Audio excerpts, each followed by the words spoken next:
got the roots, he let the beats build, bitch. And we never switch. Even if I'm rich, I'll be broke like I'm Mitch. Niggas talking down, but that's headed in the wrong direction. But I knock that shit out like the boxing section. Cause they can't touch what they can't see. All I gotta do is be the same me. All I gotta do is keep it G. Always be the same me. While I'm solid, boy, they can't change me. No. What's going on? What's going on, man? We live from the boxing section, man. What's going on? What's going on? What's going on? Give me a few minutes to situate my situation, man. I got a little late start in the game, but you know, we're coming back on some shit. Man, tell me what's going on with y'all, man. What's going on out there in the YouTube lands?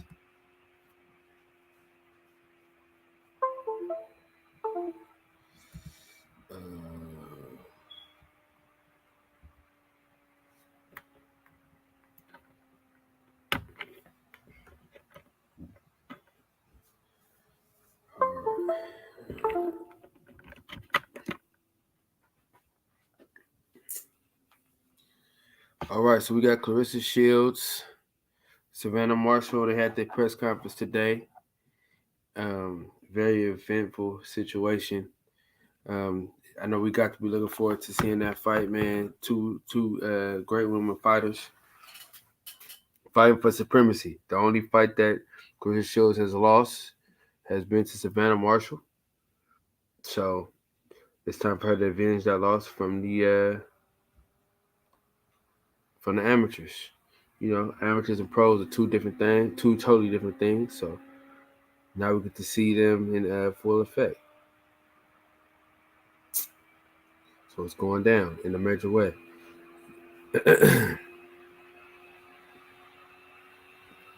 Y'all give me 1 second. Give me a minute.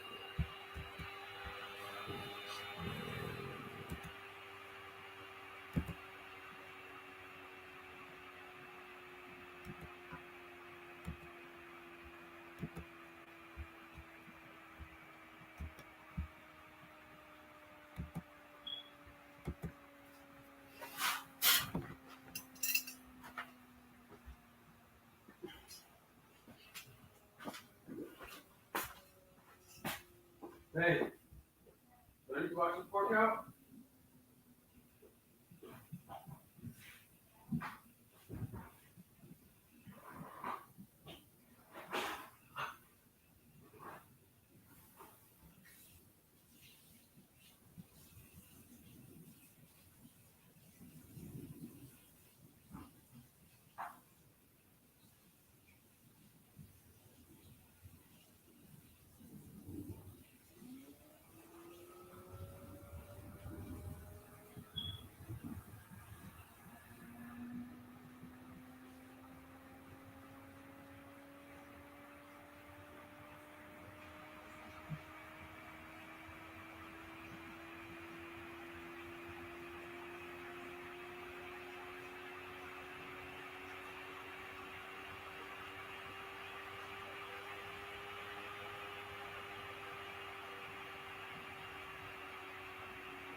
All right, we back. Got a big fight this weekend. We have Rashidi Ellis back. Frank Martin's on this card, I believe. So this will be a good week of fights, man. I'm looking forward to this.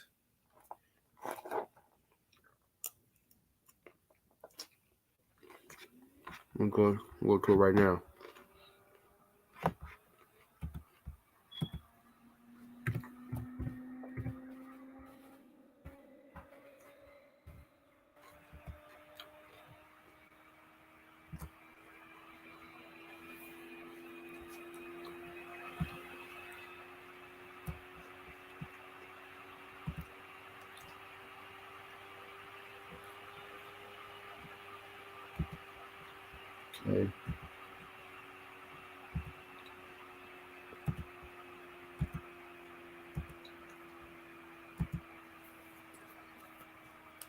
So this is the fight for the weekend.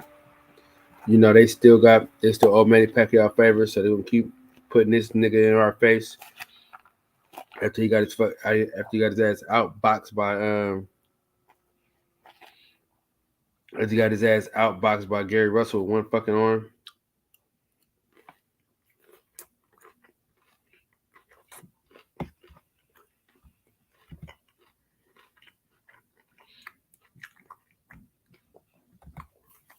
Yeah, so it's the fight night. Hopefully, Ray Barker can pull off an upset, but don't see that shit happening either. But we'll see.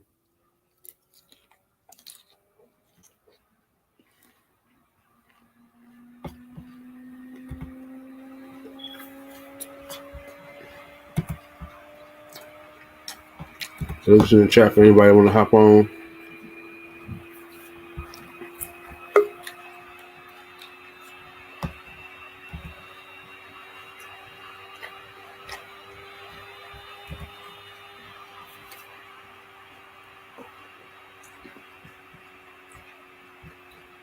Let's see.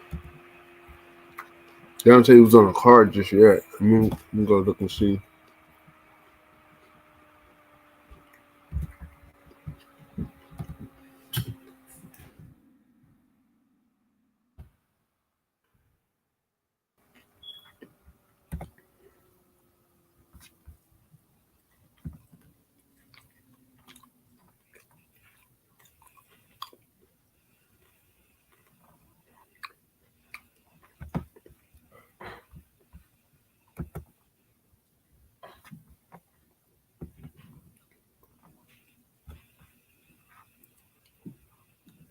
Oh, okay. Hold on, y'all.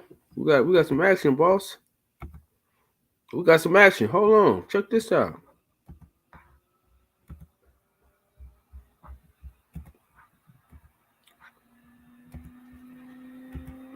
This might end up being a good card, dude.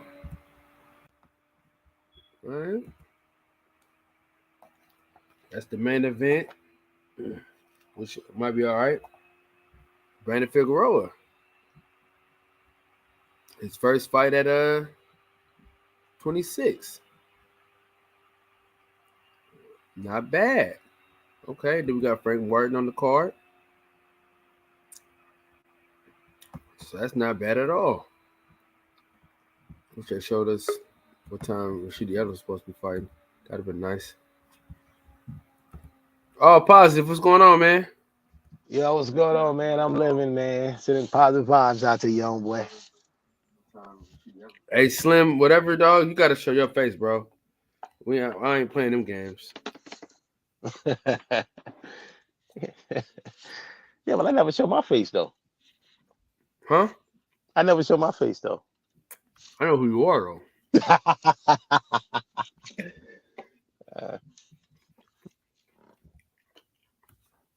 You a verified member of the boxing section. You know what I mean? I appreciate that, man. These folks ain't verified. What's going on with you, though? Not much, man. Got some workouts coming up tomorrow, man. All that.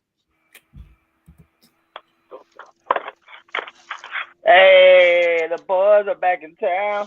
What's happening? Yeah, I'm eating too. My God, oh, you know, I mean, I got these asada fries. You dig me? Yeah, you know man. My old lady, man, she's trying to tell me something. Hey, it's good, man. I ain't with the drama. You can stay with the theatricals. I maxed on your bitch and she appeared to be mackable. Boy, I swear it's the best day, bro. I swear. We got Mac Dre on the motherfucking loop. Mac Dre. Hey, yo. My bad. I thought you was disrespecting tonight, Kyle. Goddamn, man. You said what? Hey, I know you a hip hop historian, man, but Oh, if you don't know about Mac Dre, man, you gotta do a little. No, Mac Dre's dope. Mac Dre's Okay. dope. I like Mac Dre. Because I know you from over there, so I wasn't sure if he touched down on your coast or not. No. Well, he didn't. I had to do my own research. Man. Like all them Bay Area artists, man, that I started getting into later, man. Nice. I fucked with you because of that. We locked in now. Hey, but if me and Kyle are ever in the same place at the same time, whether it be Vegas or somewhere else, if they play some Mac Dre, you about to really see what's gonna happen. So it's like me when it's like me when they play Rakim. I just lose it. Man, I'm telling you, you gonna have to hold our drinks if we out there, man. There's only certain reactions you can have to Mac Dre's music. You know what I'm saying? But nah, man, today's Dre Day. Like I said on Barbershop, today's Dre Day, man. Mac Dre's birthday. It's always the day after 4th of July, so it's easy to remember. And just keep it solid. But what's up with the gang, man? I feel like I've been out the loop, man. They got me working, man. Got me working hours over here. Man. I'm a motherfucking indentured servant to these motherfuckers, man.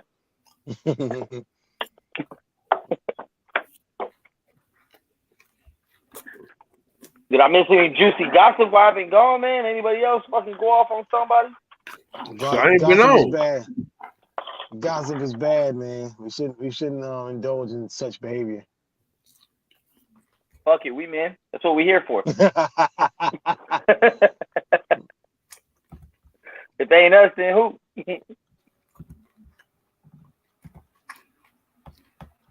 My wallet, you bitch. Let's go. That guy right there, man. I feel like, damn. It just makes me feel. It makes me feel like everybody in the United States of America need to know about this guy at least one point in time, man. His flow, his rhyme patterns, top 5, man. I think he got the top 5 flow. I think he can rap on any beat. Well, he should be able to. How many albums he had? Hey. He was doing it from a teenager, did a prison bid, came back, and kept doing it, man. That's one thing I respect about those Bay Area artists, man. These guys release 1 or 2 albums every year. It's like they don't do those 2 and 3 year breaks in between albums.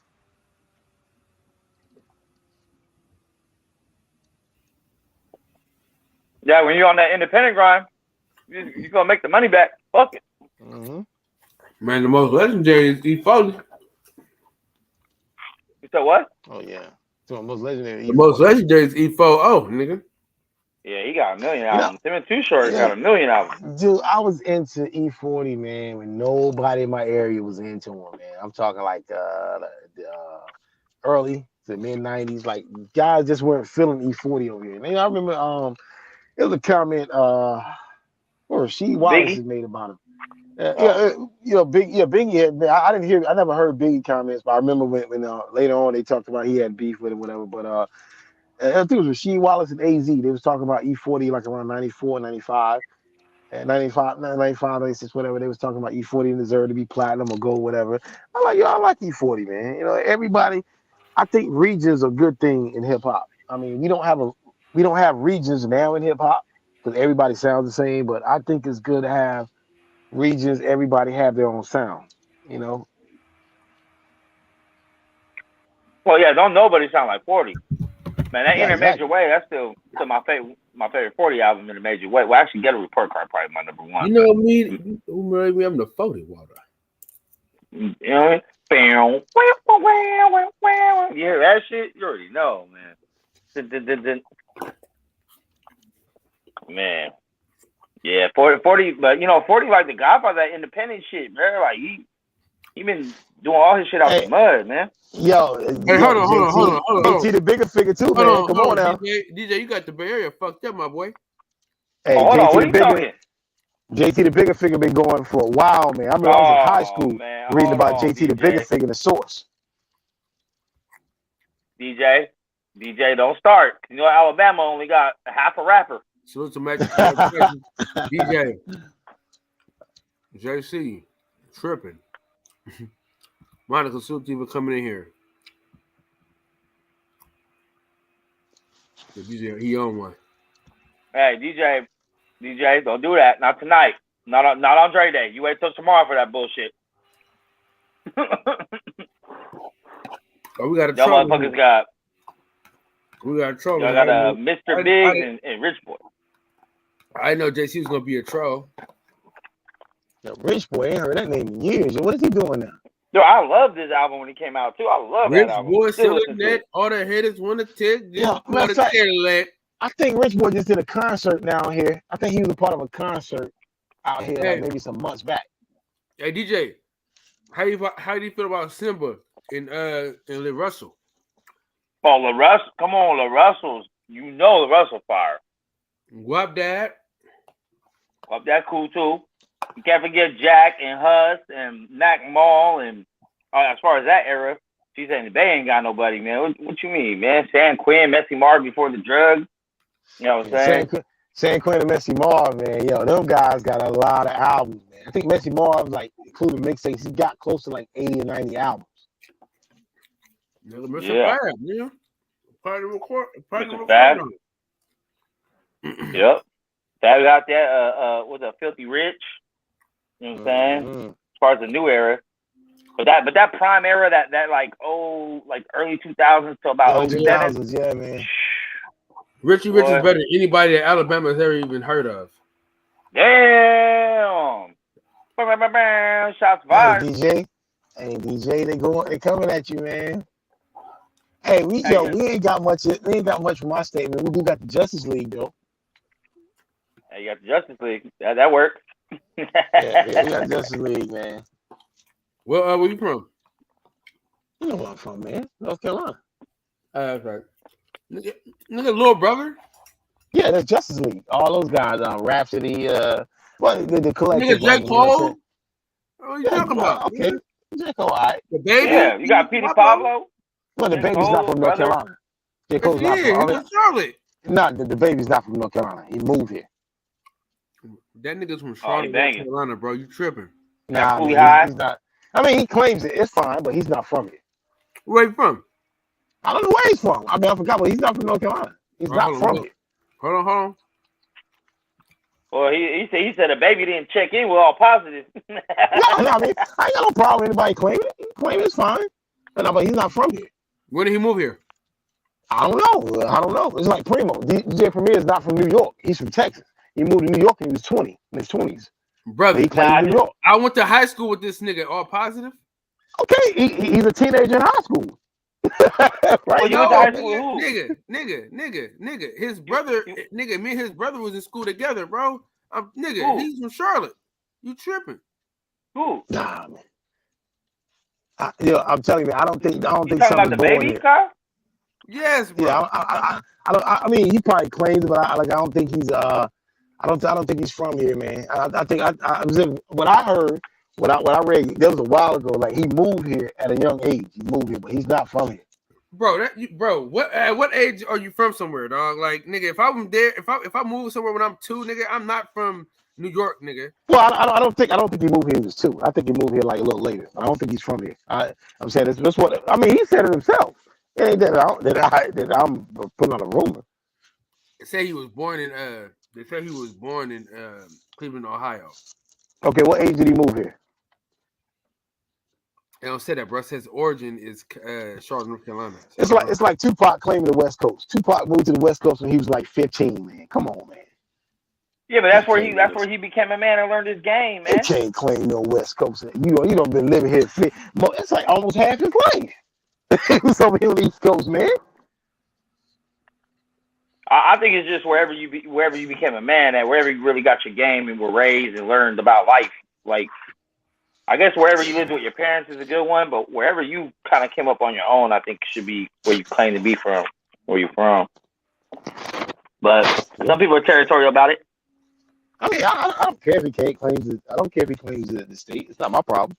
Nigga, you want him to claim the state, nigga? That give you one more rapper, and like sorry ass shit. No, we do have a lot of rappers though. We have a lot of rappers from. You also have a rapper. Come on back, DJ, with your sorry ass.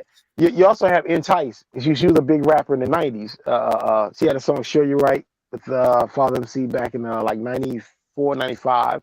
That was pretty big. And you also have Ski. He was with the Busy Boys. Ski produced Jay-Z's Dead Presidents. And he actually produced a couple joints on Reasonable Doubt. Produced Who You With. He's from like Greensboro area.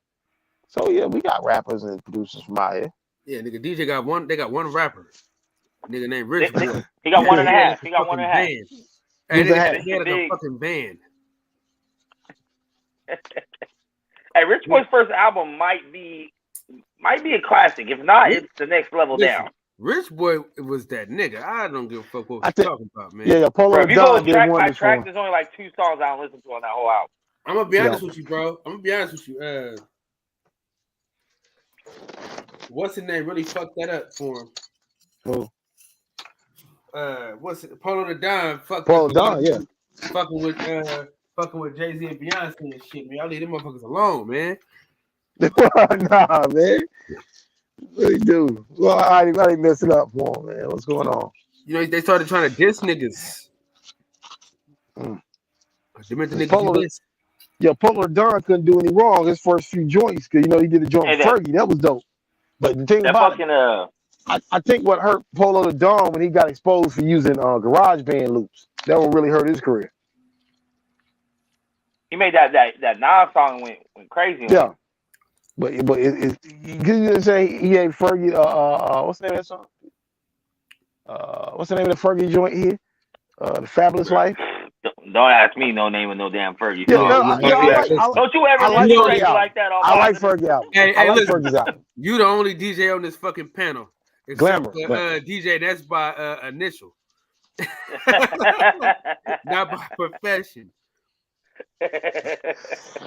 Nah, man, but Polo Don, he was dope, man. But then he got exposed for using those GarageBand loops, and that messes kind of his career up, Why that mess up? And he kept trying to fuck all the female artists. That also fucked him up too.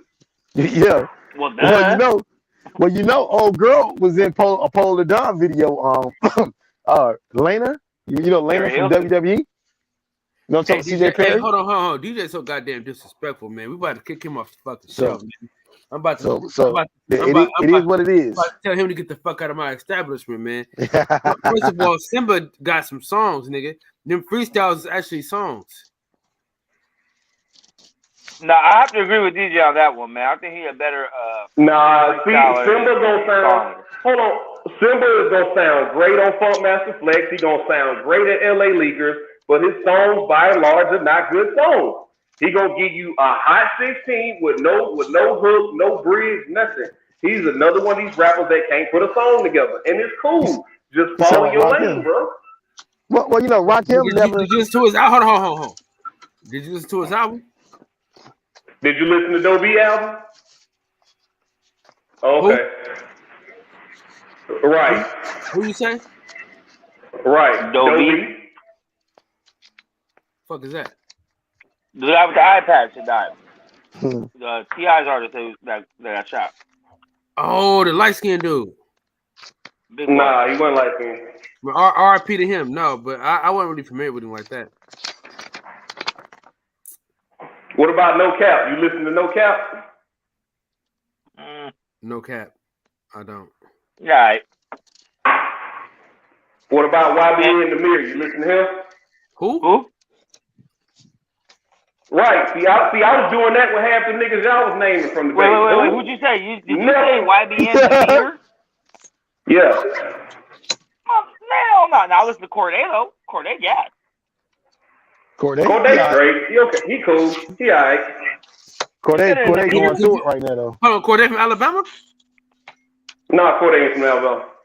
Oh. I'm gonna see y'all got y'all one, huh? Y'all ain't got shit but Rich Boy, nigga. Take that and leave it. Nah, they might have a lot of local talent though. A lot of local talent might be just as good, or just to have it blown up. We talking about niggas that blown up. We talking about niggas that blown up. If you ain't blew up, I guarantee you, half the niggas you named from the base, you cross the Mississippi, ain't none of the niggas heard of them. Man, they was going on worldwide tours, man. What you mean? What are you talking about, DJ? Everybody went on tour to Europe. Listen, bro. We can give you 5 rappers right now that everybody knows. Give you 5 right now. From the Bay Area. Bay Area. Richie Rich. Everybody don't know Richie Rich. I know him, but everybody don't know him. Nigga, everybody know Richie Rich. If you Nah, Too man. short. like E40, music, Mac nigga. Dre. There's 3. Nigga, Hammer. Don't forget MC Hammer, dog. Yeah, Hey, Hammer. Hammer don't hurt him. I'm about to I say, like nigga, that. you better claim, like I said in the comments, you better claim MC Hammer, sweetie. I'm You know putting what? both of them. They bigger than anybody y'all got. You know the thing about MC Hammer, and I MC love Hold on. MC Hammer, the only person even close to being bigger than MC Hammer from Alabama is Deontay Wilder. No. That made me laugh, man. You know, and unlike Deontay Wilder, MC Hammer wasn't good at what he did. nah, man, Hammer was dope, man. Bro, Look, hold on. Hey, What? Hammer was I'm gonna dope, tell you man. right now. I'm gonna tell you right now. To this day, MC Hammer walks in a room with all Bay Area rappers. He is the king of that room. I've seen him with my own eyes. I seen him showing up to a battle rap with Mr. Fab Battle Arsenal, and he had Sway in the building. You had Jacka, you had Hustler, you had all these dudes. People were like, "Oh, Hammer, Hammer." Hammer's still that guy to this day. In here, respected by everyone. Yo, I think that I love New York. Pull up. In here, beat your ass too. I love New York hip hop, but that's gonna always be a black eye on New York hip hop from what they did to Hammer. You know, it's gonna always be a black eye for what they try to play my man's out. And then when they got their own version of Hammer, and they got Puff Daddy, they didn't do Puff Daddy the way they did Hammer in the media. And Puff Daddy's a less talented version of Hammer. I mean, everybody might say Hammer's rhymes is whack, but at least he wrote them. He wrote his own rhymes, and he could dance. Matter of fact, I'm gonna go on record saying this right now. MC Hammer is the greatest hip hop performer of all time. There is no one greater than him as far as performances. Nobody. As far as performances. So you never seen Busta Rhymes perform? Okay, you never seen Busta Rhymes perform. I have seen Busta Rhymes perform. Hold on, Big Daddy Kane. Big Daddy Kane, the great performer. Listen, they're not better than MC Hammer, nigga. They ain't. Have you seen the MC Hammer show? Hey, have you ever seen the Hammer show? No, dog. No. Y'all ain't seen Busta Rhymes perform before, bro. I've seen Busta Rhymes perform. Busta's not doing the stuff Hammer's doing. Look, MC Hammer show, you're gonna have 2 DJs, you're gonna have about 30 dancers on stage, you're gonna have Hammer dancing 100 miles per hour on each song.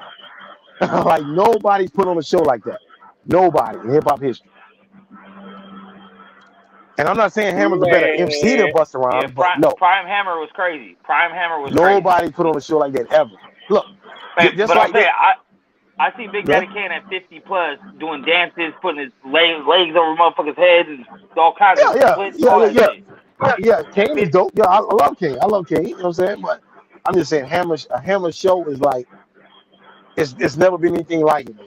It's the same thing I said about Bobby Brown. Like Bobby Brown, a lot of people look at the old Bobby Brown, but if you didn't come up in the 80s seeing this guy perform, you wouldn't know how great he was. No, we didn't get to see Tenderoni. We didn't get to see Tenderoni Bobby Brown. No, we didn't. Yeah. Hey, I'm gonna tell you though, Tyler the Creator got shit on lock, bro. If you ever been to one of his concerts, man, got the crowd captivated. Bro, Nick, on that note, right? My cousin went to a Uzi concert. Uzi concerts be lit, bro. I don't even listen to Uzi like that. He took some video from a Uzi concert. Uzi concerts be crazy. No, you know what's a group that I don't really listen to music, but the performance is crazy? Flatbush Zombies, bro. Flatbush Zombies is dope, man. I saw them on accident. I said, "What the fuck?" Because I was watching Currency, and I was on this stage watching Currency. You know, he be on that chill smoke shit, and I was like, "Okay, this is cool," you know, vibing. I seen the other stage over there. Everyone was going crazy. I said, "Who the fuck is performing?" I looked at my little booklet. I said, "Who the fuck is Flatbush Zombies?" I was like, "Let's go check that shit out." Man, them motherfuckers is wild, bro. Are they black, they're white, crazy. Mexican, what? They're black. Hey, Deshaun Brown. Who? Almost like punk. Who is this guy? I don't know him. They're unknown. They're underground, Joe. Mr. Marv's dope, man. Say love. Oh man, I'll put Yeah, y'all see, on that's some Bay Area exclusive shit right there. But as far as like the independent shit y'all was talking about, ain't nobody did it better than Tech Nine. Yeah, Tech Nine, man. He's no, I don't Nobody know, did it man. better than Tech Nine. Hey, I Where think do you think he got it from? JT the bigger figure, man. He probably comparable, man. Where do you think Tech Nine got it from? Himself? Hey, baby, he's part of the regime with Yuck Mouth and them. They put him on. He took the game and ran with it. Yeah, no, Yuck Mouth put Tech Nine on. Tech Nine's part of the regime from back in the day, from the late '90s. That's why Tech Nine was on that little Tupac CD shit, or Thug Angel or whatever that shit was. Tech Nine was on that shit back in the day too. He fucked with Bay Area dudes tough. He can fuck with Bay Area dudes all day, but nobody did it better than him. I think E40 is debatable, but Tech Nine tours more. Because E40 did all kinds of. He did all the same shit Jay-Z did, but just independently. The alcohol, all that shit. Yeah. See, I fuck with 40 Water, man. That was my ringtone for a long time. I got kicked out the movies one time because of E40. My damn phone went off, and it was numbered. All you heard was you and that monkey.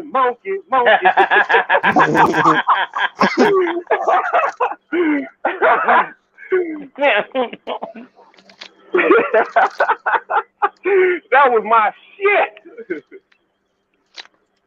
I've had some good memories of that song in the club. Wasn't that on my Ghetto Report card? Hell yeah, that's my favorite E40 album of all time. Yeah, that was a dope album. I give it that. All right, listen, let's do this, right? Let's pick one rapper. Mac Dre. What? Never mind, I just said Mac Dre. I'm just throwing it out there. Listen, let's pick one rapper, right? From every region to make an all-star team. Independent or major? Let's do major, man. Well, New York, I'm assuming 4 regions, right? New York's got to be Rakim, the East Coast. It's got to be the guard. I'm gonna play the Nas and Black Thought for East for myself. Nah, yeah, it's got to be Nas. For New York, I gotta go Nas. Okay, I gotta go Jigga. Nah, Rakim. I gotta go Nas. Rakim. Who you think Nas came from? Nas came from Rakim and G-Rap. G-Rap, yeah. Who drove that nigga too? Yo, the South gotta be Scarface. That's cool, but he took their style and elevated it. So I gotta go with Nas. I don't think he elevated. I think Nas got a lot of great albums, but Nas had a period where he was putting out a lot of whack stuff. And that Rakim only got 2 though. Rakim first 4 albums is classic. And that's why I didn't say Biggie, because Biggie only got 2 joints. Only got 2 albums. Biggie only got 2 albums. But Nas, Biggie ain't even in my top 5 in New York. Yeah, so that's personal. Rakim's first 4 albums is certified classics. First 4. 13th Letter. No, 18th Letter was that was his 5th album. It wasn't that good. That was his 5th album. Yeah, that wasn't no good. And that was after a 5-year hiatus, you know what I'm saying? Because Eric B played him on some stuff, some legal issues, so he couldn't release an album until then. So he went on a 5-year hiatus after the '92 album. I feel when it comes to music, yeah, fire. But like when it comes to just rapping on a microphone, man, it's hard to say that anyone's better than Black Thought from the East Coast. Black Thought's dope. No, but for Philly, Black Thought is dope. Black Thought is dope. Hold on. He's one of the best performers I've seen too. Oh, we're not just picking. We're picking like New York, Jersey, Philly. Yeah. DC. You say East Coast. You say East Coast. That includes Philly, right? I said region. You say East Coast. Ooh, that's tough. Yeah, You do know. Like East Coast is not the only region. You got Northeast. You know what I'm saying? You got.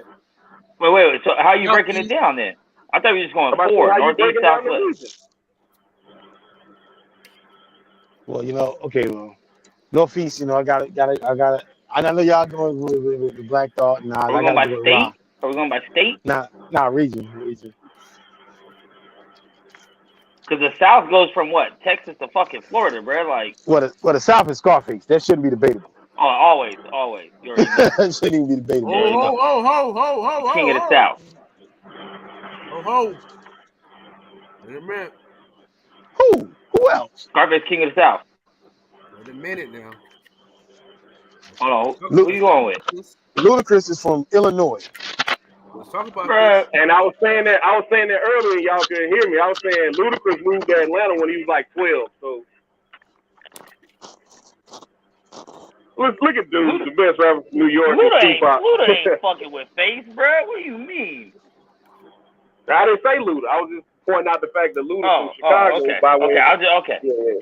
We gotta be clear when we talking. You know. Yeah.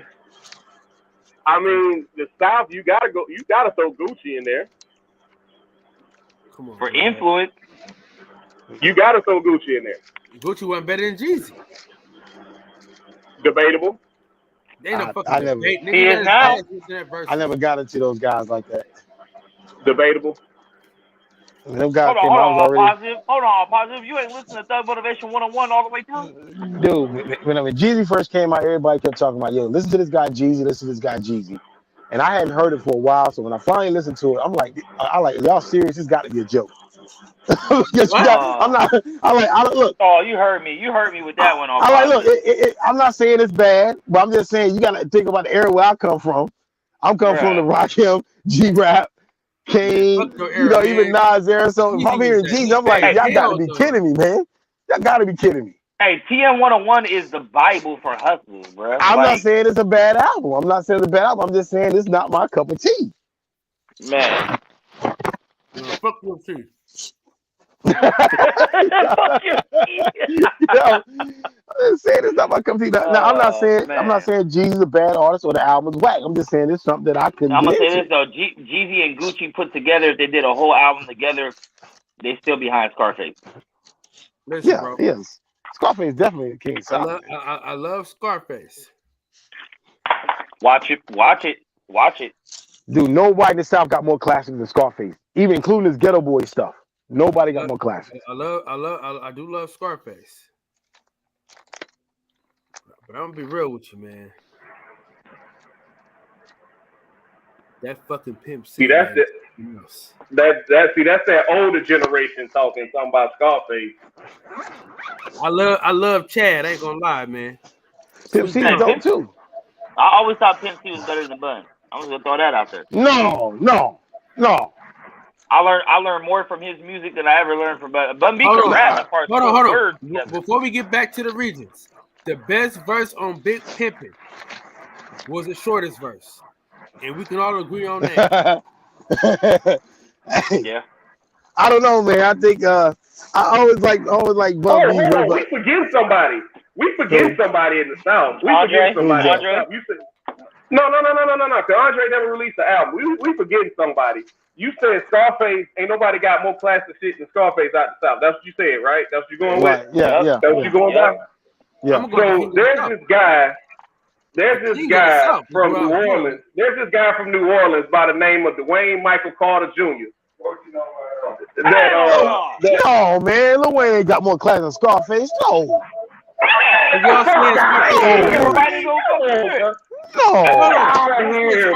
Lil Wayne?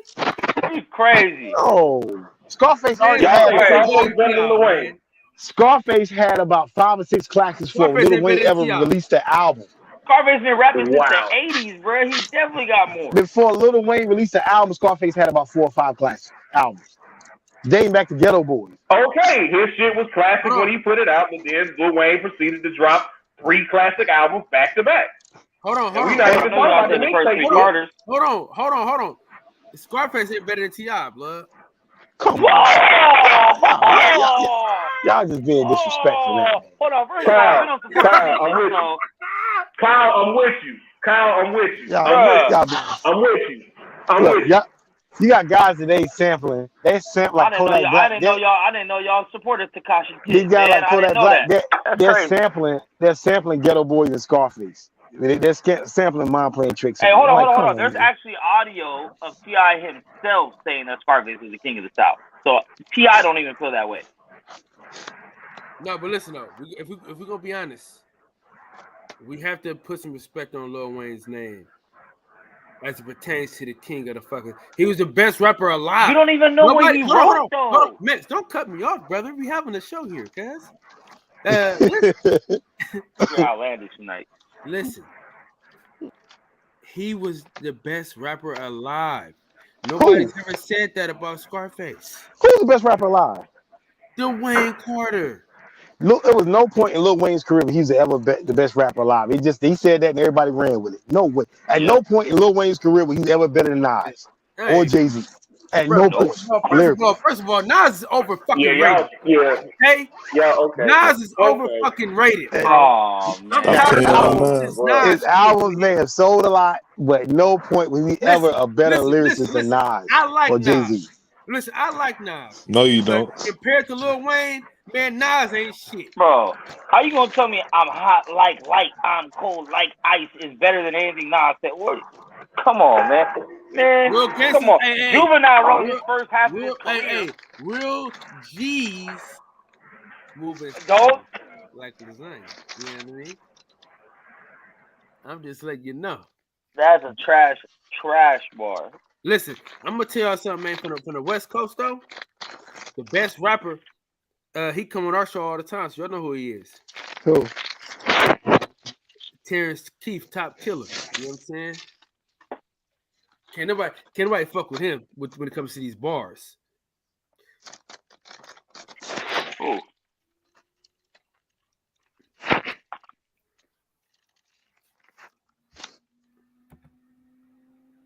This nigga right here. At the roots, he let the beats build, bitch. And we never switch. Even if I'm rich, I'll be broke like I'm Mitch. Niggas talking down, but that's headed in the wrong direction. But I knock that shit out like the boxing section. Cause And that's all you need for Kyle to crown you is one bar. Listen. I'm gonna tell you this though, Mexico. The nigga had. I think I could pull it up on my. Let me see if I can pull it up. Hold on, I need to post it. Hold on, let me go to my Facebook real quick. I didn't see how long this video is, but the niggas, he had a bar so cold, right? He said they expect you to be quiet from the start. Knife. Okay, that's just a dope bar, man. But I'm saying, like, I'm just saying, man, it's all about longevity and longevity, influence, and just bar period, man. I'm gonna pull this up real quick. Man, I'm so bad, man. I'm about to pull this up. I don't think any of my top 10 rappers are punchline rappers. Oh man, I'm a punchline ass nigga, to be honest with you. That's why I love battle rap so much. Well, yeah, I love battle rap. You can be a punchline rapper, but at least hold on real quick. Now this was damn near 10 years ago, bro. This was like 2013 or 14. I can't remember. I think it was 13 though. This is like 2013 though. $50 pills, wondering how a father feels, probably popping prescription pills somewhere in the hills. But that's life. They expect you to be quiet at the start, knife. I never learned how to bite my tongue where they do that at. Always with my dogs, but ever looking for Scooby snacks. Man, hey, I couldn't read in elementary school, so help us out with the knife. Well, for those who don't know, knife is spelled with a K, not an N. It's a K in the beginning. So, yeah, that's why I said what I said. If I could get back into this, if it's all right with you. No interruption. Yeah. Look, I said, I never learned how to bite my tongue where they do that at. Always with my dogs, forever looking for Scooby snacks. Money, gotta have it. Bitches on my stick, to me it's automatic. I was looking for a woman, but lately it's been tragic, and you still chasing tricks. Silly little rabbit. I ain't. Oh damn! Oh man! Fuck you, Facebook, you piece of shit. Hey, when it was boring. But the rest of that was he said, I'm killing niggas and still winning. I'm Ray Lewis. For those who know, you got real murder. If everyone, let me send this to my damn self. Maybe I don't know if I can send the whole thing to myself. That's the part that I. All right, I'm back. Yeah. So you didn't hear them bars, cousin? I just said I had to go outside, man. I had to go outside and get something real quick. I had to go outside real quick, man. He figured that was a good time to leave the show. nah, man. Your chest been coughing all day, man. Freaking chest hurting and stuff, man. What happened? You got COVID, man? No, man. I ain't got that. Hey, No, man, I'm just fucking with the bitch.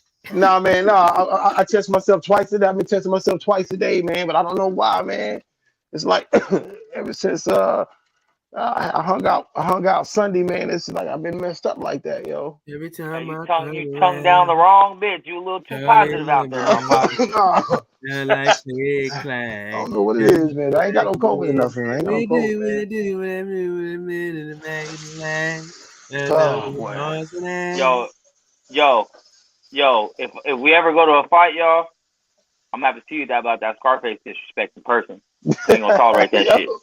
Y'all crazy, man. That gangsta. Damn, it feels good to be a gangster. I'm kind of upset that they. Now I feel you. Yo, the song "Now I Feel You." Come on, man. 1993. Yo, what's touching that? How many artists can make a song like that today? I used to listen to that song every day because they used to play it every Thursday and Sunday on the college radio, WZMB. Because back then hip hop wasn't on the radio like that, so we used to have to wait to the college radio to play hip hop on Thursday nights and Sunday nights. And they always would play "Now I Feel You" every week, twice a week. Oh, yeah, Scarface has always been that guy, man. Hey, Scarface is my number 2 all time, and that hasn't changed. It's been Pop Face, and then the rest is figured out.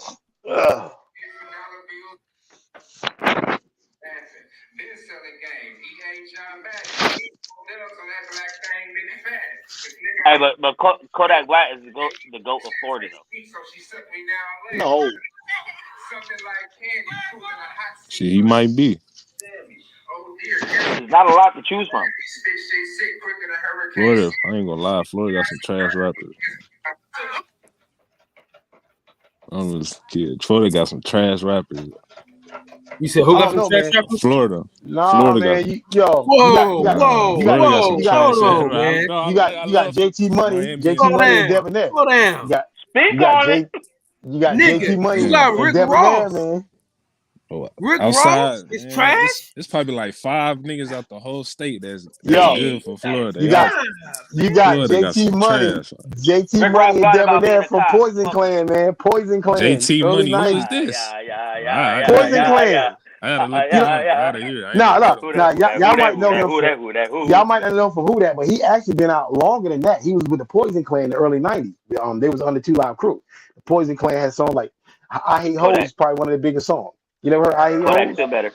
Hold on, you said Florida got trash rappers, so y'all never heard of Trick Daddy. Yeah, Trick Daddy too. Trick Daddy too. Okay. I ain't say everybody from Florida was trash. I said I done heard a lot of trash that come out of Florida. I didn't say everybody was trash. Because I said that Kodak is the GOAT of Florida rappers, and it was like maybe because they don't have that many to choose from. I fuck with Plows. That shit really. You got Brother Marquise too from 2 Live Crew. I mean, he was really a dope lyricist. Even though 2 Live Crew known for booty shaking music, he really could get down lyrically. I gotta tap into the music more. Because I used to fuck with Rick Ross until he lied about being a cop, and I stopped fucking with him. I used to fuck with Plies until I found out he didn't do nothing. That was his brother's life he was talking about, so I stopped fucking with him.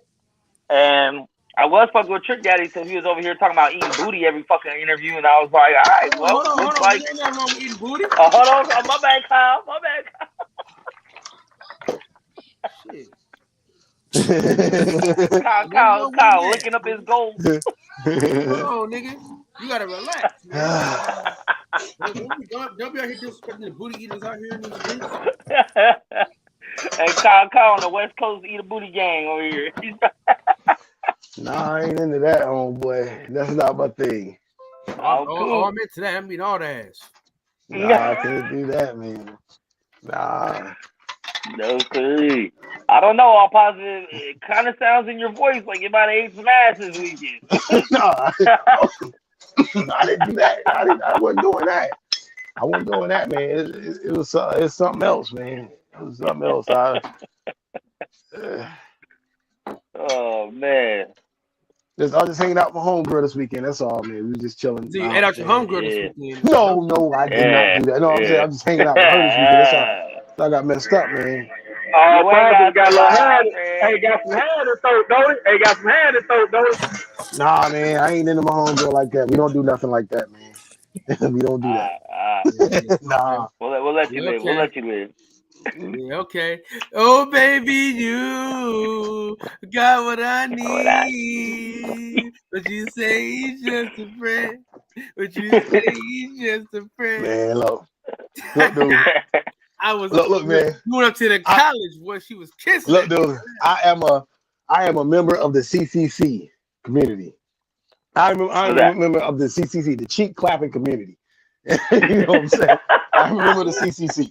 I do this. I get down.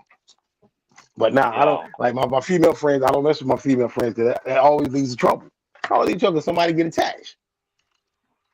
Yep. So you're gonna be on that cool mode. Go see your doctor. Yeah, and you know what I'm saying. And me personally, man, I'm getting up there older in age, man, and I get tested every 4 months, every quarter. And like these chicks, man, you got to get tested. The chicks I deal with, man, they got to get tested, man. I don't do the one night stand stuff no more. Chicks, I gotta know them and get tested, and I can put them on the team. I'm getting older now, man. I can't be catching no herpes and AIDS at this age.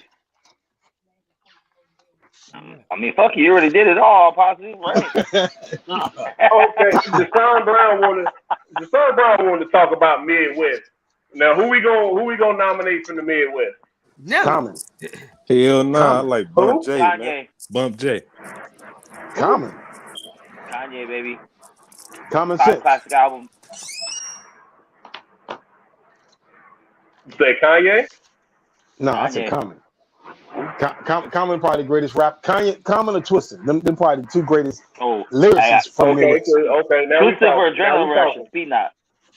Common too, because think about Kanye got ghostwriters. So he automatically disqualified. You talking about greatest MCs. Bump J, bro. Who the hell is that? Who the fuck is that, man? Come on, man. You don't know who Bump J is? No, Bump J, I know Bump J from the Shot Town. Never heard of him. Shout out, Mark. Come on, man. He did a prison stint at the height of his career, though. So now I love intricate music, but I've never heard of Bump J. Y'all tripping, man. I gotta. Man, sleeping on Tech 9. Y'all better quit sleeping on Tech 9, bro. Tech 9 in there for sure. You're right, Tech 9 too. Yep. And I know we gonna avoid that. Y'all better quit sleeping. Y'all better quit sleeping on Nelly. Y'all better quit sleeping on Man, Nelly is not tripping, dude. Nelly, not top 5. Nelly, no. Hold on. Time out. Nelly was talking some gangster shit on that country grammar. You better go back and listen to it. Man, I tried not to listen to that album. It was everywhere. Mix don't know a damn thing. Hey, hold on. I just did a review. What is it? 15-20 year review, album review on country grammar. It did not age well. It came out the same year. Back for the First Time came out that Luda did in 2000. It didn't age. Luda aged better than Nelly did. I'm gonna say that. I am not gonna allow you to do this. Hold on. How the fuck we mentioned the Midwest and not mention Eminem though? I know you don't want to mention Blade Icewood, man. Well, Eminem's not from the Midwest. Eminem's from Missouri. Detroit. Well, I guess it's Midwest. I guess that it is. That nigga don't make real Detroit music, bro. Like, come on. Eminem's not from Michigan. He's from Missouri. He moved to Detroit and was like 7. Motherfuckers didn't even. There was no Detroit music before. You never heard of the Cheddar Boys? You never heard of the Cheddar Boys? Green and Hump a Dead Move. That's the type of shit Max is listening to. You never heard of the Cheddar Boys? Sometimes I just want to get on TV and just let loose, but I can't. But it's cool for Tom Green and Hump a Dead Move. My mama's on your lip. Fuck out of here, bro. Hey, Max, bro, you never heard of the Cheddar Boys, man? Huh? The Cheddar Boys, you never heard of the Cheddar Boys? Back in the day? Nah, I heard of LEP Bogus Boys. Come on, man. Tripping. But I know Eminem, when it comes to rapping, there's not many people that do it better when it comes to putting words that rhyme together. No, see, I'm gonna tell you about that with Eminem and the putting words together. Eminem can do that because he's a white guy. See, black rappers can't do that because black rappers were criticized for years for all this. What they call it, rappity rapping. They was criticized for years for doing what Eminem's doing, but he can get away with it. Chino XL, Eminem's whole style comes from Chino XL. Cheeto XL couldn't do Cheeto XL. Even going back to the East Coast, how did we go all through all the East Coast and not name Tretch? Tretch is all right. For a reason. We didn't go through. We didn't even get to go through it all, man. I said Jersey, New York. Well, CC, it's kind of not fair for the East Coast because there's so many classic albums and classic legendary rappers came out at the same time in the 80s and early 90s. So it's gonna always be someone like that. I'll take Papoose before I take Tretch. Nah, man, Tretch is dope, man. Papoose is dope too. Tretch is dope, man. Cassie smoke Papoose, man. Yo, Papoose is American victory freestyle. Cassie better than Papoose, man. Come on. Nah, Papoose is that. He's still that guy, man. Papoose still dope. He's still dope. Papoose had the same problem. Papoose had the same problem Cassidy had. He couldn't put a song together. No, he didn't. Cassidy got albums. He got 2 albums out. That don't mean the songs were good. He got some good songs, bro. I'm not gonna disrespect Cassidy like that. Hotel. Got Hotel, yeah. I'm a hustler. Drink to my step. Bro, it wasn't, you know. At the time, it was that was a 2000 pop song, man. Best shit Cassidy put out was when he sampled that Jay-Z. I'm a hustler. I'm a hustler. Homie. That was the best shit he put out. Hey, Kyle. So to be clear, are we talking about best rappers or best artists? I mean, what do you mean? There's a difference. Because rapping is just people got skills to rap. Like artists, it's different between the album. Listen. You know better. You know. You did what I'm saying? You know. We're doing artists then. Well, we're doing artists and Kanye is king of the Midwest. And we're doing artists. Of course. Tell me if y'all can hear this, man. Don't nobody got 5 classic albums under their belt from the Midwest? Tell me if y'all can hear this. Common got 5 classic albums. Hey, y'all. Tell me if y'all can hear this real quick. Somewhere in the hills, but that's life. Did you hear that? Really? Man, what the hell you got going on with you there, boy? Hold on, let me go. I'm gonna come back. I'll be back. Hold on. He's struggling tonight. That's dedication. I told you he got a hair. I told you he got a hairball, but eating all that cat. Yo. That's all what's wrong with APN. Hey, Chicago got to be like the most diverse of the Midwest regions, though, right? Because you got so many different kind of artists from there. You got like the Psychodrama, Twista, King Gordy. Oh, King Gordy's Detroit. Then you got Common with the hip hop shit. You got Kanye. You got all the trap drill shit with Chief Keef and Dirk and it. Like that's the old Chicago. They don't make that. They don't do that in Chicago no more. They don't make none of that type of music no more in Chicago. Yeah, I mean, because Chief Keef might be the guy for this generation. Yeah, I mean, without him, he started drilling in New York and all in the UK, so he definitely had an influence on this era. Not the best rapper though, but the best rapper. You said the best rapper? Definitely trash rapper, but influence you gotta give it to him. Yeah, you gotta give it to him. Trash rapper, though. Yeah. Just like Soulja Boy's influence. Regardless if you like him or not, he done changed the whole game of hip hop. You got a point.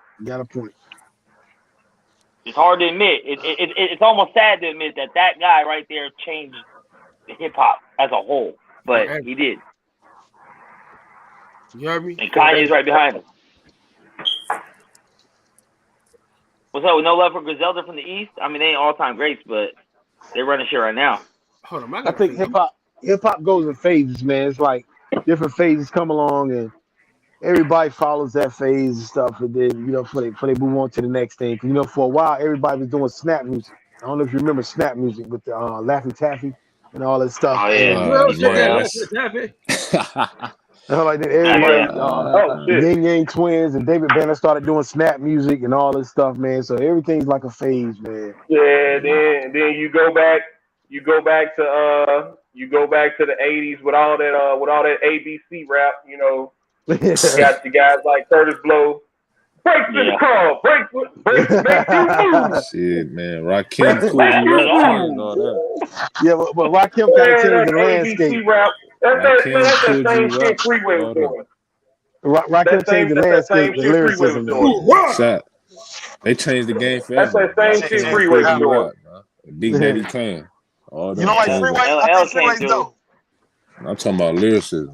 They changed it. Yeah, LL was dope when he came out, but Rakim took it to another platform, man. Rakim, I mean, stuff Rakim was saying in '87, guys today still aren't writing lyrics as good as that.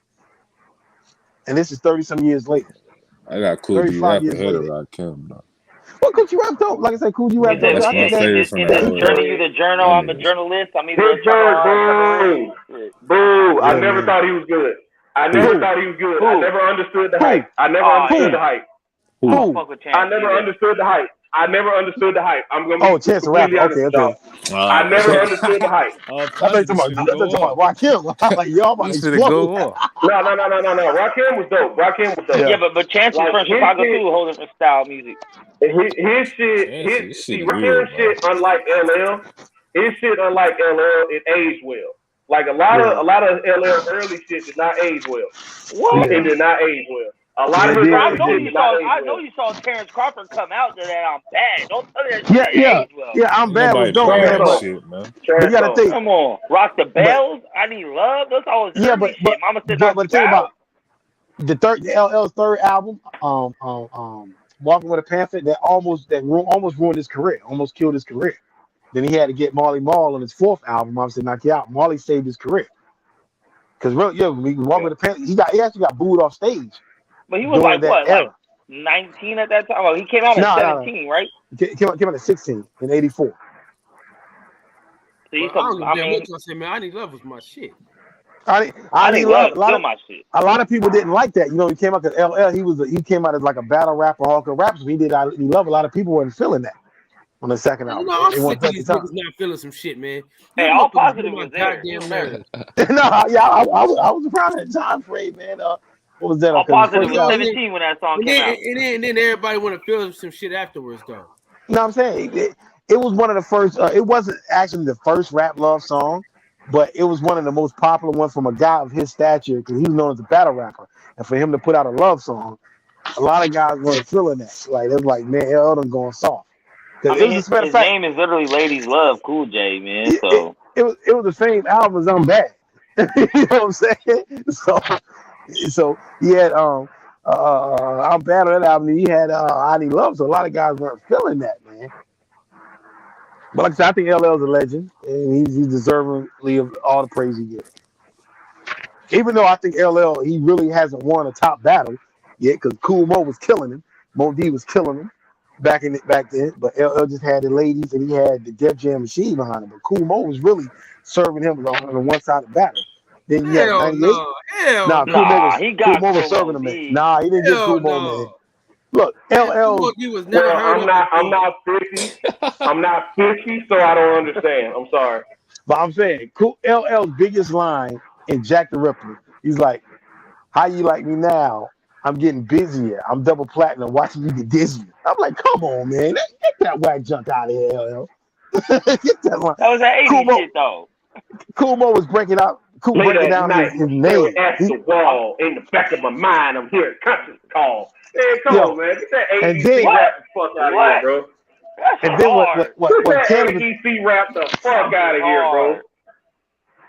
Wait, hold on. You want to talk about ADC rap and then want to bring up Lil Wayne, though? Come on, bro. Hey, Wayne had bars. Stop that shit. No. Wayne also had a ghostwriter too. Wayne was fine with he was fine on the drum when he was dropping the mixtapes. Wayne had a ghostwriter too, though. He did have a ghostwriter. But that nigga had simple punchlines, bro. Wayne has simple punchlines. Well, we already know Juvie wrote from. That's not alleged. That's fact. And alleged would be Gilly and Drake. That nigga stole Gilly whole flow pattern and everything. Whole album. That's my favorite Lil Wayne album too. And Gilly's a dope rapper too, man. You know what I'm saying? Got lost in the shuffle. The first Carter until I found out Gilly wrote it. mean, I still like it, but I just thought like. Can we believe? Then why Gilly didn't write another one? Why Gilly didn't write one for herself? Well, that's not a good assessment Well, because Wayne got way more charisma. Because you got to think about it. Ryan Fest wrote for Kanye on Kanye's album And Jesus Walk. He helped write Jesus Walk. Consequence, not Consequence. My bad. Ryan Fest, and Ryan Fest never wrote himself a classic album. So you know what I'm saying. And we know Ryan. Skills. Hey, quick intermission. Quick intermission, man. Quick intermission.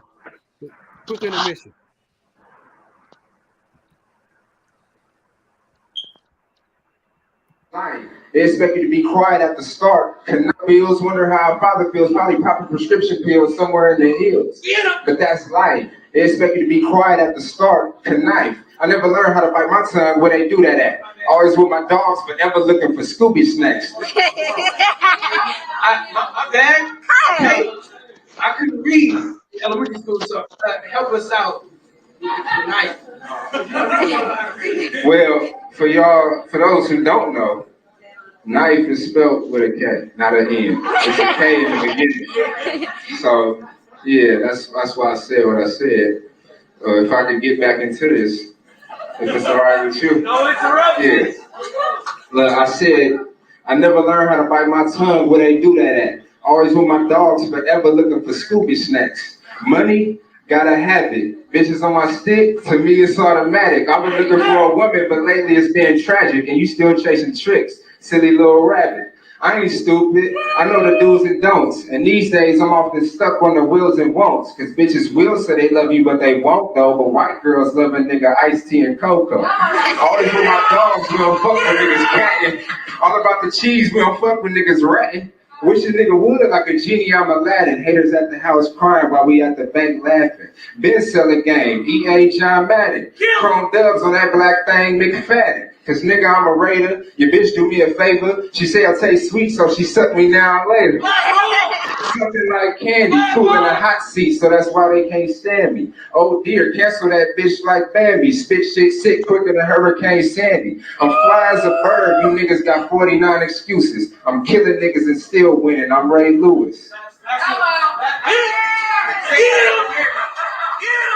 said I'm fly as a bird, you niggas got 49 bars, excuses. Man. I'm killing bars. Yeah, he dope. Bars. You know how long ago that was, All Positive Network? How long ago was that? That was almost 10 years ago. Yeah, okay. Yeah. I got some shit from 10 years ago. I'll send you, Kyle. You can use it. Timeless bars, man. Timeless bars. That was like, hey, DJ, how's it going, buddy? So, DJ, what was that shit you was talking about today, man? I ain't forgot. Oh, I'll be right back, y'all. Don't nobody go nowhere, man. I'll be right back. Don't nobody go nowhere. Nah, but like, you know what's crazy? If you would have asked me in the early 2000s when I was still a teenager, like, well, Pac's still always been my favorite rapper. Pac and Scarface 1 and 2. But back at that time, I would have said Jada, Cassidy, all the punchline rappers, J Hood, Lloyd Banks. I would have went with them. But as I got older and I started listening to music and re-listening to music, the shit that stuck with me was the shit that you get game from, real life shit you can relate to. And that's when I noticed, like, the best rappers are the ones that don't rely on punchlines. They may have some in their verses, but their verses are more about shit everyone can relate to, and it's not dated. Because remember, during the mixtape era, all them bars were dated. It was whatever happened this last weekend, there was a punchline. Yeah. So now when you listen to it now, it sounds like back in 2003 and shit. They got some Big L. Big L. Yeah. I love Big L, bro. I love Big L. Yeah, you're right about that, man. But Big L didn't do a lot of dated bars. He did punchlines, but it was about life still. Yeah. That nigga was saying some foul shit.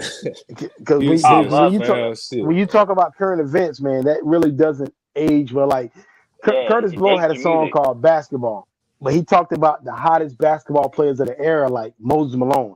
I know Moses Malone is an all-time great, but someone today the kids today don't know who Moses Malone is, or Bernard King. They don't know those guys. So that song wouldn't make sense to them. I still be playing that song though, that basketball. Yeah. They still play it though. Commercials. They don't play TVs. his verse with it when he says. Yeah, don't play the verse. They play the hook. Yeah. Basketball is my favorite sport. I like the way that you put it down the court. Yeah, he was talking about rap. He was talking about all the hottest basketball players of that era, like Ralph Sampson, Moses Malone, Bernard King, all those guys. But like I said, that just wouldn't make sense to So, anybody today see, but hearing it. that's why I say when I listen to Pop and I listen to Faith, when you listen to their verses, you listen to that shit right now, and it don't sound like, oh, he made this in the 90s. It don't apply to me. Like everything they say applies to you right now as a man. It's kind of like, damn, like when you like a good example is that Now I Feel You. Obviously, Pop got Me Against the World. You know, like there's certain things just like I could listen to it 30 years from now, and it's gonna make even more sense to me. There's things now. Matter of fact, hey, this is a crazy ass line I was talking to my brother about. But Brother Lynch had a line where he said, "I'd rather jack off than fuck bitches." And I heard that shit as a kid. And I said, "Who the fuck would rather jack off than fuck a bitch?" And now as a grown man, I'm like, "Oh, bro, I totally understand what the fuck you talking about." Nah, I don't get that one. Nah, I don't know about that. Oh, bro, some of these bitches is not right. You don't know about that one. I don't know about that one now. I don't know I'm gonna tell you why I can still rock with the punchline shit, right? Because I understand the reference. Like somebody younger than me might not understand what he's talking about. When I'm trying to think of a good example. But as far as like the dated stuff that you say, I understand the reference. I understand what he's talking about. So something that happened in 2006, I can go back and listen to the song now, and I'll still understand the reference. Even more so now that I'm an adult and I've lived life, I can probably understand it better now than I did back then. So yeah, but if it's one of those over the weekend bars, like, and I'll slap you like Dre slaps, you know, it's like, okay, like we remember it. It's not that intricate. Because back then it was just talk about the most recent shit that's hot, and every rapper's trying to get to it first, releasing like single mixtape shit. You remember, like, Joe Budden was known for being that guy. You knew as soon as something happened, he was going to release a song within like 24 hours with the punchline. Like, hey, hold on real quick, Max. Somebody said that the best thing you ever said on the box. What was that you said? What? I was just talking about how certain bars get outdated, like certain stuff that certain punchline rappers can say, a quote unquote punchline rapper say can get outdated. Is like it's only for that time.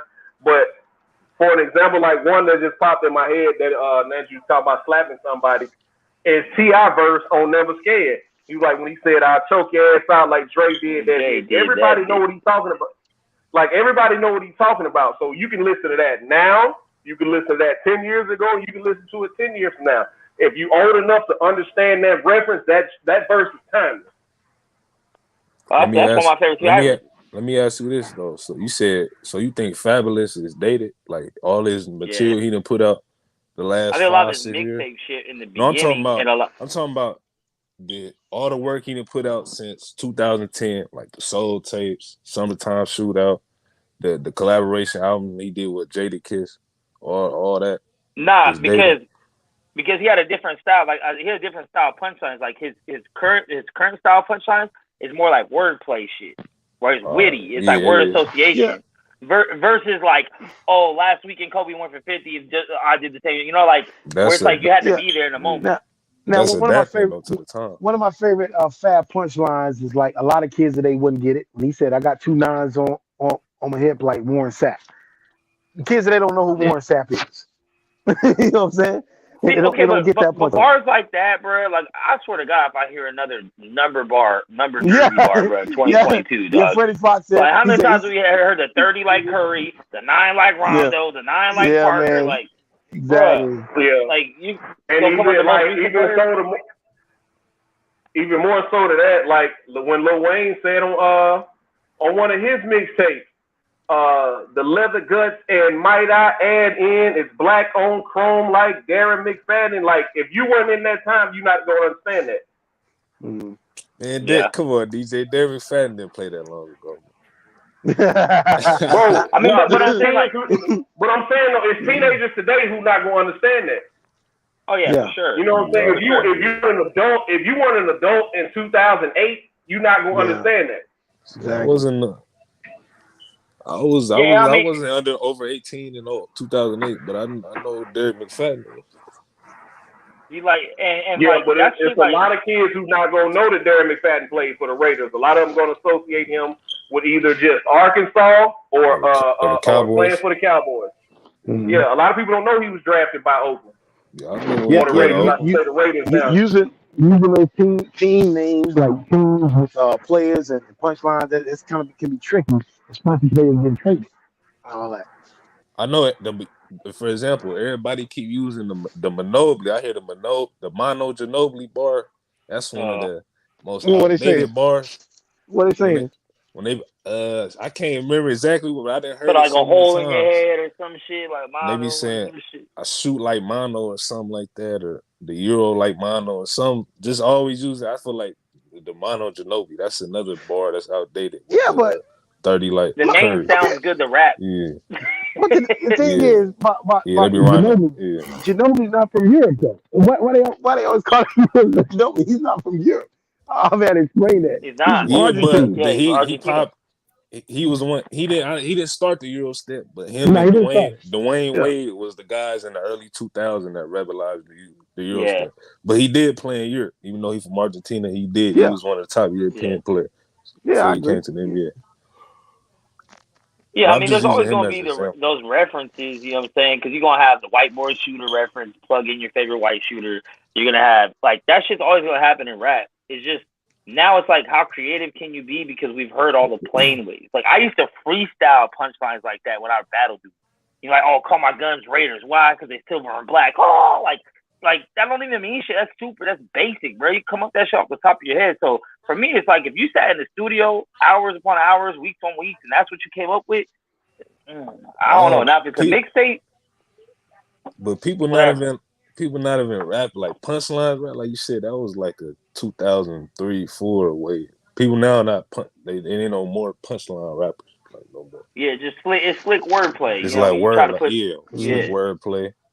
They have a few metaphors in there, but nobody just punching like Banks or Fab. Oh, Banks used to be my guy. But it's really nobody doing that. Nobody doing that better than Sci-Hi the Prince right now.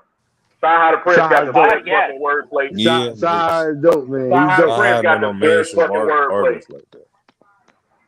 Bro, we say Sci-Hi got my dog gave me a pound and that's what corrupted me. Yeah, I got crazy. That it would really be beneficial to a rapper, like if they don't use current events for their punchlines and their rhymes, because DJ Premier brought this up. Like he said, when he did a song with KRS when we first started doing songs with him, he's like KRS One had all these rhyme books from the 70s and the 80s, and he would use those rhymes in the songs they did in the 90s. You know what I'm saying? So the songs were still fresh, the lyrics were still fresh in the 90s. You know, it's just if you don't use current events. See, but that's what I'm saying. Like, the punchlines are cool. Like, when you hear them, you're like, oh, that was a good one. Oh, that was a slick one. But 30 years later, you're still like, oh, I remember that punchline. But when motherfuckers write some real shit, some life shit, some real life shit, or even like a good wordplay / punchline about life, that shit's gonna stick with you, bro. That shit's gonna be the shit when you like, I can see that, I felt it. Exactly. Like, that's different. And that's what makes this shit last forever. You gotta like feel that shit in your soul. Just like Big Chris said, man, if it don't touch my soul, then I can't listen to it. Like, definitely. And that could be punchline sometimes. A good punchline rapper will get to you, he's like, ooh, this guy's special. Like, but in the long run, it I don't know. You'll go viral real quick, but in the long run, they ain't gonna be banging your shit 40 years from now. They ain't gonna be telling their, sons about it and shit. Like I still exactly, man. I still listen to a couple punchline rappers. Man, like Follow the Leader. I listen to all punchline rappers, man. But they not all. They just not punching after every line. Well, if you're a punchline rapper, you still gotta. You can still make an album. You gotta make something that people can feel. Or like I said, people can relate to down the line. Like you shouldn't write for the present. You should write for the people. You should write like, yo, are people still gonna be feeling this? Just like, listen, people gonna be feeling this 10, 20 years from now. That's hard to do. You got a lot of artists. They just microwave artists in their era. They not timeless artists, and what's it been for the last. That's a fact. Since like 05, 06, it's just a whole bunch of microwave artists. All the legends is fast food. It's like Nas, all them they been putting out. They still can put out material, and it's still top notch as far as their lyricism and the production, just the overall quality of the album. But a lot of today's artists, they just making music. They just see I just see a whole bunch of artists whoever hot from their city, everybody just jump on that wave. Every city now. Whether in LA, everybody was jumping on Draco the Ruler, trying to sound like him. The Bay, everybody trying to sound like Yada, or in Chicago, everybody's trying to sound just like everybody trying to sound like the hottest artist in their city instead of just having their own sound and trying to pay their way for themselves. Ain't no bigger example than that than Atlanta. When Migos first, when Migos or Future, whoever came out that shit first, the flipper. Yeah, when that's they came, flipper. Man, facts, DJ. Everybody hopped Jesus on that Atlanta Christ. wave. Everybody do, not just in Atlanta. Everybody in America do. Everybody. Yo, who actually curated that flow? Skipper the flipper. He the one that created the and Migos give him credit on that too. Migos just took it to another level because of Versace with Drake. Migos took it to another level. Who started Skipper the flipper? Skipper the flipper. He was like the fourth Migo for a long time. That's what they used to call that. Huh? Yeah, I remember they were saying that. But remember, everybody was doing for a while there in Atlanta. Everybody was doing the futuristic rap. Everybody was rapping like this. Everything was coming off the top like this. That futuristic flow. Hey, DJ, that shit died out. I was gonna ask you about that. That was a futuristic nigga. That was my nigga. That was Young Dro. What about the Travis Porter, Roscoe Dash era? Everybody was trying to do that. Travis Porter, Roscoe Dash, Rich Kids, all of them. Yeah. Man, what happened to Rich Porter? Man, that was a good group, man. Travis Porter. Yeah, what happened to Travis Porter? Shit, Migos. Yeah. Migos. That's what happened to Travis Porter. Okay. Everybody hopped off Travis. Everybody hopped off Travis Porter and Rich Kids. Everybody hopped off Travis Porter, Rich Kids, and hopped on Migos, bro. That's what happened. Okay, now, ladies. Yeah, I mean, gangster rappers. There were too much party rapper, I think, bro. They Migos brought a little bit more street to their shit. Like all those other groups you named were like straight party, like house party club rappers. Awesome. You weren't expecting them to fight no one, to beat no one up, to pull out no guns, to be having no keys to coke. They were just there to have a good time, get bitch. You a touch not bitch. Let me hear you holler. Yeah, that shit was a good era. That was a good era in the club right there. Yeah, that Rich Kids, Travis Porter, that was a nice era. Yeah, that was a nice era. I work at a club. Hey, listen, y'all know I work at a club on Sundays, right? Yeah, y'all know I work at a club on Sundays. And man, when the boys come on, boy, I mean them hoes go. Man, I got that swag. They can't rap, nigga, but that song is fire as hell, though, dog. I was on that Cali swag district. Blue boys. What's happening? Oh Lord, no. So that's how it was on the West when that jerk movement came out. I was like, what the fuck is that? So I was doing that back then. Bro, I had a dude, right? I went to college. No, real shit. He went to Tech. Kyle, he went to Tech. He went to Oakland Tech, bro. He came down here and was doing that shit. We had no fucking clue. This was like 07, 08 when we was in college, bro. We had no fucking clue what he was doing. And then, like, I want to say 3-4 months later, we all saw the video of that jerky shit. The jerk, the reject, whatever they called it, the cat daddy, all that shit. He was doing all that. We had no fucking clue what he was doing. Hey, right side, where you at, man? Shit, hop on the panel. We just go dumb in the Bay, man. That's what we do, man. That's it. What was the shit? What was the shit? God damn it, y'all don't call it dumb. Y'all don't call it dumb. What was the shit, bro? It was a whole movement. It was a whole fucking movement, dog. The Hyphy movement. Hyphy. That's what it was. That's what it was. Hyphy. Man, Hyphy. Yeah, Hyphy was just basically a West Coast. He was the first to say it on record. But no, Hyphy was the West Coast version of Crunk, though. That's all it was. It was the West Coast version of Crunk. Yeah. Pretty much. Man, stop the cap, man. Stop the cap. Listen, dead ass serious. Swag surfing, bruh. Swag surfing. Man, I got that swag. When I was in college, bruh, And mind you, I went to Valdosta State University. That's where the motherfucking strike first. Yes, sir, nigga. That's where I was at. I'm a country nigga, bro. What you want me to say? What you want me to say, bro? I swear to God, bro. That's where the motherfucking song originated, nigga. We had that. We was swag surfing before anybody ever heard about that shit, bro. That's what we was doing, nigga. Breaking floor. I swear to God, bro. We was breaking floors in apartments, nigga. Swag surfing and damn near falling to the first floor on the second floor, nigga. That's what we was doing, bro. Facts. All facts. My bad. My bad. I came in and turned up. My bad. Listen, you had a flashback, eh? Bruh, that's what we did, bruh. Like, I don't know, man. Right. So I got his shirt off right now, swag surfing in the living room. Hey, there's about 5 or 6 songs, right? That no matter what you're doing or where you at, those is it. You dig what I'm saying? You got the Cupid Shuffle. You got to Cupid Shuffle. You got to. The bus stop, too. The bus stop. You got the wobble, baby, wobble. Get in there. The wobble? Yeah, get in there. You got that? I don't fuck the wobble like that. You got the right foot. Let's stump. Chris Carl. Oh, fuck out of here. Fuck out of here.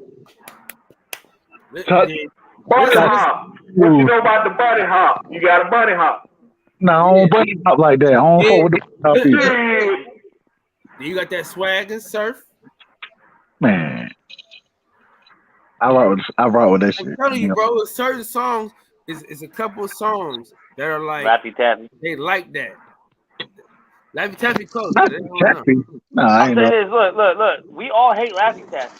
But if you in a club and stick around, you gonna do this one time and then go back to at least one. You gonna get one. You know what song? Candy Girl. Back that ass up, come on, in the club. Oh, you know what it is. That bitch still rocking, bro. That's the shit. Always. It's a few of them songs, bro. No matter how old you get, no matter how many generations you skip through, I'm telling you that, man, I got that swag. No matter where you at in the club, that Meek Mill, man, I'm telling you. Yeah, Meek Mill with me. Like that. Let me say this before you go any further. Kyle, before you go any further, let me say this. Meek Mill, respected. He a real street nigga. Trash as a rapper. But please keep going. That song. Hey, Meek got a couple, though. He got a couple. Meek got some shit. House Party, that shit was my shit. Man, Meek Mill, like I said, Meek Mill, you don't have respect his hustle. Man, damn. I respect his hustle. Real street nigga, trash as a rapper. Listen. When that shit come on, niggas don't even know what they be talking. Half the niggas don't even know what he's saying in this shit, and they be going off in there a bit. And they say, you know, right when the beat drop, bro, the shit go ham, bro. It go ham. That nigga got the greatest intro. Greatest intro. That's the top 5 intro Nigga got all time. Yeah, facts. Top 5. I say top 5 for sure. Carl. What's a better one? I'm trying to say. Freeway. What intro? What freeway song? That free. Oh. Fuck out of here. That's just fire. Throw the whole That's just ways. What you mean? That's just fire. Throw the whole Mexican away, man. Intro? Yeah, that's the intro. That shit is not touching Meek Mill, bro. That shit is not. How it go? Or Death Around the Corner, fucking Tupac on Me Against the World. We talking about intros, man. That's the 50 Cent. 50 Cent, What Up Gangster. 50 Cent, What Up Gangster. The intro's just the first song, right? It's just the first song, right? Greatest opening.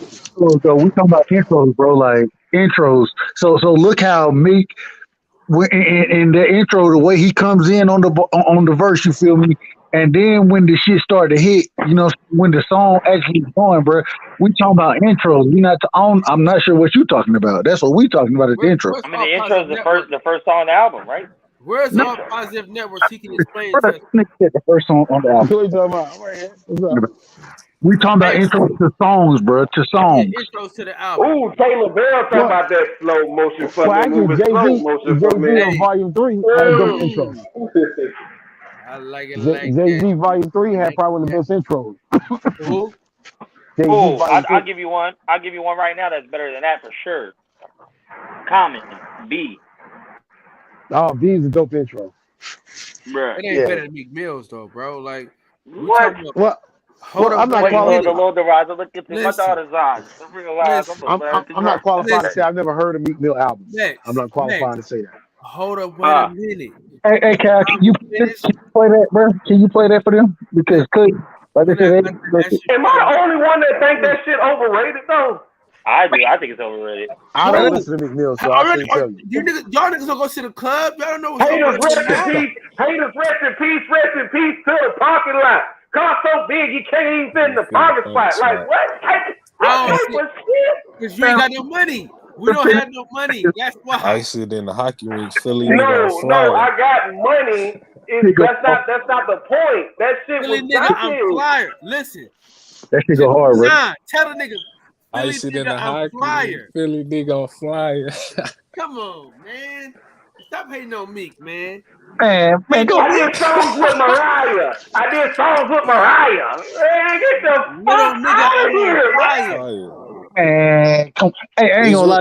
Hey, was it straight out of Compton in the intro? Hold on. Was it straight out of Compton in the intro? Listen. Yeah, it was. It was the first song on the album.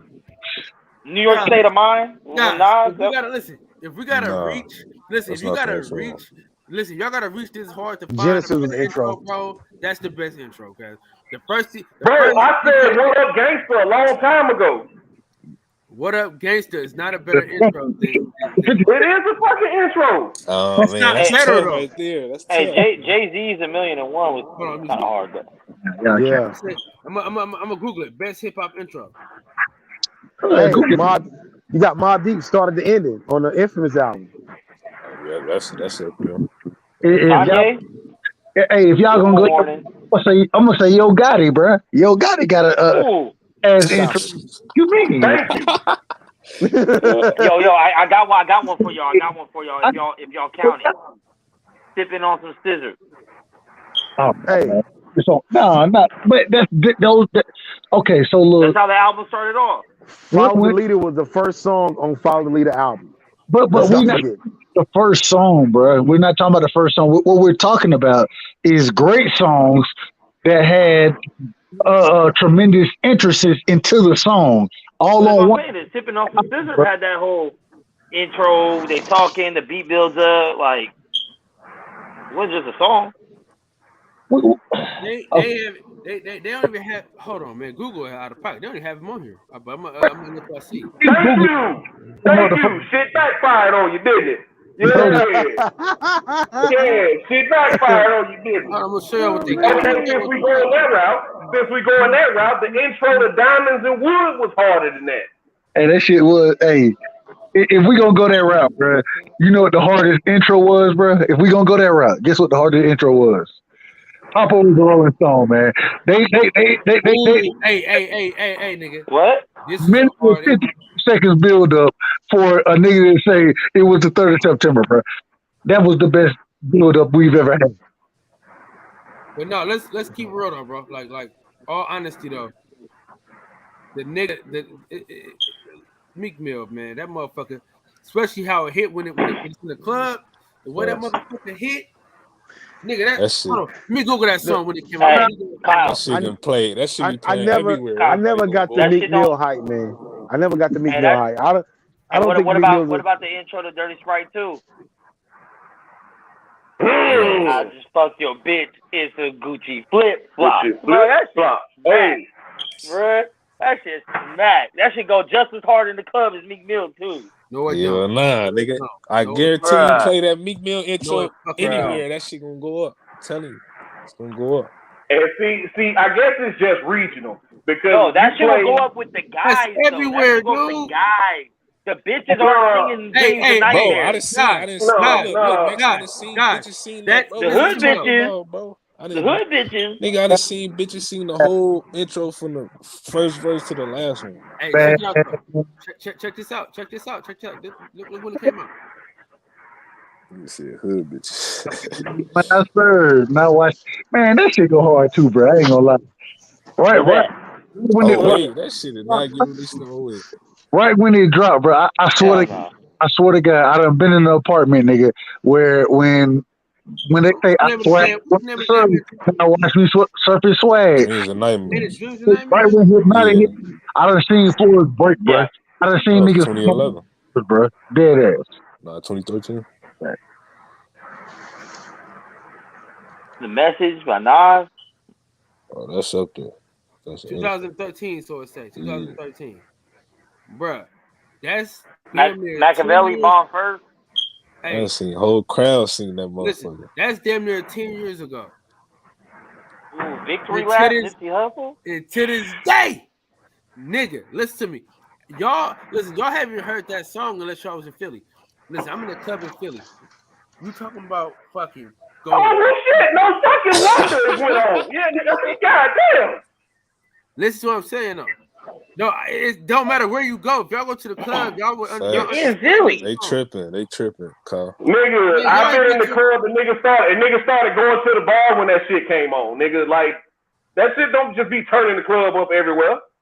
Everywhere I've ever been, that song come on, it's a fucking movie. What's the song? What's the song? I'm saying I done seen it with niggas. I done seen it with niggas. Yeah, you there with all your boys, like, and all the girls are like, the guys just love that song. No, best capper right there. See, hey, listen, okay, hey, listen. No, man, hold on, fucking lying. Hold on, man. Hey, man. Well, hey, Meg. No, I'm gonna tell you this. Hold on, Meg. It's not intro. But when Ain't No Fun If the Homies Can't Have None comes on, even the bitches sing the shit. Like, there's a difference when the whole club sings some shit than just you and your section. My boy, what I'm gonna do? Hold on, listen to what I'm about to tell you. What I'm gonna do? The next time next time it's gonna be Sunday. Bro, you in a club in Oakland? Of course they gonna go. You're in Oakland. What are you talking about? It's Oakland. He talking about geographical location. He's saying that because you're in Oakland, the shit gonna turn up in Oakland, but it ain't gonna turn up everywhere else. If you go to Oakland, bro, that shit turn up in Georgia, bro. But I'm saying, that shit don't turn up in Atlanta, right? So and Philly's a hood. Man, that shit turn all the way up the motherfucker. Hey, if you go to Hollywood and play that shit turn up, bro. The whole club is not going crazy. I'm not going to fucking Hollywood. Who the fuck goes to Hollywood to go have? That's what I'm saying. So you're only talking about your area. We're talking about the whole nation. Bro, I'm talking about Atlanta, bro. I'm talking about Atlanta. I'm talking about Atlanta. Make a song for niggas, and that's why niggas love it. In the words of the great philosopher Aubrey Graham, what he say? He said niggas hate it, but the bitches love it. Hey, Cal, I ain't gonna lie, bro. Hold on, real quick, Cal. You got more great philosophers than I ever heard of, bro. I don't know half the great philosophers you be talking about, but it be words of wisdom. It be words of wisdom. Go ahead, my bad. You know, Thug Motivation 101. You know, Aubrey Graham. Yeah. I hate to say bitches, but the bitches love it. Oh man. And I'm telling you right now, that shit come on in the club in Atlanta, it ain't got the same effect. I'm just letting you know right now. Yes, it do. Yes, the fuck it do. It's turned all the way up in Atlanta. No, I'm telling you now. That shit come on in the club, it ain't got the same effect. Yes, Travis Porter getting more reaction in Atlanta than Dreams and Nightmares, bro. Nigga, they from Atlanta, bro. Who? Yeah, Travis Porter. They from Atlanta, bro.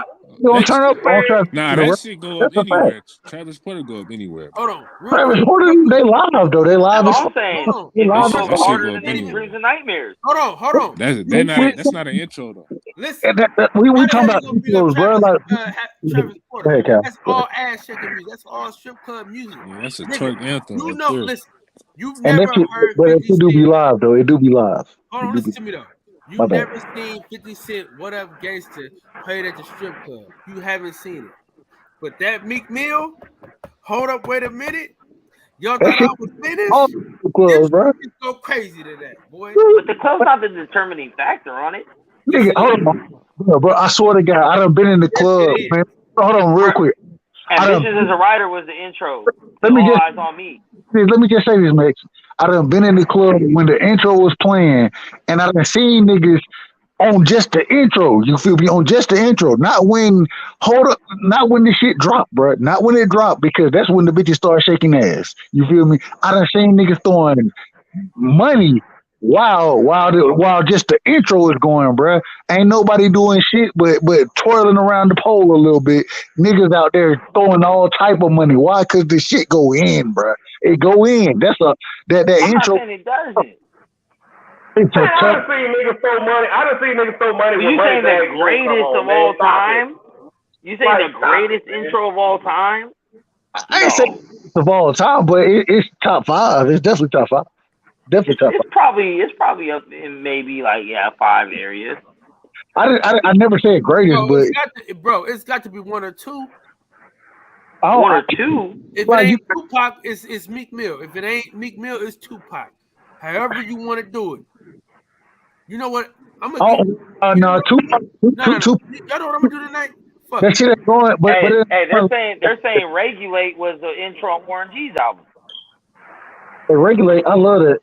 Regulate. I mean, Regulate. We already know that's a worldwide phenomenon of a song. First of all, nigga, that was on the Man, I'll be back. I got shit to do. I'll be back.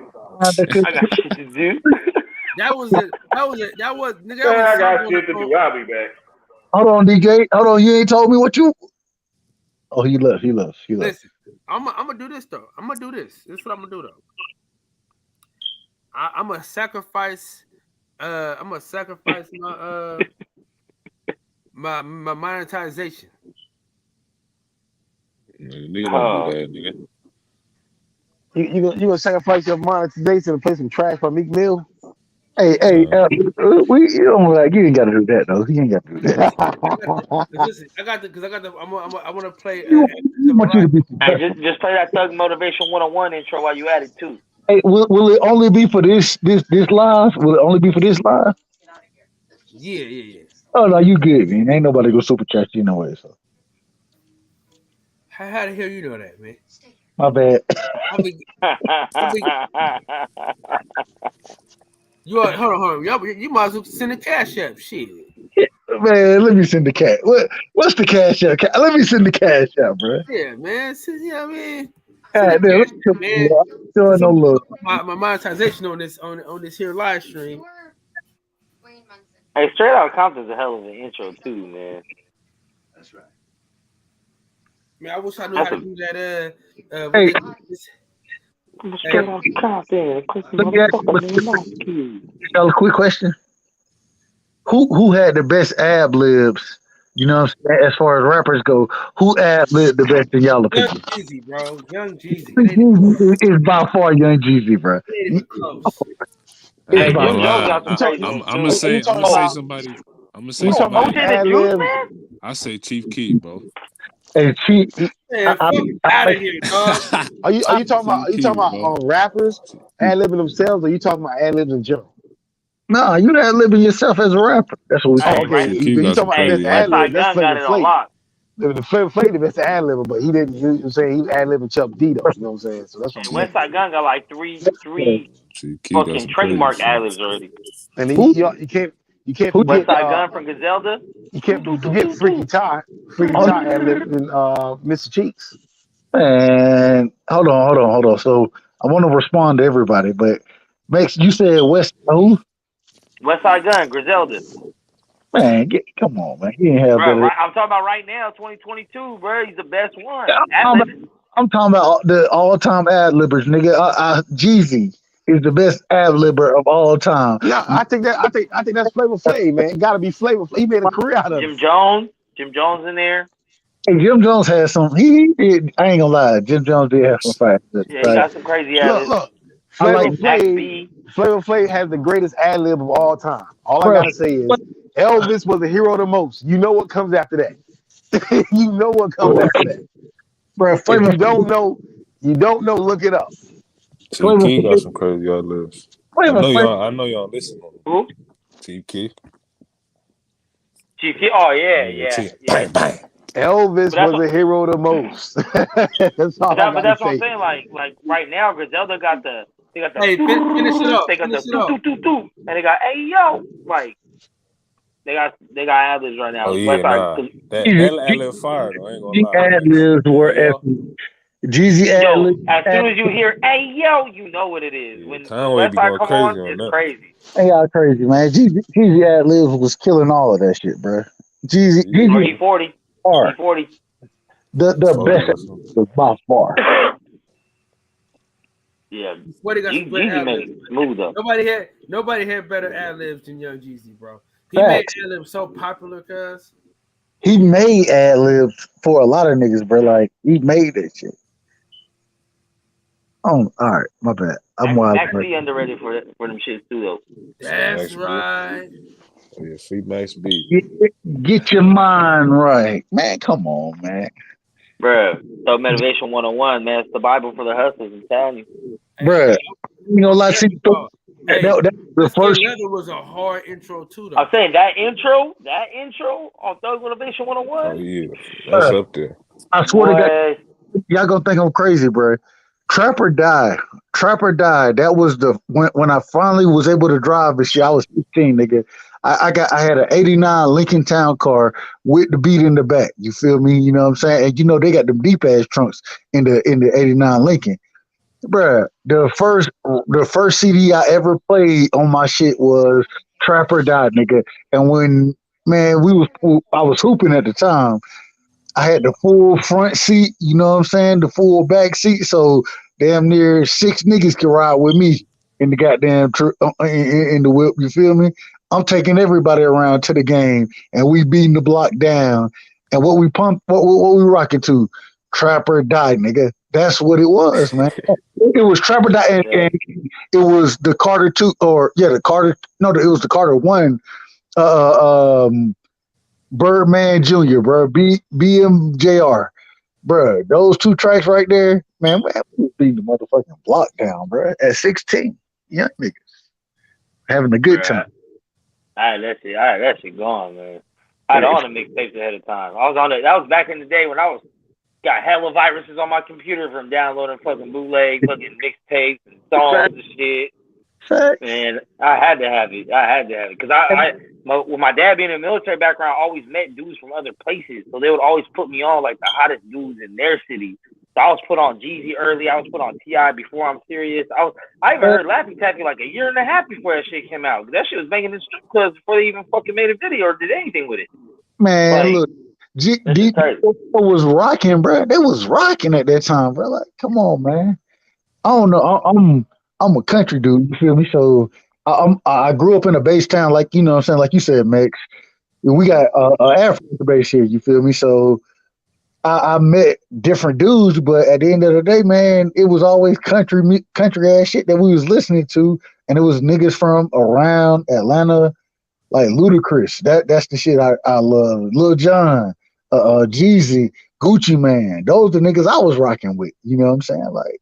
No, Lil Jon, one of my most underrated artists in hip hop history, man. As an artist and as a producer. Lil Jon and these side boys with it. Bruh. We all like to see ass and titties. So we your ass over first here. 2 albums are fucking. Man, y'all just don't know, bro. I rode to when Crunk Juice came out. Man, y'all, man, Bo Hagen on Hagen, who am I? Bo Hagen, be a representative. Hey, listen, I'm gonna be honest with y'all, man. Hey, y'all gonna be mad at me on this one, niggas. Y'all, Pastor Troy, bro. I rock with Pastor Troy so motherfucking. Pastor Troy was my nigga. Hey, right side. Fuck what they say, and I'm not playing to you. Hey, right side. Yes, hey, she lying by the crib. She living with the nigga. Every time I come, she favorite liquor. Always got the Swisher right by her face. I smoke that. I rock with all of that shit. I rock with all of it. Hey, nigga said, bitch, nigga came in, made him put his hands up. Robbery in progress. I put the 45 from the bed. Ho, put that chrome thing to her motherfucking head. That nigga opened that door, told that bitch nigga get on the, put your hands up, get the foot on the floor, man. I'm about to fuck up my live stream today, man. I'm about to play some shit. Oh, Man, listen, that man, Pastor Troy, and it's crazy because niggas like Pastor Troy for this. Niggas don't even rock with DSGB. DSGB, that shit went hard too, bro. Like, man, y'all gotta, man. DSGB. Bro, listen, Bro, high school, that album, what was the name of that fucking album? Pussy baby, show them niggas you was scared, man. Y'all don't know, brother. Niggas was going. Came to the club just to fight. Man, that, bro, niggas used to shoot shit up, bro. Like, and it's crazy because we used to have parties at like hotels and shit, right? Niggas from Fort Valley, man, y'all don't know what Fort Valley is, but niggas from a couple miles away from us, they'll come through and shoot the shit up. You feel me? And these the same niggas we playing ball against, you know what I'm saying, basketball, football and shit. So we knew them niggas and they wouldn't be the niggas shooting and shit, but they homies would be the niggas shooting and shit. And so then what we gonna do? We gotta go back and retaliate, bro. That shit used to get crazy, bro. Like, I ain't gonna lie to you. Man, it's good. That's country shit. That's country shit. It's country shit.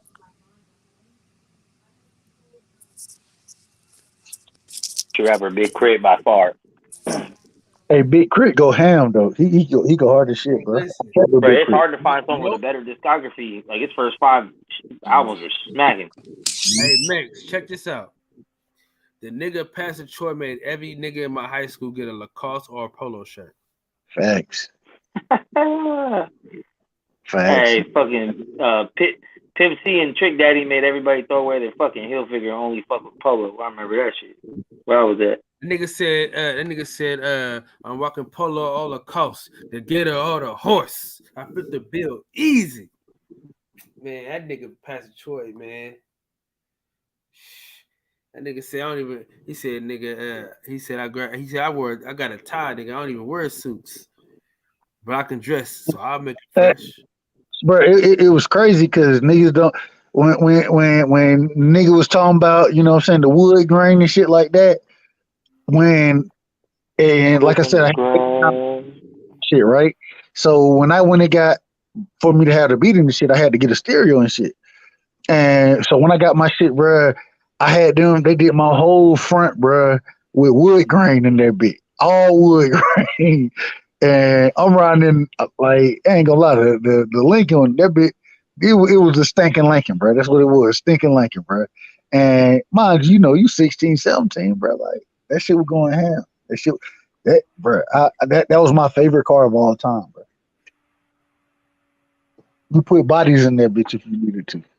Man, I had an 86 Caprice, man. That motherfucker, you can live in that bitch. It's just hard to park it. I love them big old cars, man. They felt safe. Hey, when I got my shit, man, the thing that sold my parents on the shit, they was like, hey, if he get in a wreck in this, I guarantee he get through it. I guarantee it. And so I swear, bro, when I was 17 and shit, I'm riding and a nigga pull out in front of me in like a Dodge Neon. You know what I'm saying? Bro, I knocked the whole front end off that bitch. And only thing that happened to me, I like a little light was broke. My light was broke on the side of the car. I knocked this whole front end off, bro. And that shit was like, hey, the Steelmobile, baby. The Steelmobile. Man, I wonder what music that's coming out right now we're gonna look back as fondly as some of the shit we just mentioned. Man, I don't know if there's any real movement other than maybe the drill shit, like the Chicago drill shit, but nigga Larry June. Oh yeah, shout out Larry June. I ain't listened to Larry June in 20 years, maybe like 3 songs. Fuck wrong with you, man? It took him like 10 years to get on. He like Burner. Like Burner came off. That Burner, motherfuckers forget Burner was rapping when Mac Dre was still alive.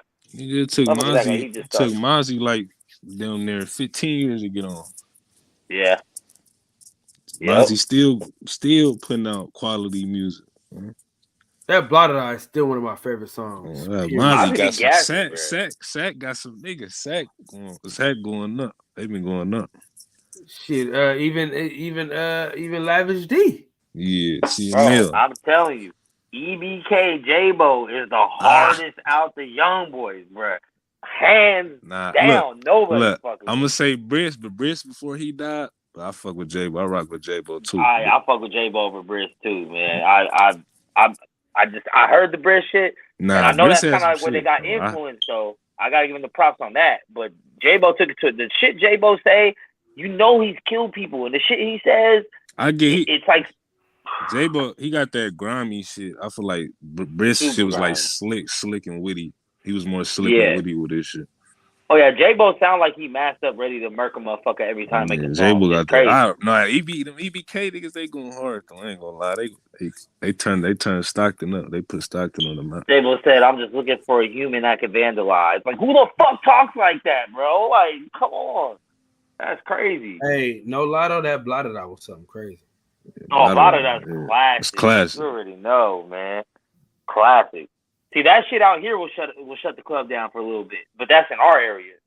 You know what I'm saying? You play Blotted Eye in the club. It's crazy. They don't even play Blotted Eye like that at the club that I be at. Oh, bro, they play Blotted Eye over here because we body for body. Body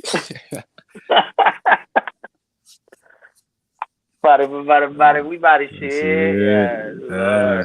Nah, nigga, that it's that soda, nigga. Chopstick. Than that. Circle smaller than a square. The nigga said, "No, I can't let you know." Man, that free Yada, that first free Yada, that shit still slap. Hey, Yada was going for a minute till he got popped too, and then the stories coming out of jail didn't look too good for his career either. Who? Man, Yada. What you talking about? They were saying that he was getting hold in there. Who was saying that? Shit took. There's a video of him. There's a video of him getting beat up. Who posted the video?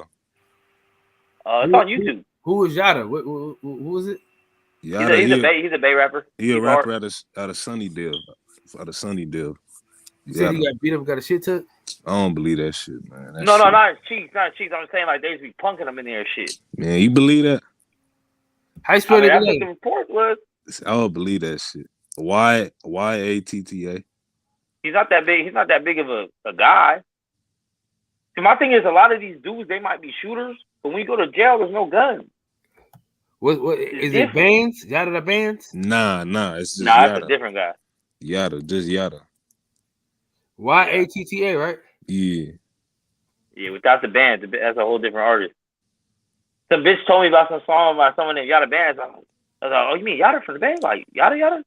She's like, I don't know. When I seen that nigga name, I said, why is niggas got the same name? Like, come on, man. All right, so what's up with him? Where's the video of him getting beat up or something? It's just you should look for. It was on YouTube, like Yada gets beat up or Yada fight. Yeah, that's probably that one nigga that be clowning all the Oakland rappers. So YouTube. Just like what's his name? Was it Young Dallas or some shit? One of them dudes. There's a video of him getting choked out in jail. You know they got phones and shit in jail, so he was like talking to some shit. So dude came in and tell him on camera. I don't see nothing though. It's just like it was a fist fight. I couldn't tell if it was in jail. Like it was like right outside. No. That was in Sunnydale. Outside, like are they projects? You know the projects. Okay, yeah, I saw on the side of a building somewhere. Yeah, I couldn't tell. That was in front of the building. He was young. They was younger there too. They said that wasn't him though. They saying that was somebody's cousin or something. He said that wasn't him. Well, I know ain't nobody touching EBK J-Bo like that, bro. He called out his own dudes. He even said, like, ask Jock who set the heart. I fuck with J-Bo, man. But J-Bo, I don't know. J-Bo be doing some his career ain't gonna go nowhere because he's too street. Oh, no, nigga, all the Stockton artists ain't gonna go nowhere. Like, I know you heard. I know Slow B kind of popping because he got that I Love You shit. Yeah, that song went viral. But you heard about EBK back, though? You know what that is? Nah, I haven't heard. Nah, they like... I don't know. They sound is just, it's not like Northern California or California in general. The sound will never be mainstream. It's too much politics in the music. So that's too many politics between niggas. Yeah, but I'm just talking about. It's just niggas don't want to deal with. It's the same. It's like what's going on with Chicago, where niggas ain't gonna get on. Niggas get they all just blackballed. killing each other. Niggas don't want to deal with that. It's too many street politics. Niggas ain't gonna want to deal with that. Yeah, that motherfucker's too ghetto. Yeah, shout out to my nigga Chippers, man. But that's what I like about EBK. J-Bo sound is like he uses a lot of them samples, like with the mob sound. What's the boy name? The producer. What's his name? Sparky made it slap. Bro be going I don't up. even know. But he a producer. I think he had a sack. Bro got crazy. His all the beats like Briss, the EBK Hot Boys, like he be producer for them. Bro, that sound is like Sack got that sound for real though. Like they shit going up. But honestly, if Mozzie had half the beats that J-Bo had, bro, I just want to hear a song with nigga Mozzie. You said Mozzie got beef. Nah, but sometimes I'm saying like I'm talking the exact beats, like at least do a freestyle over some of them because J-Bo got some crazy beats, like the samples they use on them shits, like you like said on the like the instrumental itself. I thought you said beef. V, I was like, that nigga hate that nigga. That's Mozzie K out there. I'm like, God damn, who like them niggas out there? Like, yeah, but I mean they're EBK. They everybody good. They don't get along with nobody really. Nah, but you right though. They beats like his beats is more. I feel like because Mozzie like when he rap on beats, it's more like he a lyricist, so he trying to you know what I'm saying. So his beats gonna be a little different, and he an older guy compared to. But if he can get that mob, that like, you know how he didn't rap. When he get on the song with like Yada or somebody, he be on a mob type of beats, like the mob music, like that's my favorite sound though. Mozzie got that because then he spits on top of it. He spits, so it's like yeah, but like when Lavish D, like when he first got out of jail, that's the sound now is cool. But I like when he was making that. When he first got out, off to me, man. When he first got out of jail, he was going in. But now his sound a little different. Like he trying to. Bro, that last diss song he did when he dissed everybody, that motherfucker was rapping fast as fuck. You can't even tell what the fuck he was saying, and that shit wasn't mixed down that good. I'm like, bro, you just wasted the whole diss song. That diss song he did with Mozzie was a good one. Not the last one. I know what the CML one you talking about, right? The one that got hella views. The one he got hella views. Got out. Oh, you talking about? I can't think of the name of the song. I know what you're talking about though. That was his hardest one. Talking about his dead partners and shit. But he just came out one like a week ago or some shit. That motherfucker was like, I'm like, bro, that's not. I don't think I've ever heard a good diss song where motherfuckers rap fast unless it was a Twisted Bone. Was it diss songs? I thought him and Mozzie stopped the diss song shit. Nah, he just like Mods and Filthy Rich, like all kinds of motherfuckers. It was like 6 people who did that song. Filthy Rich too? Yeah, I'm pretty sure it was one of the names. Like I said, I didn't even listen to the whole thing because hold on. Who did Filthy Rich? Hell no. They cool with each other. What you talking about? Bro, let me find the song real quick. I'll send you. Nigga, Mozzie dissed that nigga Filthy. They don't get along no more.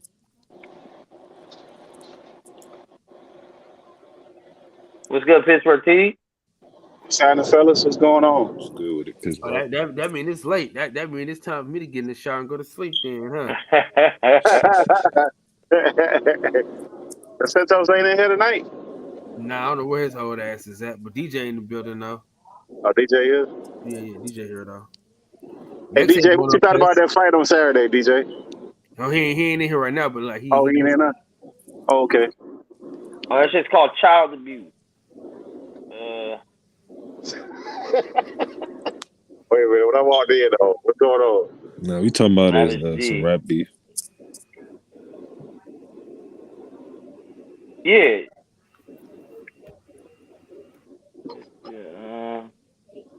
Where's the list of doozy? Yeah.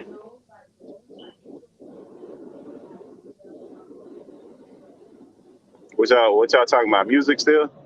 Yeah, we talking about these artists out of California. Out of Sac. Okay.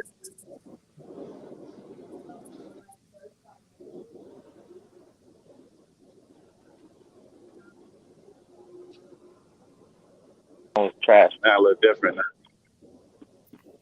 Yeah. That's the thing too, man. Other than Chicago, like it's hard to get some good diss songs now because everybody just kill each other. Nah, they it's don't be good. They just be naming everybody dead ops and dead homies. It don't They be be saying really some good. disrespectful shit sometimes though. Yeah, that's why they be in smoke right now. I mean, that's not right, but that's part of the reason why they be killed out there. But they got that drill music in Chicago, right? That's Chicago, or that's another area? No, that's Chicago. And that drill New York got their own version. Them niggas is drilling. They really drilling in Chicago, man. Yeah. Bro, that's crazy, bro. They just motherfuckers just got shot the other day on O Block. Yeah, about 5 people. Remember they had that little white boy that had that drill song that was hard as hell. Slim Jesus. Man, he was capping about that. He was lying about everything. He admitted it real quick though. He said, "Hey, That's why you see he fell off. You see he ain't made none sense. Hell nah. He told the truth though. He came out and said the truth. But that little white boy had a little hard ass beat, whatever that was. He came out with. He disappeared. Yeah, niggas caught on to that fake. You can't be capping. They ain't gonna listen to it if you capping, especially if you not hard. And that's why I was saying when it comes to hip hop, bro, the authenticity is usually one of the number one things when it comes to this shit. But why though? But why? Think about it. All the other genres.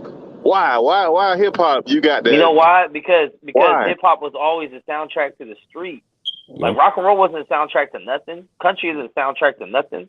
Like it's always been hip hop as a soundtrack to the street. So if you telling some false shit or you're not who you say you are, then it's hard to believe anything you say. And then we gotta not listen to you. No more. I mean, you don't gotta. I feel like if you don't rap about the streets, you don't gotta worry about that. Like you know what I'm saying. J. Cole don't gotta worry about that. Kanye, yeah, exactly. They don't gotta worry because they don't rap about the streets. If you don't want that to happen to you, don't rap about the streets. Rap about something else. That's how I feel. Exactly.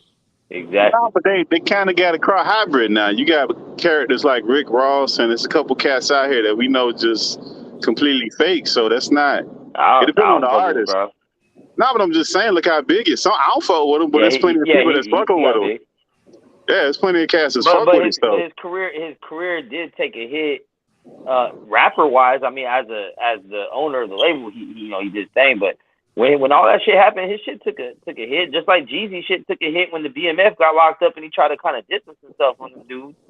Like but they told him to But Big Meech told him to do that though. Yeah. I don't know. But they were saying that. I mean, Lou Da Vinci. Big Meech ain't giving Jeezy props like that no more. Nah, because they would have touched him up if they didn't approve of that. They would have touched him up. Big Meech and them was big back then. If they wanted something to happen to him, there wasn't nothing he could do. Man, because he was gonna sign. No, but remember I was saying there was that whole time period where they were saying Jeezy wasn't putting no money on his books. Jeezy wasn't talking or none of that shit. Like he went above and beyond, and they did have a problem with that. He had to though. Nah, trust me. If he had a problem with that, Jeezy wouldn't be walking around right now. No, but they did have a problem with that. That's why recently that was just some Blue Da Vinci started, bro. Yeah. The reason why Jeezy partner got killed by Gucci Man. Yeah, he ain't had no problem with that like that, man. That's all gossip and hearsay. Trust me, if that dude had a problem with it, Jeezy wasn't nobody that he couldn't be touched, man, back then. I'm saying, but you gonna kill him because he's doing his own thing? Like, nope. It's not like he dissed BMF. I'm just saying, like, there was definitely motherfuckers from inside jail, not Lou Da Vinci because he's whatever he is. But they were saying, like, yo, Jeezy ain't been coming around. Jeezy ain't been doing what Jeezy's supposed to be doing. Like, they literally put him on. So, like, but then they cleared it up. Recently, they cleared it up. That's why at the verses with Gucci, he gave a shout out to Meech and shit because they cleared it up now. Like, now we on some grown shit that was back then shit. But there was a good time period that because the statute of limitations probably like is done now. But listen, if them dudes had a problem with it, if the dude don't talk, Meech telling them don't touch him, I don't give a shit what kind of problem the dudes had. They ain't touching them. That's just what it is. They could have had a lot of problems with it, but the dude at the top, he ain't had no problem with it. That's what I'm saying. Because if he did, he wouldn't be here. No, I get what you're saying, but I mean, one out of 50 dudes, I understand his power, but the rest of the organization is looking at him a certain way, and his career took a hit. Jeezy is not who Jeezy was when Jeezy first came out, and neither is T.I. after all that weird shit happened with him not getting time. him being in Crime Stopper commercial and taking the stand about his homie's murder and shit, it didn't have a good look for him. Now he still sells records. He's still a platinum selling artist. They still got a big fan base, but their careers took hits. But that was his music, though. That was his music. That ain't had nothing to do with Meech. That was just his quality as a music, though. That first album he came out, them albums he came with after, they weren't the same as the ones that during that time period that you talking about. That ain't even close to being the same shit. That was his music itself. Yeah, I stopped listening after Recession 3. That's probably when I saw in the USDA album. Yeah, I mean Thug Motivation 3. My bad. The second one. Yeah, after that Thug Motivation, that was it. I mean, he had none. You can't even remember none of his other stuff. He has some other cool albums. He got a song or two here that still go. Nah, but it wasn't no album. It wasn't no album like that. Thug Motivation. Album, not album. Yeah, it wasn't like that. That's one of my probably top 10 albums ever. Honestly, shit. I was that shit front to back on a regular basis. But I'm saying like in hip hop though, it's like when you're a mainstream artist, you're still gonna sell because there's gonna be kids and women and all these other people in different countries don't give a fuck about what happened.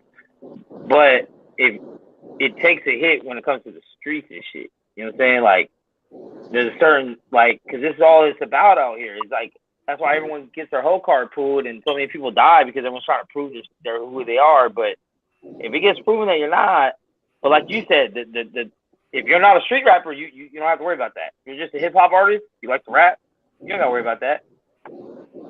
But when you come out saying I do this, I do that, motherfucker run up, I got him, and then we see you on camera get knocked out, your shit takes a hit. Yeah, because it's dudes now that it's plenty of dudes now that's more mainstream that they got people writing this shit. And they're gonna be around for a long time. And then, I mean, to me, honestly, that's the way it should be because if you look at every genre of music, it's all fictional shit, anyways, man. And after like the first album, maybe the second album, you done ran out of shit to rap about, man. Them dudes ain't in the streets no more, man. So you can't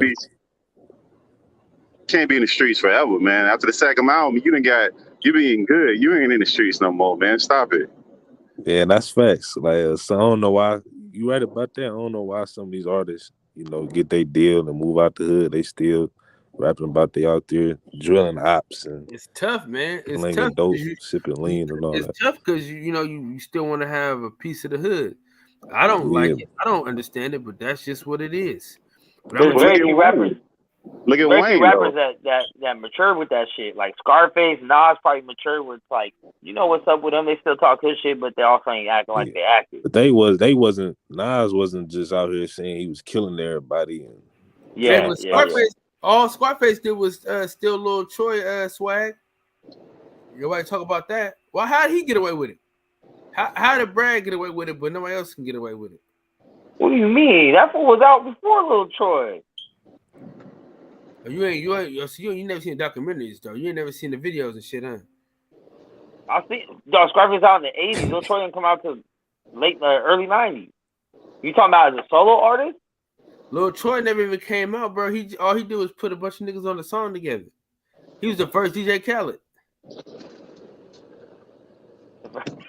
first DJ. Lil Troy's I Want to Be a Baller, right? Yeah, but he never rapped on the song. Yeah, he did. What verse? That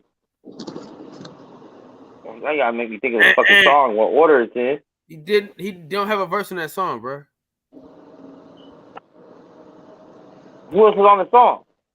A bunch of niggas I don't know.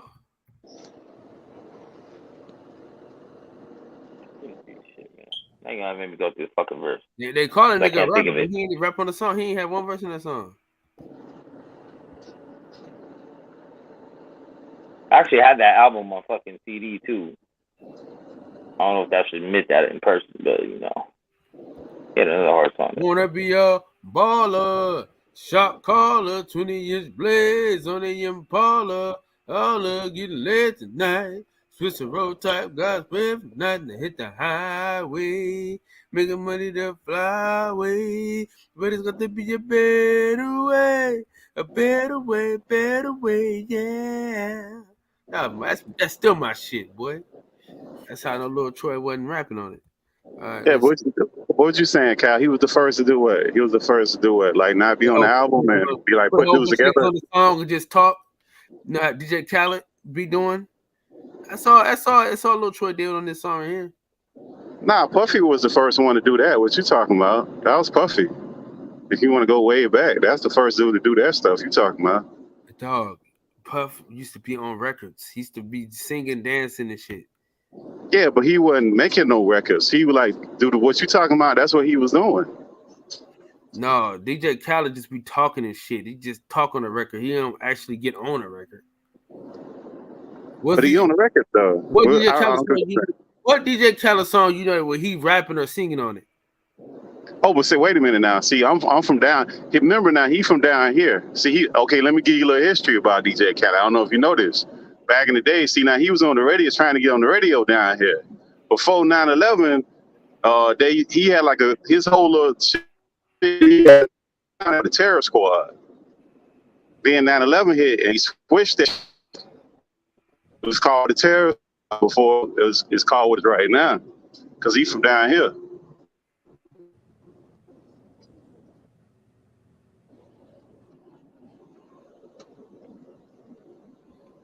Damn, they never tell you. They never show you the verses. Damn, man. Hold on. I'm about to just mute it because I could just go through it and just really show y'all to tell who it was that was rapping on this shit. Oh yeah, because that was like Fat Pat and Hawk and all them from. Yeah, but what I'm saying is DJ Khaled wasn't doing what this nigga did. He was the first. Hold on. Hold on. I got to undo that. How you gonna say Scarface stole someone's style that didn't even rap? No, like his life, like the shit that he rapped about was the same shit that you got mad at Plies for doing. What do you mean? Scarface is certified from where he's from. No, he copied this man's life, dog. That's what I'm telling you. Shit, but the niggas got some sense about them. They won't be out there copying all that stuff right about now, man. Because these dudes right now not playing with these boys with that stuff. You be acting like you did that shit. Yeah. You act like you doing that shit for us. You know, Scarface is considered one of the best lyricists in the history of hip hop. So I never heard he copied anyone's style. As a matter of fact, I know he wrote a lot of songs for a lot of cats. No, so I'm not talking about him rapping. I'm not talking about him rapping. I'm talking about the man's lifestyle. Nah, I don't know about that, Cal. He go way back, man. I'm just telling you. He been fucking with Jay Prince forever, Listen. Him and this nigga used to go. Him and dude went back and forth, and Lil Troy damn near exposed him for some shit. This was like when Lil Troy was in jail for a little while and shit like that. And he was mad that he didn't. I got sure. I'm gonna look the shit up because it's been a while since I watched it. But yeah, who is Lil Troy? I don't know nothing about this cat you talking about. The wanna be a baller, shot caller, 20 years blades on the Impala. That ain't even Scarface style though. Yo, I'll be going to Scarface farewell tour, man. I suggest I'm trying to figure out what part of you keep talking about him rapping. I'm not talking about him rapping, bro. You talking about his lifestyle, his life, his actual life. What he's rapping about. What he's rapping about. Oh, what that got to do with I thought you said Scarface cop somebody's style on wax. Nah, his life. That's what I heard. You got to talk about DJ Khaled and all that. Yeah, but they all do that though, Kyle. Man, that's not nothing unusual. You see a dude that sell a little drugs, and when he rapping, he the kingpin. Like all these dudes ain't kingpins, man. Like, see, y'all were here for the conversation, man. Max made it a big deal. No, Scarface wasn't no dummy. He's a very, very intelligent dude. Yeah, but most of these dudes want to. Yeah, but we're talking about rappers not living the lifestyle that they said they live. Portray and rap, man, every time. Yeah, but all of them do that though, Kyle. That's what I'm saying. Like all of them. Everyone exaggerates. Yeah, it's entertainment, bro. They trying to entertain. Everyone exaggerates. Are y'all gonna I'm talking about straight lying. I'm talking about straight lying. Like you ain't never been out there in no circumstance. Like there's difference between lying or like Rick Ross, where he said it was not him until it was him, and then he lied on top of the shit again. Yeah, he was the correction officer. Yeah, he's the most glaring example of that. But all of them exaggerate. They gonna everyone always exaggerates. That's hip hop Well, in general. hey, That's hip hop in general. this stuff been Fuck going all on. the bitches. This He stuff got been the going on biggest since gun. He's the hardest dude. We get it. It's been going on since Milli Vanilli and before that. Yeah. A whole lot of these cats. Hey, A whole lot of these cats. Max, 80% of these cats are living lifestyle. It's entertainment, man. At the end of the day, it's entertainment, man. That's just the music industry. A lot of But folks I'm saying, lyrics. Scarface been around almost 40 years, 35, 40 years in this game, and ain't nobody other than one human being ever came out and said, "Oh, he's not that. He didn't grow up like that. He wasn't that guy." Nobody. He's fucking with Jay Prince forever, and we know what Jay Prince is. Jay Prince is actually probably the last living dawn of hip hop. So I don't know. But I'll be at that concert. I'm taking the Greyhound because my car's piece of shit and I ain't risking it. I'll be on the Greyhound. I will get a fucking room that night and I'll go all that way to see that guy's last fucking tour because where's this at? Where is this at? The one I'm gonna go see is San Luis Obispo. Sing somebody else's lyrics. Where the fuck is that at? San Luis Obispo. It's like from you it's probably almost 4 hours, but it's because it's 2 hours from me south, and I'm about 2 hours from you south. Because there's a show in Oakland, but it's sold out at Yoshi's. But it's sold out. So there's Sacramento, LA, San Diego, San Luis Obispo, Oakland. So I gotta go, man. Scarface my number 2 all time. Anytime he's ever been in California, I've seen him fucking since I've been old enough to go to concerts. So I'm not missing this. This is it. Farewell. I'm gonna cry a little bit, but they're gonna be gangster tears. Hey, Cito, did you go over that bad area yet? No, not yet. Hey, listen, make sure y'all niggas tap in tomorrow morning, man. Car Chronicles around 7:00 in the morning. Max always tap in with me, man. Y'all make sure y'all tap in, man. I'm up, yeah. I'm in. Yeah, if I'm woke, I'll be on you. If I'm woke, I'm on you. You know, I got some entertainment I be doing. Man, I'm tired of you and these bitches, Cintos. I can't help it, man. I can't help it. I just took a tit out of my mouth. I just took a tit or two out of my mouth. That's no reason I'm late. I can't help it, man. They just be calling me. Oh, look, somebody said, look, that was somebody said. Hey, hey, did y'all talk about the cross dressing mass murderer? Did y'all talk about Buddy tonight? I ain't see with the earlier part of the show. Y'all talk about the cross dresser that killed all the people in Chicago? Nah, we started on Mac Dre because it was Dre Day. Hey, okay, we don't get involved with white folks' business on this channel. all right, I'm just saying, Buddy decided to put him a dress on and try to hide out. Man, I ain't never seen that so crazy, man. Oh, bro, I know, motherfucking like killers from the hood that do that same shit. They put wigs on, look like bitches, and then they go smack dudes, and then. Nah, that ain't working though, man. That Max with the technology these cats doing that's just because your ass didn't want to put a dress on. There's a lot of shit you could have been to try to hide your identity, bro. Hey, I know a couple people out here. It's a thing. Hey, man. Look at Tiger. Why he? Who? Video. Just like white chicks. Oh, YG and Tigger, man. Anybody? Yeah, them dudes there, man. That's some clown stuff right there. Especially YG. Yeah, especially YG, man. That man. nigga be doing a whole bunch of weird shit. It's expected for Tiger because he likes trannies. But YG, come on, man. Nah, I mean, he told you who he is, man. He's supposed to be the super. What is he, a Crip or Blood or what is he, a Blood? Supposed to be a Pyro, the super Pyro. Yeah, I don't know. You read what they said in the chat, what Philip said in the chat, Cal? Hey, supposedly, he had a hand in that Draco shit, so. I just had it up, Cintos. He might be a cross-dressing. That nigga ain't do nothing to no Draco. But shit, he was on camera. Your boy never brought out any paperwork, though. Who? Yeah. Pull that part up, Kyle. Troy never brought out the paperwork. No, Brad Jordan had nothing to do with no lifestyle. Nah, he ain't sparing nothing. But he can't be the only one though, man. I mean, there's a lot of cats doing a lot of the similar shit, man. Ain't nobody really that exclusive with their lifestyle, really and truly. EBK J-Bo is. He's in jail right now. You know that all the youngest with it, man. They with it, man. Hey, that motherfucker caught a body like 15 and got out, and then just went back in. But they, you know, keeping it 100. It ain't your lifestyle off the records that pay your bills. What you rapping about and how you flowing it on wax and on stage is what pays your bills. That lifestyle gets you killed if it's the wrong lifestyle. So at the end of the day, look, at the end of the day, it's entertainment. Not bad country, dance. Oh, there goes the bad spot. R&B, soul, all that, and everybody's doing. I'm messing up.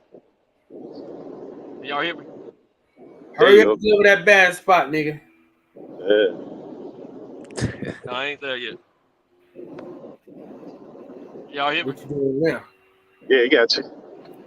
Yeah, so all these genres of music, man. Not all the artists have written their own material. They've always had a lot of writers. They keep writers in the music industry simply because you got people that they're more artistry on stage and in front of people. The writer may not have that energetic charisma about themselves, but they're ahead of a lyricist, so they put the words together on paper to match the music, and boom, you got a hit. That's just where it works, man. You got session players, you got musicians that are not on stage; they're in the studio. Then you got musicians that are hellified on the stage. You know, we need a verse between Wale and J. Cole, man. That'd be a great versus. Man, we don't talk about this before, Cal. Come on, Cal. You know, you already know that's gonna be a shutdown. I ain't saying that Wale ain't no count, but you know he ain't got nothing for J. Cole, bro. Come on. You got everything for J. Cole, man. J. Cole can't fuck with Wale. Yeah, in your opinion, in your biased opinion. But last time we took a consensus about this, Wale go to sleep. He got bathed. He got bathed. Good night. Yeah. Well, niggas don't know music, man. Mexico told me Nas is better than Lil Wayne. He is. Bro, come on, Kyle. He said, who better than Lil Wayne? Who better than Lil Wayne? Nas. Nas way better than Lil Wayne. Nah, I don't know about that, man. Lil Wayne got catalog songs, man. I don't know what y'all talking about, man. Lil Wayne ain't got shit on no man. Lil Wayne got man. Okay, how many albums Nas got? Man, Nas overrated as a motherfucker. Okay, how many albums Nas got? Nominated for a Grammy. How many? Wait a minute. Let's go through this. How many albums Nas got? How many albums Lil Wayne got? Look, I don't know. No, that's bangers. That's bangers. What, one, maybe two? You got way Illmatic, maybe Stillmatic. What you give him? Two, maybe three? Let's say Nas got three. Illmatic. He got at least like 5. How you gonna skip over It Was Written, Pittsburgh T? Say it again. It was written. How you gonna skip over It Was Written? Okay, It Was Written. Illmatic. Godson. Godson. I don't know about that. New shit he just dropped. Fire. Nah, that last stuff ain't that Hit Boy was crazy. King's Disease 1. I gotta go with Nas. Talking about nah. That's a couple songs. What Lil Wayne got? What has Lil Wayne? Lil Wayne was cold. When Lil Wayne stopped writing, that's when he started falling off to me. He just started saying anything on the mic after that. No, that nigga drug addict, Lil man. Wayne That's what the problem is. That Carter 1, Carter 2. Man, he got the drought. He got about 5 albums, man. He got about 10 years. He got that mixtape that brought him in. The mixtapes is what brought him in. But he got about a good cold 10 years. So that probably bring him about 4 or 5 albums. And he ain't had a good project in the last 10 years. That nigga on drugs, man. I'm talking about that nigga on some heavy drugs, man. But Nas is older than Lil Wayne. Nas just dropped this year. Nas ain't on drugs like Lil Wayne, man. Whose fault is that? that? Whose fault is that? I'm talking about the catalog. We knew Wayne was on drugs when he was, I play basketball with the moon. Wayne like, had a good fuck out of here. Wayne had a good from like 05 to like 2011. Wayne. He had a good 10 years and he was running. Wayne had a 2-3 year run where he was fired. Hold on. Nah, he had some years, man. Well, overshadowed. Jay-Z was making albums at the same time, so it kind of got overshadowed. Nas got 14 studio albums. 14. That's what I'm saying. Him and Nas and Wayne about the same. It's about the same as far as albums, not songs. Songs, yeah, you could pick out some songs. I'm talking about the albums that were legit. You could be listening to the whole album. Wayne got a lot of stuff. No, I'm talking about legit albums that Nas got. It's probably about the same. It's about 4 or 5 albums. They about the same. Legit albums, you could just turn that bitch on and let it play. It's about the same. No, the Carters ain't because Wayne's best albums are mixtapes. No, man, the Carters, he got the same amount, man. It ain't that much of a difference. I'm talking about albums. Both of them got 14. You say his albums is better? No. I'm not saying that albums better. I'm saying they're about the same. As far as their catalog of albums, where you could just turn the album on and not have to touch that bitch. Now, if you want to go song for song, that's not my argument. My argument is they're about the same. As far as albums, you can turn on and let that bitch ride and you don't got to touch it. It's about the same. I can agree to that. How many, though? How many Wayne got? It's about the same. It's about the same, bro. They're not that far apart. I got like 3 for Wayne. If you want to stretch it to 4. Yeah, Block is Hot, Carter 1, Carter 2. 500 Degrees wasn't that. They about the same, man. It's really about the same, but it's really about choice. I don't say, okay, let's just go with yours. Let's say, would you say Nas got 4 and we're going to say Wayne got 3? That's still about the same.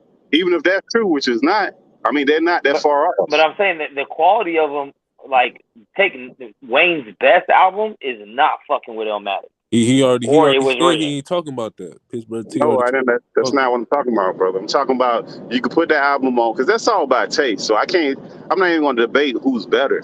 That's all about your taste. I'm talking about you put the album on and you let that bitch go and you ain't got to touch nothing. Where there ain't no bullshit. That's what I'm talking about.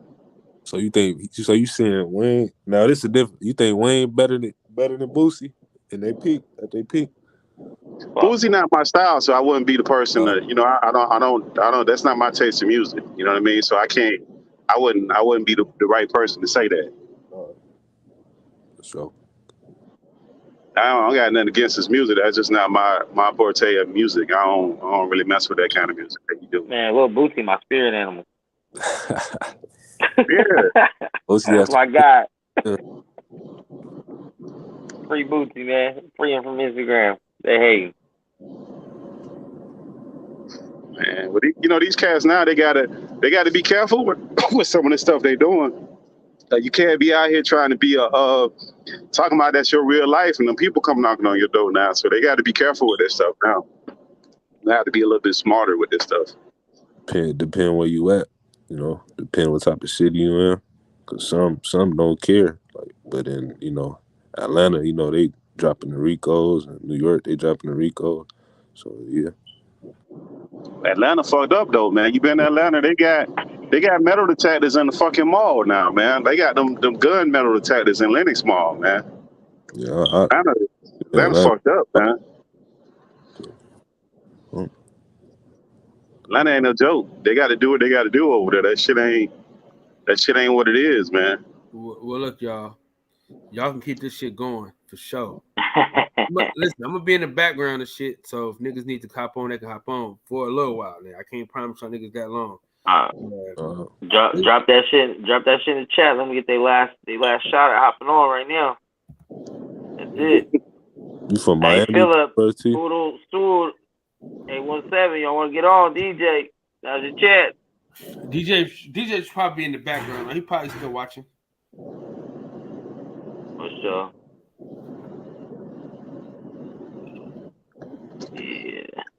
Yeah, but that stuff very different. Remember too, hey Max, I got another bone. I got some facts for you, man. I forgot to pull up these facts since we love facts. Hey man, remember talking about that child support stuff, man? A couple days ago, we talking about child support, and we were saying that everybody was saying that men get as much custody as women. If you Google it, you'll see they did a U.S. Census. 2018, men only get 20% of custodial. They only win 20%. Women win almost 80% custody when it comes to kids. So that's not true. That's nationwide through a U.S. Census, and then they even break it down through demographics. Depending on which ethnic group you are, it's under 20%. So that's all the way wrong. I agree as far as the system is designed for women to be the beneficiary. I just saying that it's easier now than it used to be as men. Like you have a chance now as a man still.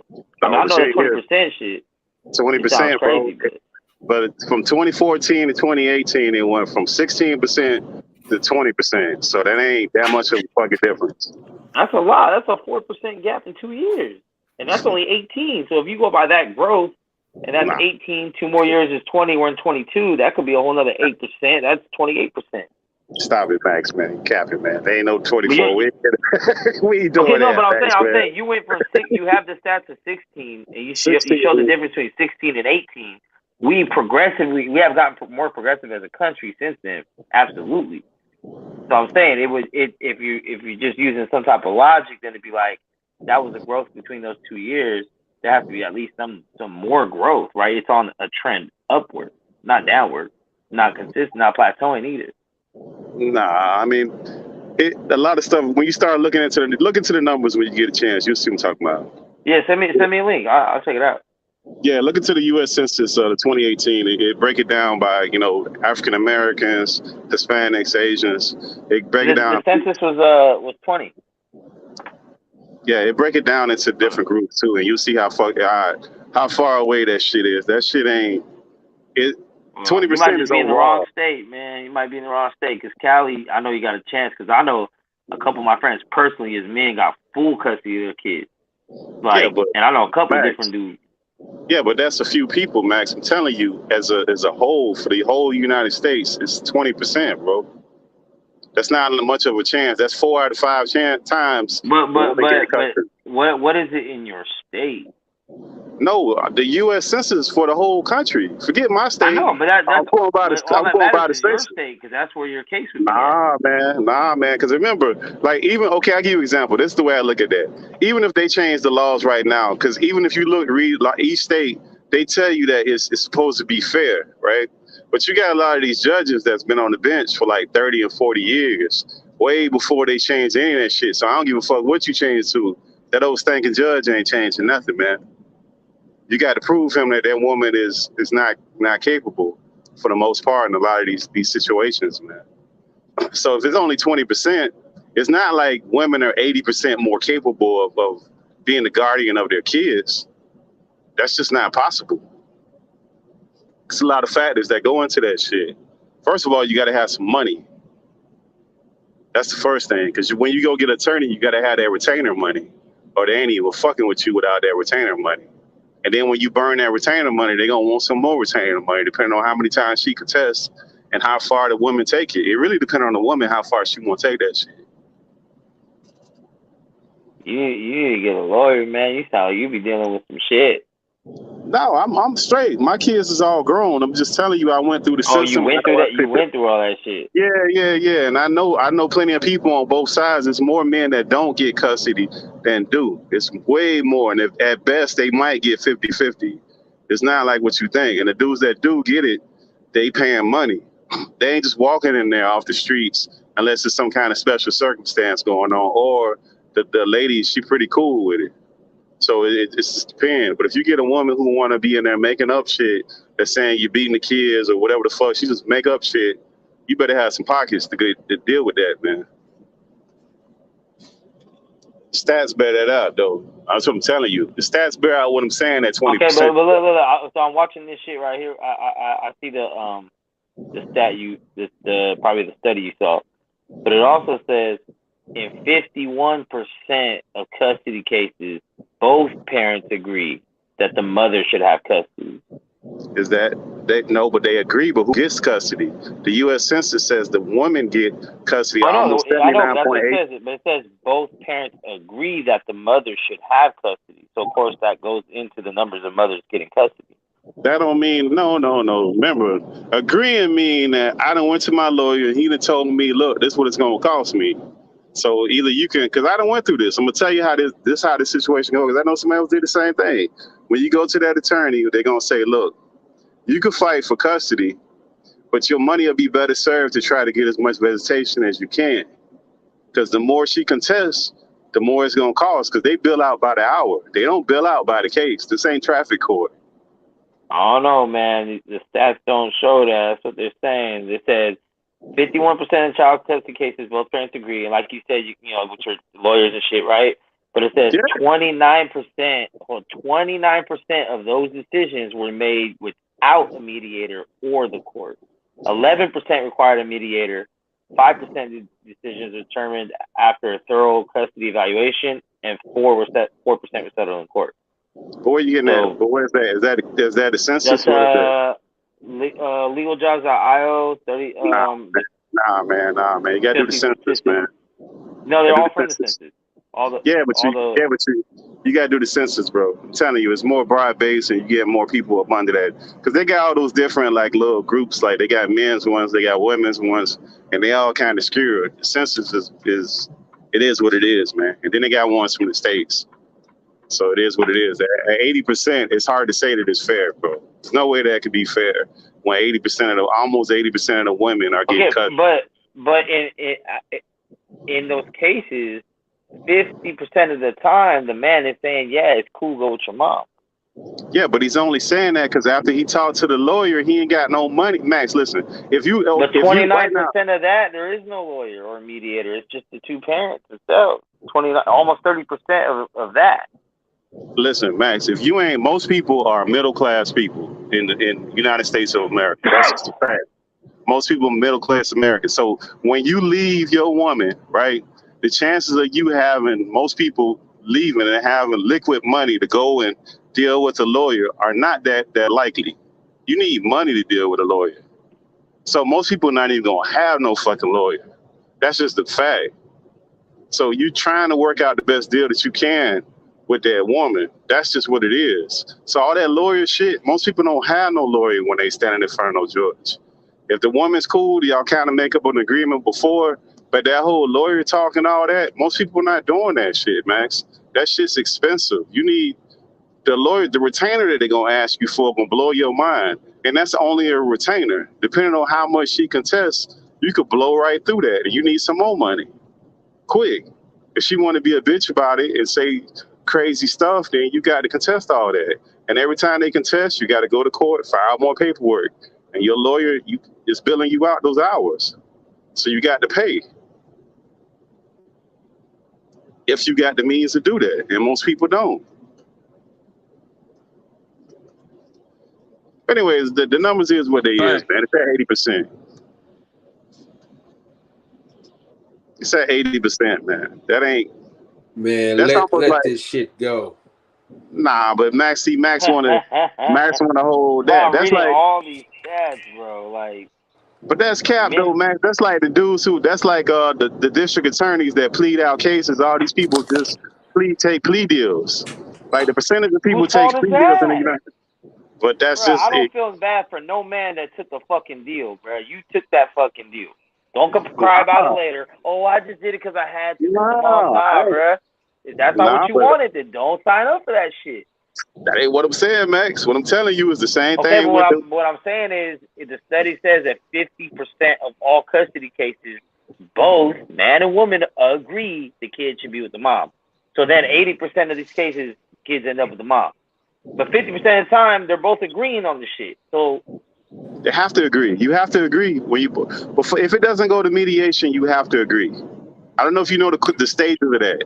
Like but it said 30% of that there is no mediation. There was no mediator. It was just the two parents themselves. So 30% of the half of the percent of the time, the guys are saying it's cool, and most of the time, guys are saying it's cool. That's the problem. A lot of Asian dudes out here that don't want their kids full time. They have no problem just picking them up on the weekends or overnight. That's not true, Max. That's not true, Max. I'm telling you, I don't know where you're getting that from, Max. That's not true for us because we're real men. But we know because of these kids, these young fathers and shit, they ain't trying to fucking have them kids 24/7. Max, that got nothing. Your desire to be a father has nothing to do with the court. That has one thing that got absolutely nothing to do with the court. They don't care about your desire. They ain't got shit to do with taking those deals. Like my mom didn't even show up to court for my custody when my dad tried to get custody. He got full custody of me. She didn't show up. But there's a lot of dudes that don't show up either. Fuck it, 10 kids. I don't care. Child support. I'm not gonna work. Like And I'm talking about the younger generation. Like we talking like teenage kids, 20-something-year-olds. You know what I mean? New fathers. They don't want their kid 24/7. But Max, over 50% of those people pay. If you look at those same stats from the U.S. Census, a little bit over 50% of people pay their child support, and they're not behind. So that can't be true. You can't pay child support and not give a shit about your kid. That's not true.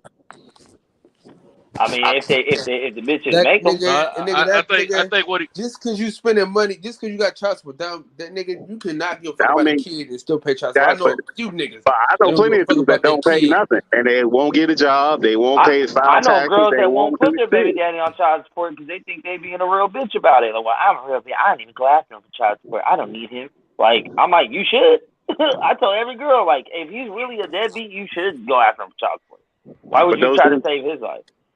But I'm just telling you, Max, the numbers are what they are. We can speculate all we want, but 80% of women are getting custody of these kids. We can't say that. So 80% of these men aren't worthy of being parents. That's not. That's craziness. The fact is, the women, the courts are going to favor the mother anyway because naturally, mothers are maternal, and that's it's the laws of nature. You know, the mothers are nurturers more than the fathers. The fathers are more go out and get it, make it happen, and take care of the family, bring it back, take care of the family. Now, most of the cats I know a lot of good fathers, and I know a lot of not so good fathers. Now, but a lot of cats I know, they have no problem paying their child support. But I will have to say probably more than 50% of them don't want to have that responsibility of having that child in their household. I think that's probably a little bit closer to factual information from what I had. And I ain't going by no census read nothing. I'm going by all the fellas I don't talk to over the years that I'm aware of. They rather let the mother have the child, and they just take care of it financially. Put their time in whenever their time is allotted. So I don't think it's too far off. But at the same time, even if they and what you were saying also, Pittsburgh is correct. The fees for attorney fees and all that. A lot of cats don't have that kind of paper to pay because a lot of times the mothers may be getting help from the state in which they're where they live, and they'll come in with attorneys, no charges or nothing. They take over the case, and so it's hard to fight against that. So probably got a lot of background noise, like they doing something. And then you got some situations where cats will fight for their child and try to get custody of them. But the fact of the matter is, the courts you got to prove beyond a shadow of a doubt that a mother shouldn't have those kids. Exactly, and it's gonna cost you some money. It's gonna cost you some money. It's definitely gonna cost you some money. Yeah, most people ain't got the means to do that. The natural order. It don't cost that much money no more, man. There's too many screenshots. Nah, that's not. Call it. Yeah. When the last time you had an attorney? Call attorney up, back. You tripping, man. And it wasn't even no child support case. Bro, I'm telling you, I know someone that just got full custody of the kid right now in 2022. You don't need an attorney because they have screenshots and video record. You can record everything the mom is doing. You don't need an attorney for that shit. That's that one case, Max. Trust me, but it depends on individual that's case. The culture we live in. That's the culture we live in now. Everyone has a phone. You have to have an attorney, man. You need an attorney, brother. When you have to have an attorney, you got to pay some bread. Period. You gonna pay, man. You gonna pay because you got to prove. You got to prove. First of all, you got to prove that woman is unfit. That's what you got to prove. And that might not be what you think is unfit. Might not be what the court thinks is unfit. Okay, but what I'm saying is, it's easier to show physical evidence that a woman is unfit when she posts everything on social media. Now, if she happens to be a woman that doesn't, she's in the minority. Most of these women post their shit. That though, Max. You might not always have that. Okay, you guys gotta understand. You guys are older than me. All right, all the bitches nowadays. 20-year-old bitches are posting everything they do on social media. They're arguing with you through text message. All you do is screenshot, video record, bring it to court, and say, look, this bitch goes out every Friday and has drinks with her friends. She says she has a kid on this day. I got this screenshot from fucking Thursday. So it's that simple. You're your own fucking attorney at that point in time. Okay, so I understand back then it wasn't as easy. We're not refuting that, Max. We know all about that. I'm a very savvy person on social media. I've been doing that. That was part of my career. Is to make things happen on social media, before I went to work for myself. I understand what you're saying, and there is a lot of cases like that because these young girls are stupid like that. But at the same I'm just saying time, it's easier to it's get not always evidence like that. nowadays. That's But not not true though, it. Max. Because why is the numbers only 20% for men getting custody? It is easy. If- It's easier with social no, media. but You got a point, it's still. but they Listen, get it it's undetected. only 20. It's only 20% off of men are getting custody of these kids. Even with all the proof that we saying that they have, we can't even fathom that only 20% of men want their kids. That's ridiculous. So with all the proof that we think that they have, that's not swaying the court decisions. You need an attorney for the most fine share of these I'm cases. saying 50% of custody cases, the men are agreeing that the kids should go with the woman. I don't know where you got that from, Max. From the same census, the same one. Because remember, I put the link right here in the private chat. I put the link in the private chat. I look at it because remember, it's phases of that whole thing now. So like when a person files, whoever files, right? If we have an agreement before we file and we put that agreement on paper, we're agreeing without going to mediation. If we do not agree, then we have to go to mediation. So we're coming up with an agreement that's favorable for me for support and visitation. More than likely, the man that's logical and a little bit more mature, he's going to sign that if there's nothing personal going on. That doesn't mean that he agrees that she should have it. He's just being realistic about the situation. Men are more practical when it comes to not being emotional. Women are fucking emotional as shit, where you ain't gonna have this person around my kid and all that foolishness. Men don't do that. We're more logical. So it's not that we're agreeing. We're just saying that she's a better parent. We're just being realistic, like Santos just said, saying that we know that the court is against us in order to get this child from this woman. And I don't have the ends or the means to do that because most people that have money like that, they ain't fucking separating. Most people who are upper middle class and higher middle class, they don't fucking leave. They don't get divorces for the lion's share. That's not what they do. They figure that shit out. It look different when you got houses to separate, when you got stock to separate, when you got companies to separate. For the most part, you just say, fuck it, I'm just gonna stay with this motherfucker. It's too complicated for me to goddamn leave. When you ain't got shit, it's easy to say, fuck you, I'm going to the court. When you gotta break all that shit up, it's completely different. It ain't the same situation. I don't know. I don't believe in excuses as a man when it comes to your That kids. ain't no I don't excuse, care how bro. complicated it is, how hard it is, how taxing it is, how much money it costs, you do it. But I'm telling you, most upper class people do not get divorces, Max. They don't do it. They just don't do it. They have an arrangement and they deal with that shit because they can tolerate each other. They just figure out a way. And the women, for the most part, they settle for certain shit and the men settle for certain shit. Money changes is the great equalizer that changed all that shit that we talk about. Because when you mad at somebody and you ain't got you got $10 in your bank account, and it's different when you got access to $40,000, $50,000 liquid, and you got access whenever you want to by the end of the week, another couple $100,000.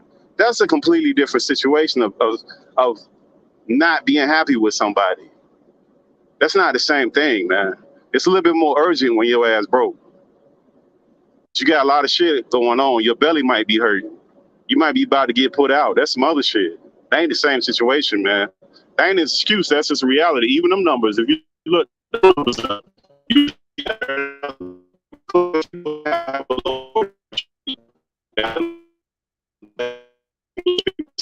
You're breaking up, yo.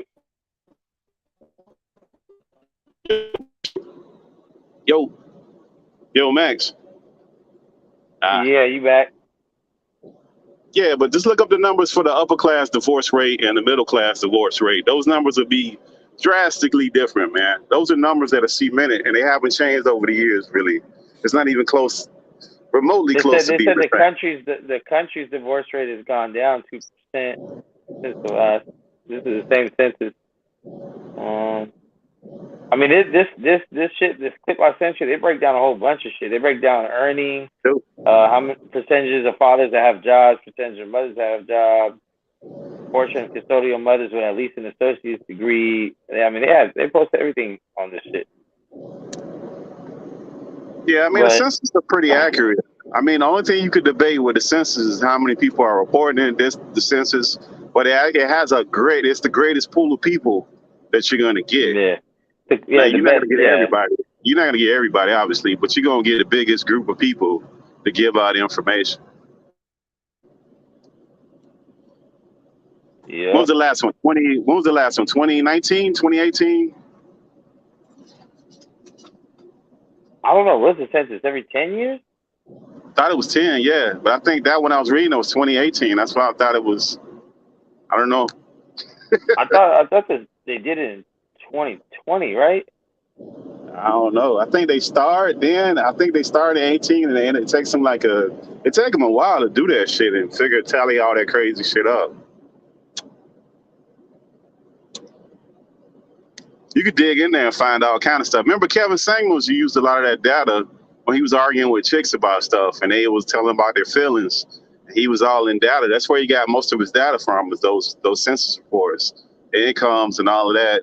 Because people were dreamy with what they thought they could get in the dating marketplace of these upper class dudes, and you just same thing with women, and you figure out it's not that many fucking single upper class dudes out here.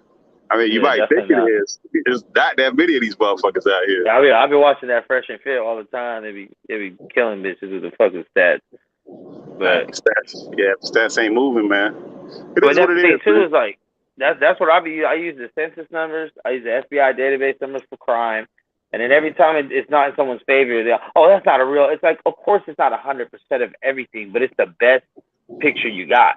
Like, and if there's a better database or pool of data for me to get from, send the link. I'll be more than happy to check it out. But like you said, the census is the greatest, like, at one time pool of what we have going on. And when it comes to crimes, the FBI database is the best, thing, the most that we have the pool of.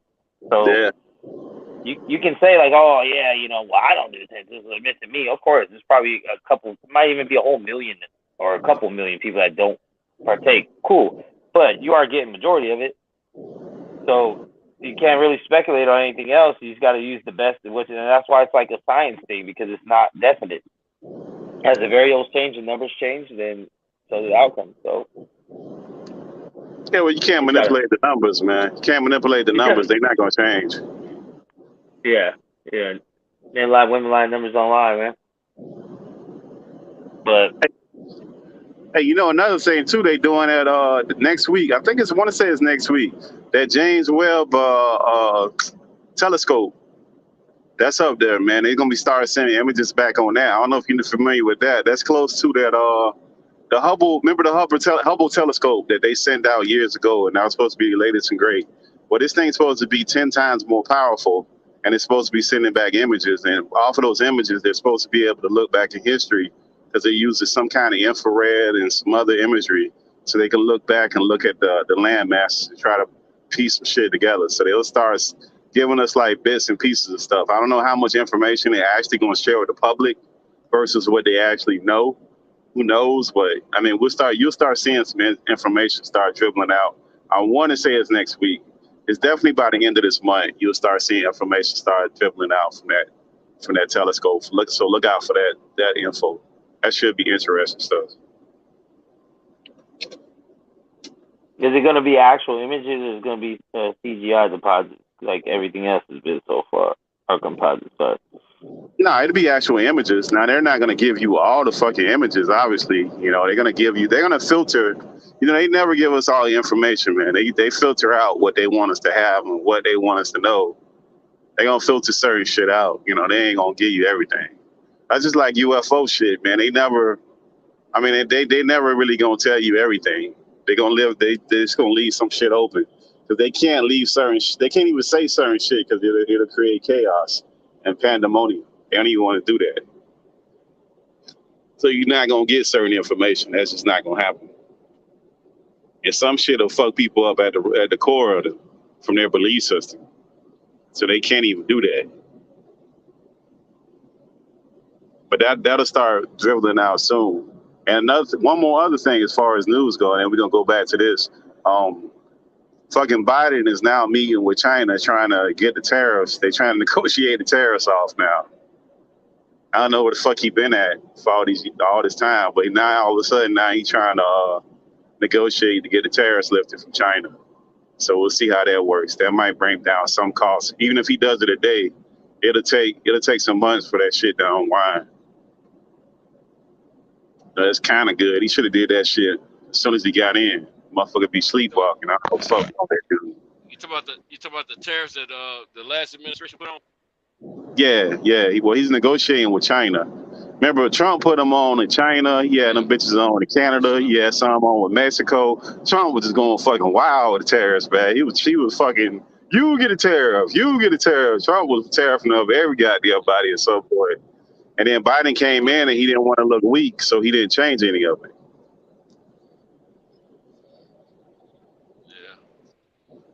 And we get all those electronic parts and all that shit come from China. So, I mean, that's good for leverage, but over a long period of time, you got to go back and negotiate something out, man. That's just stupid because you only hurting us at some point.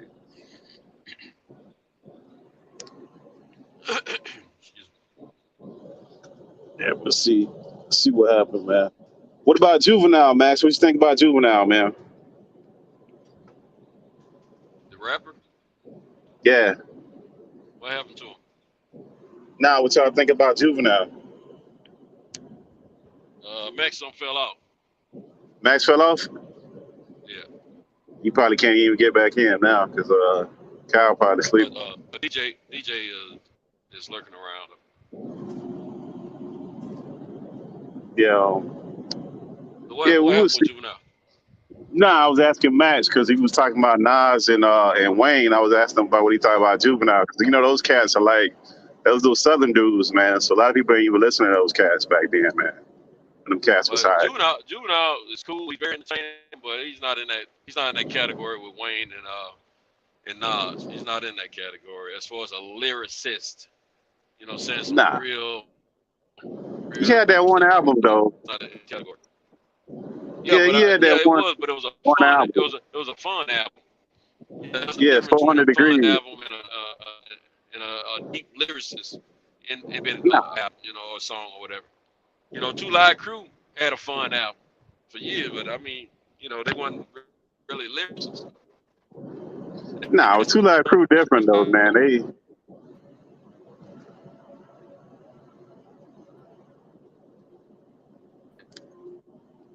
breaking up, Santos. There you go. You back. Go ahead.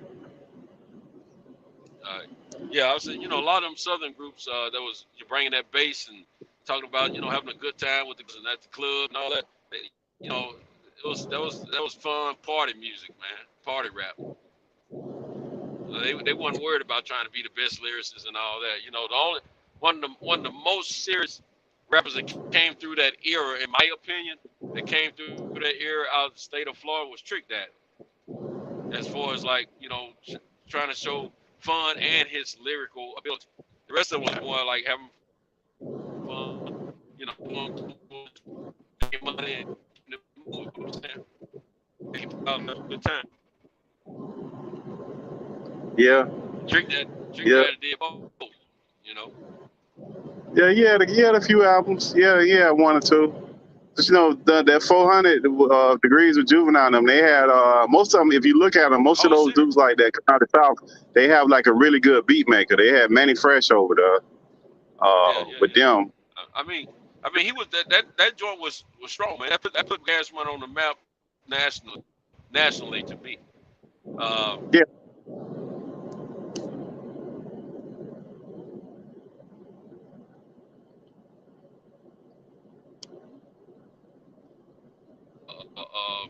Wordsmith. That's what I'm getting at. I mean, when I think of lyricists, man, it's like somebody was saying about Scarface definitely falls in that category, and he can go gangster, he can go lyrical, fun party music, Ludacris. He's a lyricist as well as a fun rapping party song type cat. You know what I'm saying? You ain't got many of those cats though. Yeah, but you ain't got many of them you ain't got that many of them kind of dudes. You get one of those dudes every couple of years, every so many years. Those dudes don't. For the most part, most people making like radio music. That's what they making.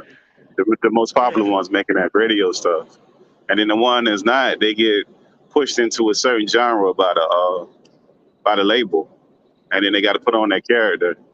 and you don't really hardly hear about too much of them. And it's like regional. So if you ain't from,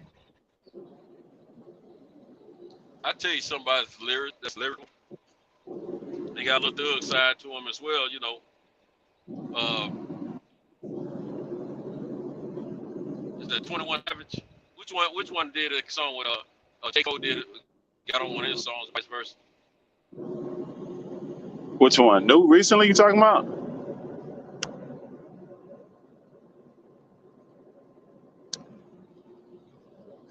The things the one I'm thinking about. He's pretty good. He's pretty good. He ain't no world. He ain't on top, but he can drop some. He's good lyrics though. He say some stuff. Put the words together. I put it that way. And Cal's guy. Wale's a good lyricist. You know what I'm saying? He's more of a melody type of rapper, but he's a Man, the only problem I have with these dudes now, man, is if just be who you gonna be, man. If you being a character, then that is what it is, man. Be who you gonna be, man. Like that they was talking about earlier with that YG and Tigger with that dressing up like women and stuff, man. If that's who you gonna be that from the beginning, man. Don't come out trying to be a super thug and then you look around and you putting on a white face and a dress and come on, man, what you doing?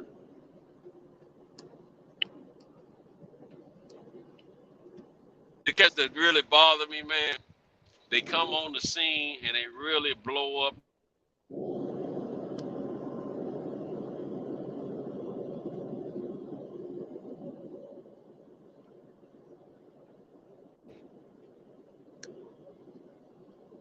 2-3 albums in, they coming strong, you know.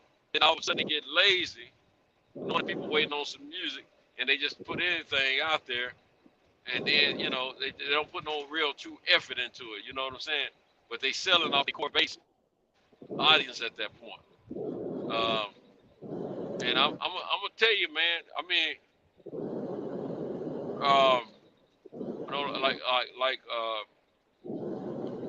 I'm gonna tell you, man, I noticed Lil Wayne is a hell of a lyricist, man. But I'm gonna tell you, these last few years, man, he just started putting anything out there, man. He just I'm off the top of my dome, all that, but he just saying whatever, man, romper room style, man, and it just the beats be cold. He's just going that, you know. Remember back then, he had Manny Fresh was in that camp, man. Manny Fresh was supplying them those beats. He wasn't on them drugs like he is now.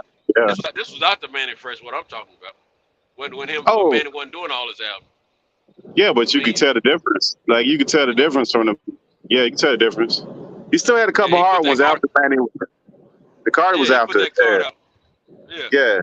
Now when he came back with that Millie, that was a dope, different type song, but it went all that lyrical. You see what I'm saying? And then the rest of that album, I didn't listen to the whole entire because I just he kind of lost me a little bit. You know what I'm saying? Because some of the songs I was hearing, man, he was just saying little bubblegum crap, man. I like this nigga ain't saying nothing. Yeah, but that was part of that Carter. I think that was I'm not sure which Carter that was, but that was part of one of those Carter albums. Probably 4 or 5, whatever. But it was like he put together real quick when he got out of jail. Yeah, but them dudes, man, he had some dope songs on that though. Yeah, but the dudes that got the smallest sample size, we always like hope that they would have did this, that, and the third. We don't know. Like we got a small sample size of Biggie. We didn't get that big of a sample size of him. You know, he wasn't around that long to be pushing. So who knows what he would have pushed out over some years. Same thing with Pac. Pac put out shit. It seemed like they put out more stuff after he died than when he was living. Yeah, he had a lot of unpublished stuff before he. I mean, you know, them kids daily. You know what I'm saying? But I'm gonna tell you though, man. Those guys proved to us how lyrical they were early in the game, and they were consistent in being with that lyrical. Wayne is not lyrical skill. Very capable in this. Lil Wayne basically a little cheats, man. He just I'm gonna tell you, one of the homies, I won't even call his name, but one of the local homies, he was trying to do his thing, man. He got signed to a national.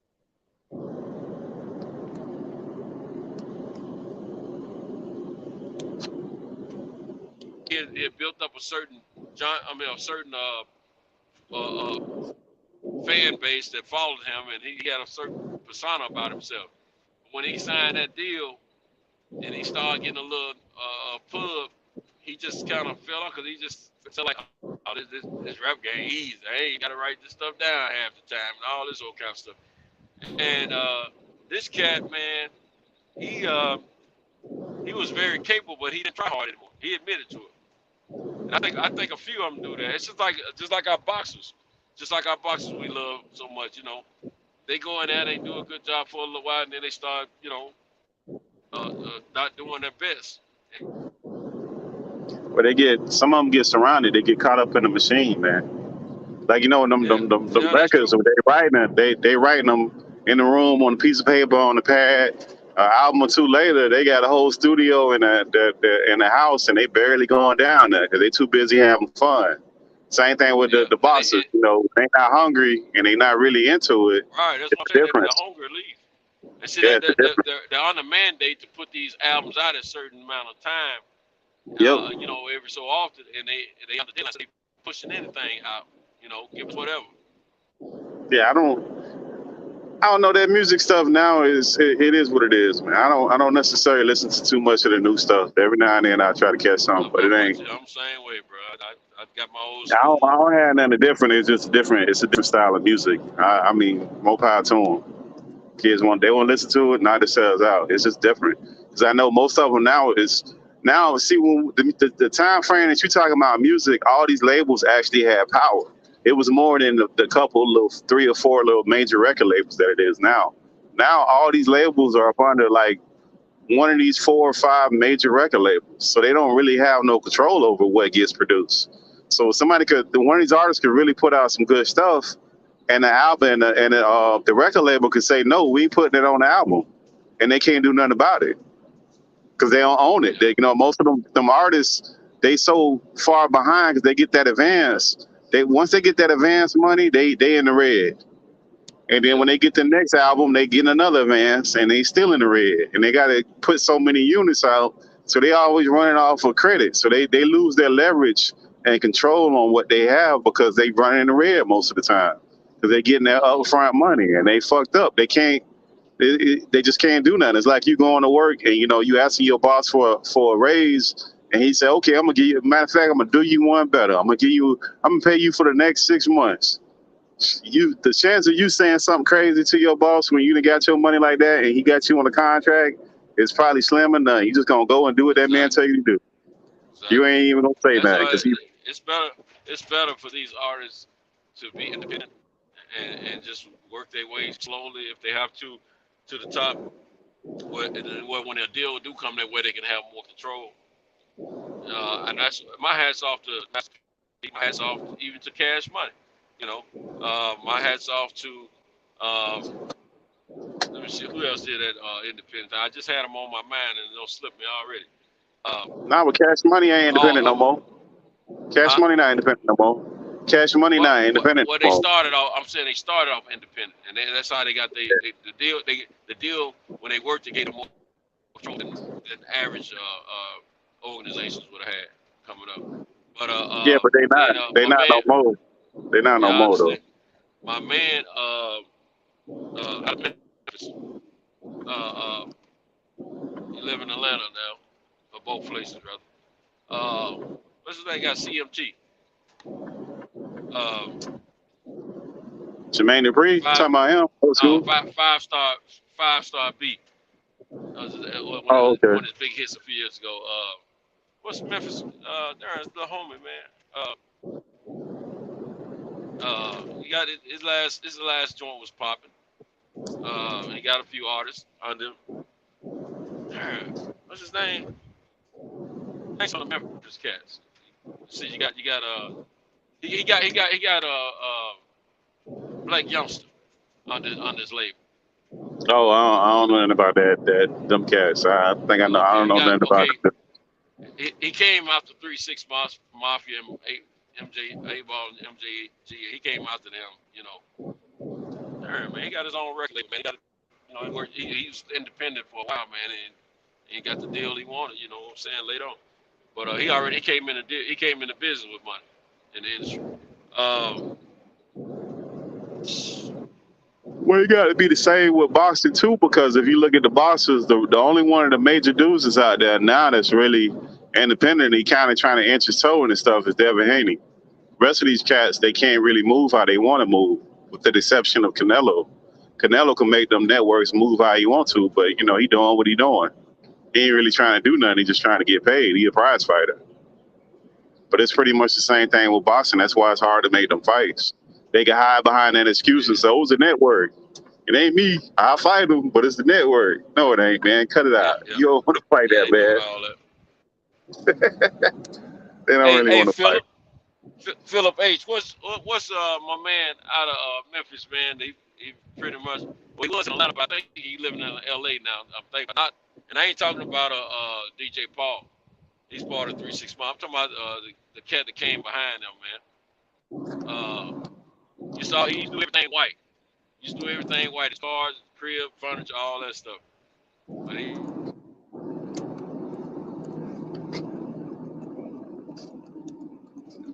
stopped some. Oh shoot. He owns CMT. He got a record deal with, I don't know what major label it is, but distribution and all that he got with. But okay, so most of them, I mean, got it. yeah, got it. He said it. Got it. Yo, got it. Yo, got it.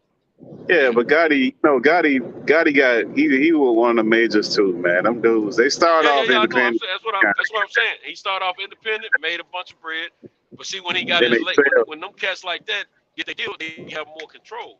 See, Gotti, a lot of them cats don't get to retain 85-95% of their music and all that, you know. But see, they got labels. They got a bunch of stories about Gotti ripping people off too. All them labels, all them people who run them labels that look like us, they all got them artists that be talking about these dudes be ripping them off, man. Every single last one of them. Gotti got a bunch of stories him ripping people off. Most of them, but it's not really them ripping people off. It's just that your ass decided you ain't want to read the contract and you want to trust this person. And I'm gonna tell you, most of the record label owners that look like us that came up, the way we talking about, I've had some people complain about they deal later on in the after effects.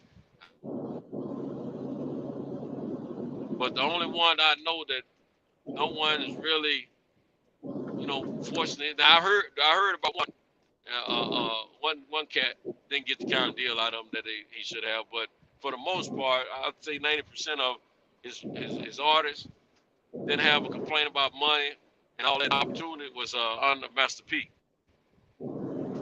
Oh, Master P made sure, if you want to leave, he let you leave with no problem. Tell your contract wasn't trying to hold you or nothing. You know what I'm saying? The only time he had a problem was when he did Ricky. What was the dude to play for the Dolphins, the running back? He did his contract. He was trying to be a sports agent. Yeah, I remember that. What was the dude's name? Well, I can't think of his name. Is it Ricky Williams? Ricky Williams. Yeah. Yeah, Ricky Williams. He did his contract and he made it like it was more incentivized than it was. His base salary wasn't really. It was like he had to carry for so many yards, score so many touchdowns to get money, and then Ricky had the Master P sports agency to negotiate in his behalf with the teams that way. That's what he wanted. He wanted performance based because I read about that years ago, man. No, but that's what I was gonna say. That's what I was gonna say. Yeah, he told them to do that. He told them to do that, and that was like the first that they ever happened. And then later on, when it blew up, then it became their fault later on. But that's the same thing. Like if you sign a contract and then it don't go the way that you thought it was gonna go, and then you come back later and start complaining, like, nah, man, that's what you wanted. You signed it. Right. You know what I mean? That's the other part of it. And then the worst part of it, like especially the labels, you can talk to some of them older dudes and see that they got stiff. You see them in court fighting people, and you go sign sign with him and think you're gonna be different. Like for Terrence Crawford right now, who got that court case against Aaron, and then you got these younger dudes that signing under him, and they don't see nothing wrong with that. Like, why don't you at least go talk to the guy, see what his beef was?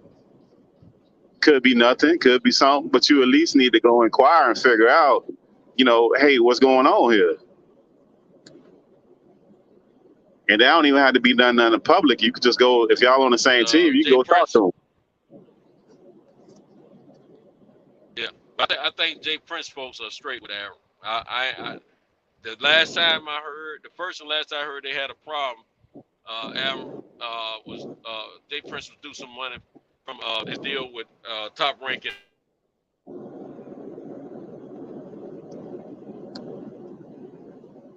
Hell, man, let him flex on him the way he do. Jay Prince got Florida that deal with Top Rank though, right? Yeah, that was way before. That was way before that. What I'm talking No, about. but I'm asking, wasn't Jay Prince involved in Floyd getting? No, it was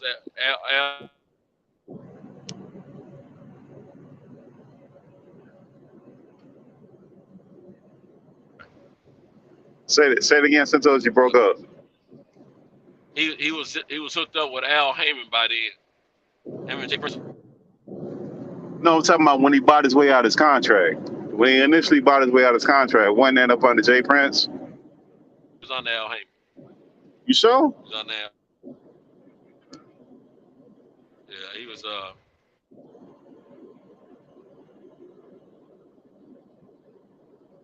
I think that was Jay Prince. I don't even think Al Heyman was in boxing back then, way back then.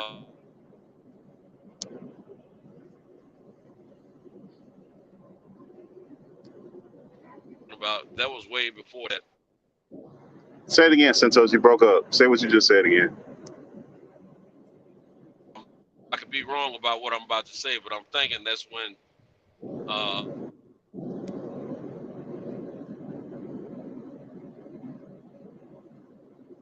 Man, we losing you. No, you said it. So you said it's Al Heyman. You think that's Al Heyman back that did that?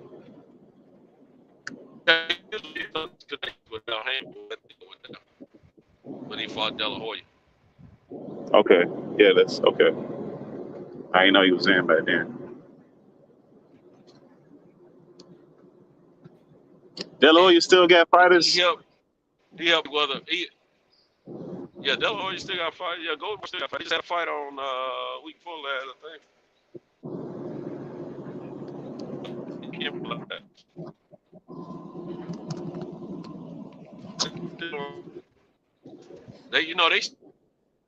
That kid out of Mexico, the one that he that once.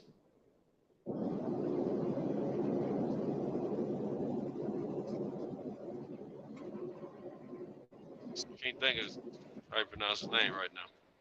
Yeah, they still got him. He's one of their biggest. Oh, and don't forget they got Ryan Garcia too. They still got him. And that dude, is he a fighter, man, or is he what is he, a YouTube star or a social media star? He don't box no more. Yeah, he just act like he can fight somebody. He got a fight coming up with Fortuna. So far, he got a fight coming up. He fought a real easy fight not long ago, about 2 months ago, and then he got a fight coming up with Fortuna. Yeah, but that's what I'm saying. Like, man, see, some of these dudes, they got to be careful with that cherry picking stuff, man. That ain't get your level of competition too low. You're gonna have a problem when you really get in there with somebody. And he got to fight Fortuna. He can't go in there and get just walk by that kid. That kid, he'll fight you. He might have a problem with Fortuna. Yeah, he might, exactly. The only one time I seen Fortuna not wanting to fight or didn't do his best, and that's when he faked the injury and got strolled out of the arena on the stretcher. That's been about a year and a half or 2 ago. He did some crazy stuff. I forgot who the cat he was fighting. He was fighting. I think it was the kid out of Chicago, the Mexican kid, the one that fights everybody. Did you hear? Let me ask you. Did you hear Wilder coming back out of retirement. Did you hear that? I've been hearing rumors about he's possibly coming back to fight. I forget who, but they've been talking about him fighting, coming back. I'm just gonna wait and see what he do. Yeah, to me, he don't have anything to prove to anyone. But I mean, if it's what he wants to do. Now I heard him talking to some people saying he had to make sure he had to back on a fight. So we'll see. Come back along with this retired though, because he'll get hurt, man. Look bad, screw up the wrong way. You know what I'm saying? If he retire right now, he still will have a shining career to talk about for the rest of his life. You know what I'm saying? And Hall of Fame status as well. Well, if he don't need the money, huh? I think if he don't need the money, that's a dangerous game to be playing with them heavyweights, them big boys. Them hits ain't them ain't like them. Them ain't like the middleweight hits. Them hits is different.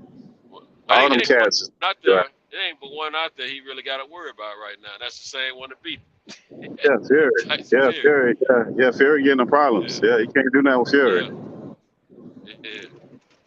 And it ain't he got to be afraid of him punch wise. I mean, yeah, he got knocked out this last fight, but he was.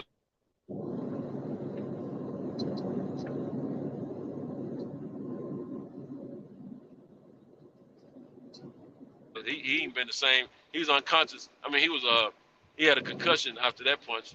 Period. And that's the punch that messed him up the last time. Well, he ain't look good at all that last fight. I don't know what that was. He looked terrible that last fight. He went. Well, he got stopped, but he put the man down twice. So I got to give him a little credit. But he run out of gas in the second round. No, the last fight. When the last fight that he got taken out of there in the second. That's what I'm talking about. Wait, which fight? Which fight am I talking about? Am I talking about? Okay, so that was the second fight. Yeah, Wilder. Was that the second fight or the third fight? The last fight, the last one they fought. How many rounds that went? And he put he got knocked down the third.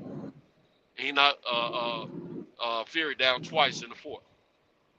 So okay, so no, I'm talking about the second fight. I'm talking about the wrong fight. Yeah, you're right. I'm talking about the wrong fight. The worst. Yeah, okay, he didn't you're go down right. at all that fight, but they stopped him. Now, yeah, you're right.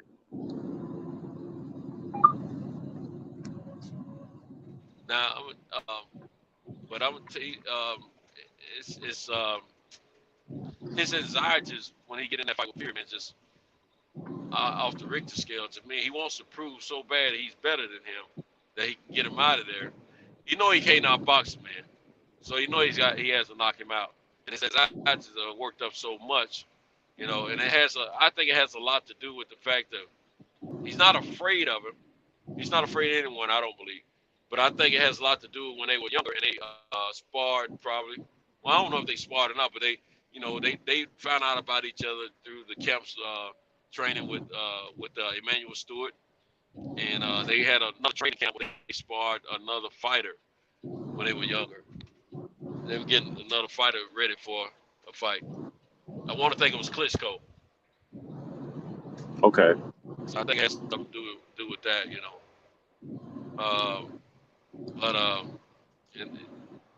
But Wilder, if he could stay focused on boxing first, man, he'd be so dangerous, man. Well, I think that might be the end for him, man. I think that might be the end for him, though, man. The end? I think that might be. Yeah, I think that's it, bro.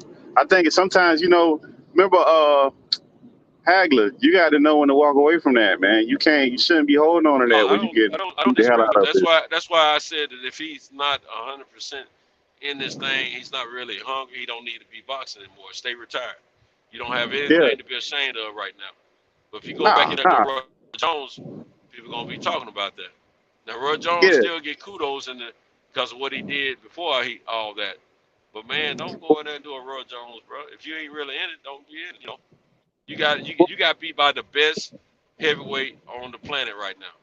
Yeah, he beat him. Remember Hagler did that. Remember Sugar Ray didn't want to fight him. Then when they fought and he felt like he should have won and Sugar Ray wanted the rematch, he didn't want to have nothing to do with it. He didn't care how much they was paying. He was done. Hagler walked away. he walked away for different reasons. He walked away because he wasn't gonna let them play mind games with him, and he Yeah, he wasn't felt gonna like let he them won. use him. You know Yeah, what he I'm felt saying? like he won.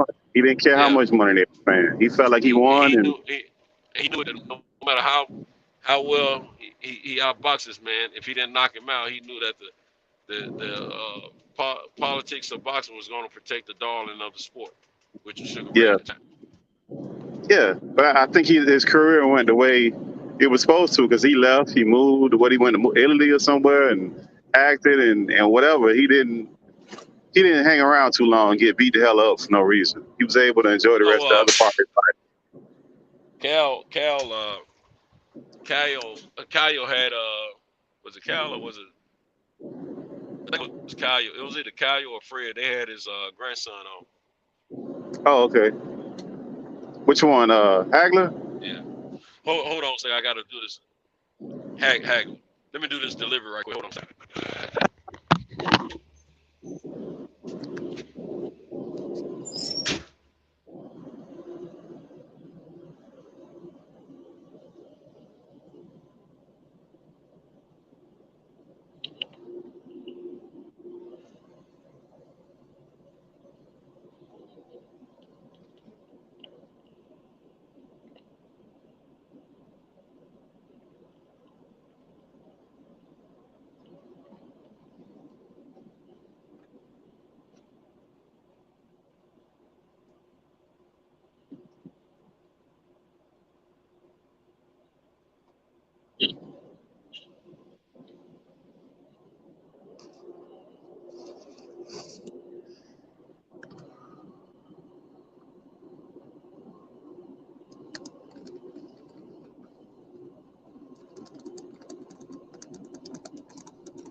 All right, bro. Yeah, Canelo might be on that same vein too, where he might need to hang it up because he's been dodging and doing what he's been doing for a minute, man. Can't be doing that too much longer, man. Yeah, but he still I think he's still. We'll see after this next fight. We'll know. We'll Nah, know. Depending on how he do in this no, next fight, is going to determine that. He's not starting to look bad yet. no, Not no, looking no. bad yet. That's not what I mean. I mean, like, I think at some point you peak, and then at some point you got a little while when you hit that peak where you just gonna start going down. And when it Yeah, I hits feel you, what you're it's saying, but see, boxing. Yeah, most guys we're talking about though, when they are not when they lose their love for the fight, they get knocked out in the ring. They get hurt seriously, and yeah. he hadn't been in that situation yet. So I'm just saying, I ain't saying he's gonna get knocked out against Triple G. I'm just saying we'll see how bad he looks. Cause if he don't look good against Triple G the way he did years ago, and then how he's been beating some of these other kids, we don't hold a lot of them in reveal. You know what I mean? High regards. Then yeah, he might need to decide to walk away because he's not gonna fight those other dangerous cats, the Charlos and the Demetrius Andrades and guys like that. So I'm just saying if he gets his next win, they're gonna still want to see him fight, and he's probably gonna feel like he still can do a little bit more. So we No, just he have to could see how it no, looks. no. He can now if he wanted to, he could keep on. They could guide his career and keep him out of danger and keep him making that bread if he want to. Yeah. The money's always gonna be there for him because as far as prize fighting, he gonna pack it out and sell it out. The money gonna be there. It's not gonna go anywhere. The one thing So I I mean, say it's about him, opposed to some of the other cats, he stays in the gym working. No matter if he Yeah, he gonna have some does. Lavero or not, but he stays in gym work, and that's what he get on the other fighters about. That's in that go over to that gym. He let them know, if you ain't, God dog it, like a bug just bit me. If you're not dedicating yourself, man, this one stop, man. They got this light up over this top of this doorway. And buzz, be a million buzz over there, man. It's Anyway, hard to even see the things, but another thing too is like the only thing I have a problem with. It's not even his fault. It's people be ranking them too damn high in their lists. When they start with them lists and they have them so high, and it's like, man, yeah, like this man been beating world beaters for the last couple of years, man. He ain't been the level of competition hasn't been that high. I'm gonna tell you, it's an issue with so-called experts of boxing that never laced up a pair of boxing gloves, and it's an issue with the fans that are not true boxing fans, in my opinion. But it's also a big problem and a big issue with the fighters themselves.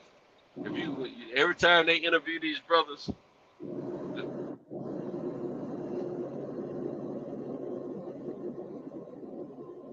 so it's something either they kissing butt or it's something they know that we don't know, or they feel a certain way that we don't feel because we don't see what they're sharing.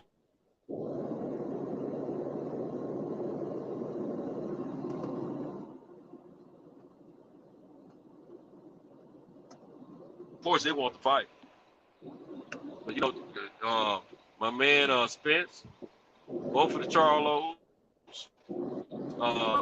Demetrius, Triple G. Triple G ain't really just wrong, but he has to feel some type of way. He keeps on fighting. He wants to prove that he's better than him. And then you got all the Shakur Steve fighters talk about how they feel about Canelo. So Yeah, but they ain't gonna. They don't want to piss Canelo off because they trying to get that payday. It's like Manny towards the end of his career when you couldn't find nobody saying nothing bad about him. They trying to get that fight. They get that payday. Well, that's true, but I'm saying when I'm talking about fighters that are not even in that class of fight, I mean division, nowhere near and won't be there ever. Shakur Stevenson never be that big. Yeah, he's still young though, so I don't know. I don't know about that. He's very young in his career. Yeah, he's young, but he get to that He point. need to get His away from abilities top. Yeah, he got to get away from top ranking now. But he's very young in his career. But yeah, but I don't see him being that effective. He get that heavy. He starting way down. He started at what 130. Yeah, but you never know what these dudes, man. I just don't see him being that effective, man, when he get up there because he'll still have his ability, but his speed and all that stuff probably change. Yeah, but look at the Charlos. They don't sell. I mean, one of them is a better boxer, in my opinion, than the other ones. But they don't sell because of their antics. That some of the stuff they do and say is just, the person that's now it's just bigger than your personality has a lot to do with that too. If you're gonna be a good prize fighter or not. And some of the stuff these dudes do is just they rub people the wrong way. It's like a bad restaurant experience. I'm not talking about the money right now. I'm not talking about the money right now. I'm just talking about how some of these fighters respect other fighters for some, some of the. Yeah, but that has a lot to do with the fights, though. The way that, like, if you look at Leonard Arleby and all these dudes that's running these promotional companies, they look at who's selling before they make those fights. Like, if they're not gonna put that's just Canelo, that's just the business of boxing. I understand that. But what I was getting at, I was naming fighters that were holding my man in high regard. More than I would like to see them do. Now Crawford, he's not in that weight division, but he speaks what is his truth about how he feel about Canelo's situation. And I take my hat out to him about that. He don't kiss the butt about Canelo. He's the first one out of all the active fighters to say he don't fight black fighters. Publicly, he said it. And he do. I mean, he does when it's beneficial. Remember Floyd? That's one thing I always had a problem with Floyd when he used to fight. Like towards the last 5 years, maybe say 6 years of his career, every year he get a Mexican fighter and fight him on Cinco de Mayo and get that big payday. And he'd be bringing these unknown fighters up, and you wouldn't know who to fight. Like if Canelo career, who knows where his career would have been if he wouldn't have got that Floyd fight.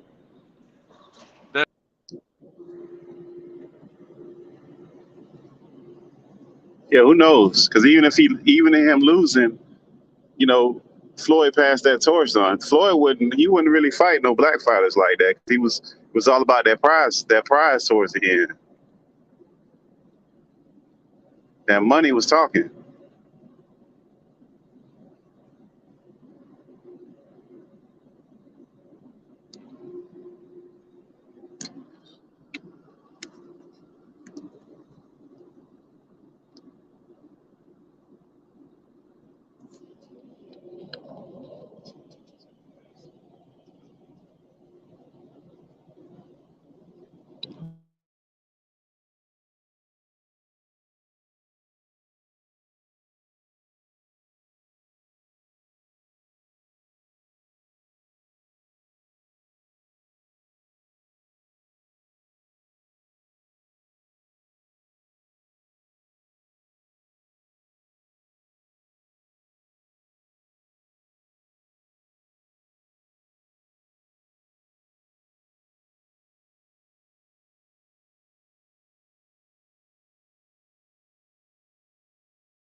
Hey, DJ, if you up, let Santos in. He backstage. DJ.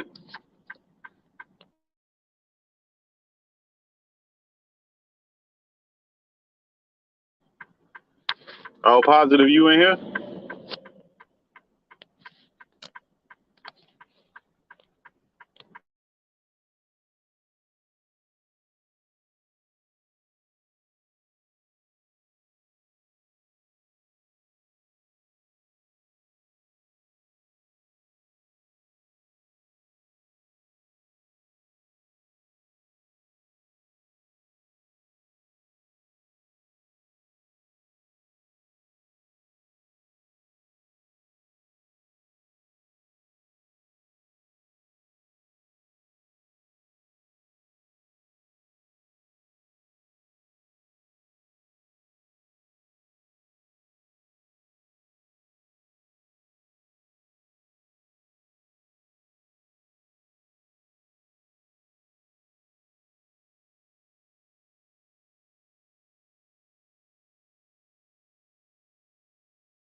Yeah, we back. We back.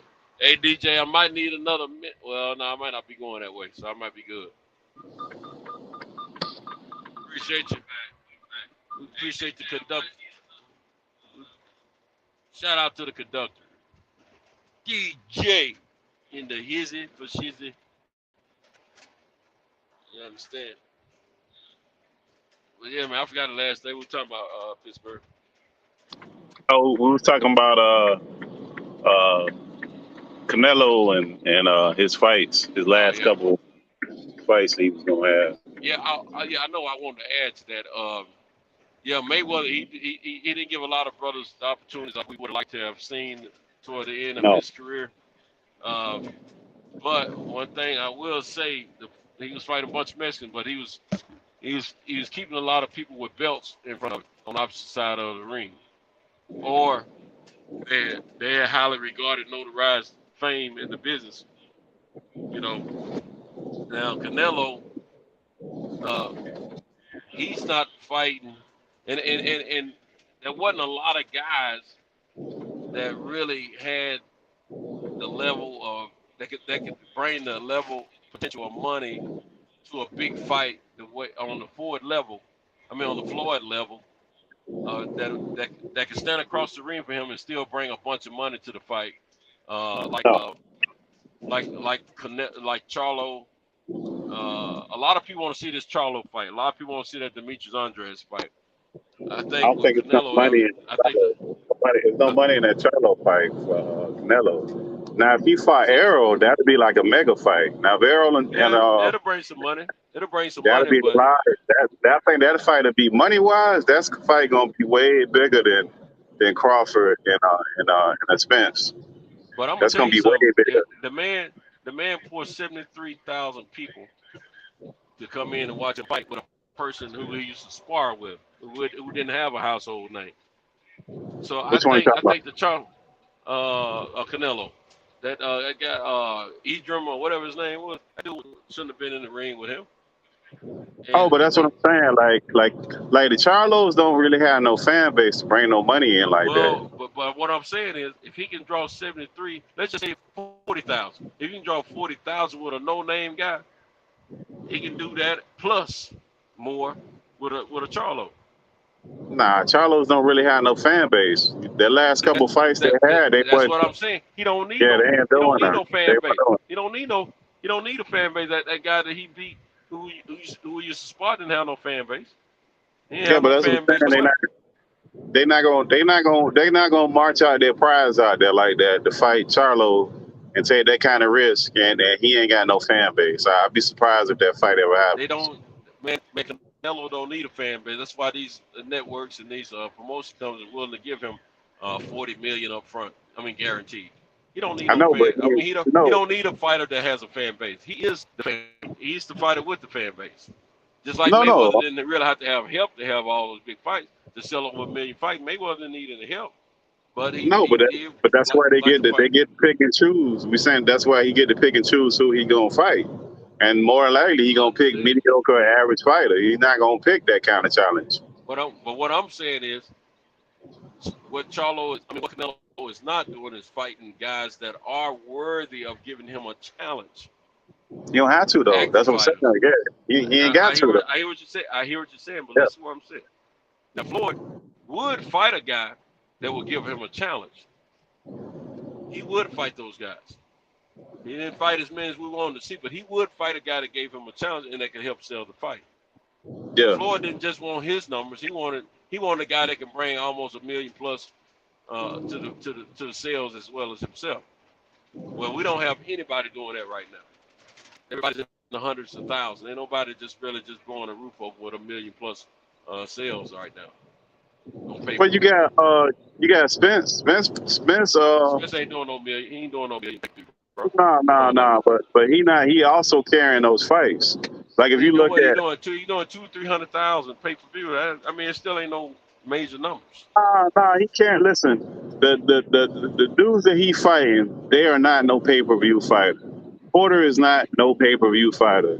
What was the guy he just fought? Porter helped sell that fight though. He helped sell that fight. No, he didn't, man. That dude yes, is. He's never been on. He ain't bro, that fight didn't take place in Texas. That fight took place in California. They both sold that fight. They both sold it. Everybody want to see them go at it. Oh yeah, he did. Porter fought Crawford. That was not a pay per view fight. They're not. Those aren't pay per view fighters. But he helped sell. Them ticket sales was really good out there in LA. Yeah, but really that doesn't. But that Porter is not a pay per view fighter. I'm not saying he is. I'm not saying he's a pay per view fighter. I'm not saying he had a large fan base that supports it. But I'm saying he helped sell that fight. He really did. I don't know about that one. Yeah, man. That was, but see, that's why wasn't doing that much talking, positive or negative about the fight. He had a few little ad-libs here and there, you know what I'm saying? But Spence don't never do a whole lot of talking, bro. People follow him because they hold him in high regard and they want to sell fight. And I'm not taking that from him. He has fan base. He sells tickets. But what I'm saying, he sells more tickets in Texas than he do throughout the nation. But he sells sell that fight. He didn't sell all them tickets by himself in LA. He didn't do that. Sean Porter ain't nobody in LA like that, man. Listen, Sean Porter. Excitement of the fight, the threat of about somebody giving him a great fight. That's what it was. Now, when it come down to Spence, his main sweet holes are Texas and New York. Those are his main sweet holes right there. But I ain't saying he can't sell otherwise. But business-wise, he's still a pay-per-view. Sean Porter and Terrence Crawford are not pay-per-view fighters, and that's always been. Let me tell you something, bro. I understand what you're saying, but he cannot have no major. He's not going to have a bigger fight than Terrence Crawford. He's not going to have Terrence Crawford. That fight coming together is going to be why it's going to be one of the biggest fights in the world. Because he can have I disagree now. If he fought Canelo, if he fought Canelo, those two bringing their two fan bases, that's going to be a far more prize fighter wise. That's going to be a bigger fight. Yeah, I mean, as far as for boxing purists, no, it's not the same. No, it's going to be a hell of a fight for entertainment purposes and for record sale purposes. I ain't gonna say record sale, but they're gonna sell. It's going to be that's a business fight. That's a big business fight. When it comes to him and Terrence Crawford, this is a threat to his career as who's the better fighter. He can lose to Canelo and not lose any ground. Period. He loses to Terrence Crawford. He don't lose a lot of ground, but he'll lose some ground. He won't be considered the best welterweight. You see what I'm saying? No. So he'll be considered the best welterweight if he lose to Canelo. Just like when Kell Brooks lost to Triple G. He didn't lose any ground. So what I'm saying is it's a more significant fight with him and Terrence Crawford. Believe it or not, people say whatever they want to about Sean Porter not being able to sell fights, not having a fan base, but the excitement of him bringing a tough fight to Spence, which was the toughest fight he's had so far, was the selling point of that fight. Okay, name another fight that was tough. Who's tough? I think that the last fight he had was more dangerous than the Porter fight. Porter ain't never really, to me, Porter never closed. He never closed out those big That fights. He fight get didn't even close go 12 enough. rounds. Porter went 12 rounds with him, and he gave him a fight every round. But Porter, That to wasn't. me, Porter never. Listen, I'm telling you, Porter never, ever. He got an awkward style because he got that. He got a style that's unique to Yeah, but him. forget all that. But What about the he fight itself? never. I'm talking about the fight itself. Him and Porter fighting one another. That fight was a Porter, tough fight for Spence. That was his toughest fight so far. yeah, but Sean Porter is like the Utah Jazz of boxing, man. He get close in some kind of way. He You go looking fuck at it the up. man. You looking at the man's career as a whole. You looking at the man's career as a whole. You looking at the fight itself. I'm saying that particular fight. That's what he That was the did. toughest fight. He got to That was the the end and he toughest blew fight. it. That was the toughest fight Spencer's had so far in his Yes. career. Hands Well, down. I mean, matchup wise, you say matchup wise, yeah, he gave him the biggest goat matchup wise. But Sean Porter, he is what he is, man. He is who he is. No, He's not. I mean, it is what it is. John Porter won the most durable fights we've seen in our time. I don't know about that. Win, lose, or draw. Yeah, he hadn't been knocked out, bro. Ain't nobody. Well, he got stopped. He got stopped in his last fight. But before that, he hadn't been. And people don't really count that against him because they figure that it's on his daddy. But other than that, the boy is durable, man. I mean, he might not be the greatest fighter, but I mean, you will guarantee. Hey, you know I'm laughing. If he was fighting the big. You got to. Hey, you know what you got to do? You got to talk to Kyle about this, man. Kyle loses his mind. I know. Talking about Sean Porter, yeah. We don't went back and forth about it. Yeah, I just don't. He can't stand certain things. But the main one he can't stand is Keith Thurman. That's the main he can't stand. Well, remember Sean Porter too. He kind of holds that against Spence still to this day, because I don't know if you remember when they did that press conference. He was saying that he started with the ticket sales and how he was selling the fight and this, that, and that. They kind of had a little spat about the ticket sales. Yeah, he talked about he sold the fight and he said he wanted a rematch. And I Nah, he said what he was saying. He thought. Yeah, he thought. That what ain't. It's not. Sean Porter ain't no. He just not no. I don't know. He didn't put it like this. This is the way I look at those rematches and all of those things. Even the same thing with Kambosa. It's more the fighting at this point in this juncture where it is in 2022 than just fighting. And if you're not willing to promote those fights and do the things that need to be done to promote those fights, the network's not even really willing even to give you that fight. Like Terrence Crawford, those types, like the Kawhi Leonard type, where you don't really do interviews and you don't really promote the fight, you do yourself a disservice. You might be the best fighter in the world, but you do yourself a disservice by doing that. You lose a little leverage. But I'm gonna tell you something, bro. That no one has rematched Sean Porter. No one has rematched. I'm gonna tell you, when you got two champions fight and you got a close fight like that, if that was Mayweather, he would have ran it back, regardless of what the network said. He don't sell anyway. Huh? Nah, Mayweather ain't do that all the time, man. He some of those fights, he run back some of the close fights, man. Name a close fight he had that he didn't run back. When your boy hit him, he had his ass wobbly for a minute. Was it Mosley? Madonna? Who caught him? No, Mosley. Who caught him? Was it Mosley? Was it Mosley caught him, right? Yeah, he caught him. He ran that back. Look at the whole. I said close fight. Look at the entirety of the fight. It wasn't close. That was the only moment that Shane Mosley had in the fight. Well, close would have been when he fought. Close would have been when they fought.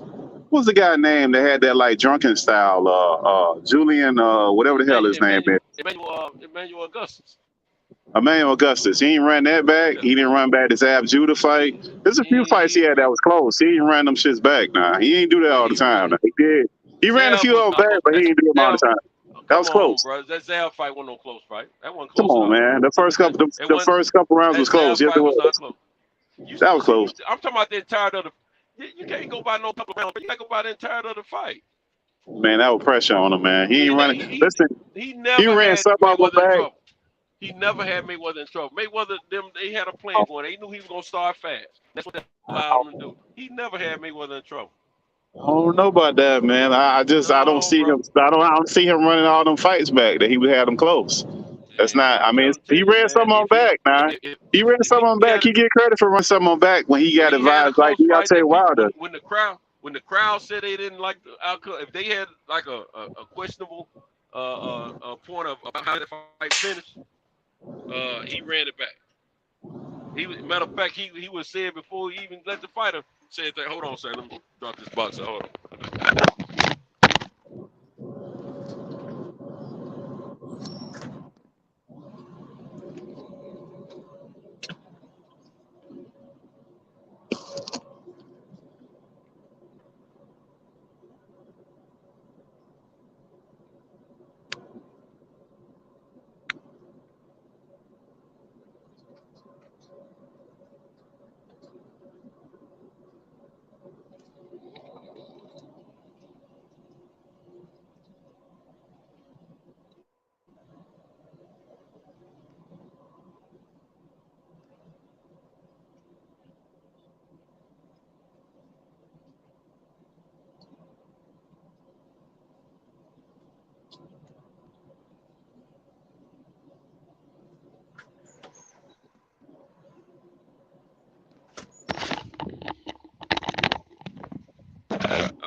No, remember he had that other fight too with the dude that hit him low and he knocked him out, and that was quite controversial. Hit him low, knocked him out. What dude? Which one? The one with the dude like head butted him or some shit. When the dude, you talking about Ortiz when he headbutted Ortiz. Yeah, he didn't. He fouled that man. He fouled that man pretty bad. Busted his lip open. He didn't deserve no rematch. Plus, he got knocked out on his tail. Floyd was winning that fight easy, man. That boy, man, go back and watch that fight. You'll see. That boy didn't have no win in that fight. That wasn't no close fight. He was jumping around and acting like, he was showing that he had heart and wanted to fight Floyd. But the reason he headbutted Floyd because he couldn't do nothing with Floyd. Floyd was too good for him, and he knew that. And every time, I'm gonna tell you something. Every time he's ever fouled a fighter, Ortiz, is because that fighter's giving him hell. Floyd ain't the only fighter he's fouled. He's fouled another fighter before. And what they do, because I've seen him use that head more than one time. Same way. That kid, he got his little tail. Now the build up to that fight was pretty good. Floyd was tripping. He's like, I'm about to destroy this kid. When they did a face to face, he said, I'm about to destroy this kid. Floyd just letting him talk and laugh at him. And Ortiz was trying to act like he's just so serious and about to do something to him. Can you hear me, bro? Pittsburgh.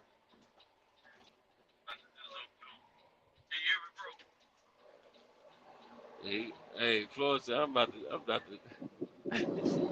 to destroy this kid. But they had that build up with Canelo like that too. That Canelo build up was pretty heavy too. He beat the shit out of Canelo. Yeah, he beat the shit out of Canelo. Yeah, 12 rounds. Beat him all 12 rounds. Yeah, he beat the shit out of Canelo. That wasn't even close. Yeah, but that was a good build up though. And he had. Yeah, Floyd, he when he had a high level of confidence in what he could do to these high profile fighters, he showed out on them in press conferences. He didn't start calming down until the tail end of his career. In these press conferences, like he let McGregor he let McGregor sell the fight because his name alone sell fights, and he knew McGregor sell fight, but he knew McGregor sell even more by acting a fool. You know what I'm saying? So but that wasn't no real that shit. I mean, ain't nobody. I understand. I ain't disagreeing with you on that, but at the same time, it was the business of boxing. It was a money grab. See what I'm saying? Yeah. I ain't mad at him if he did it, but only people that thought that he could do that was Skip Bayless and a few other clowns on TV running around talking crazy. I mean, that just wasn't going. The only fighters that kind of don't get to me The ones that really get overshadowed is like the Roy Jones, because he ain't really had that big bad boogeyman when his time, because he was beating the shit out of people so bad that it just made him look so superior than the dudes he was fighting, with the exception of what's the dude name? Man, I can't think of his name. Oh fuck, I can't think of the brother. Man, I can't think of his name. But he didn't really have. He just ran through everybody. Remember, at the end, he kind of, that's what messed him up. He got a little cocky. He was sliding up and down the weight scale too much because he felt like he could just do it. What ended Roy Jones' career is after he went all the way up to heavyweight, won that fight. He felt like he didn't have anything else to accomplish. And that's he what I'm lost saying. his hunger after that. And after he lost his hunger, the antagonization that my man Tarver gave him is what influenced him to go ahead and fight Tarver. You know what I'm saying? Because Tarver was talking mad stuff about What you think about Tarver? Wait, let me ask you this: what you think about Tarver? Since Tarver done got caught blowing dirty, what you think about him now? I still think he's a good. I still think just like Canelo. I think he has good boxing skills. He's never been like this high, elite. I mean, he's never been seen as a. He's not world renowned like like Roy Jones and a few others, but he was a good fighter. He was always a good fighter, and I hate that he did that to his career, but it was toward the end of his career when he was caught. A little bit harder for him to, in your mid 30s and upper 30s, it's a little bit harder for you to make these, weight challenges and stuff like that. Of course, I think I could be wrong, but I think it might have had a little bit more to do with that. Him trying to make weight and things that day, because he was looking sloppy toward the end of his career after he had knocked Roy Jones out, lost to Bernard Hopkins and all that. Now, because he went up to what was it, light heavy? He went up to light heavy. Yeah, he went up. Yeah, he had to go up. Yeah, so he wasn't looking at his best anyway. It's more like him fighting for money at that point. But James Toney, that's what I'm talking about. James Toney was the only other dude. Yeah, James Toney around that time, he was supposed to be the man that was. He was. Yeah, James Toney. He hadn't been in the ring with the likes of a Roy Jones with cat-like reflexes and the athleticism that Roy came in with.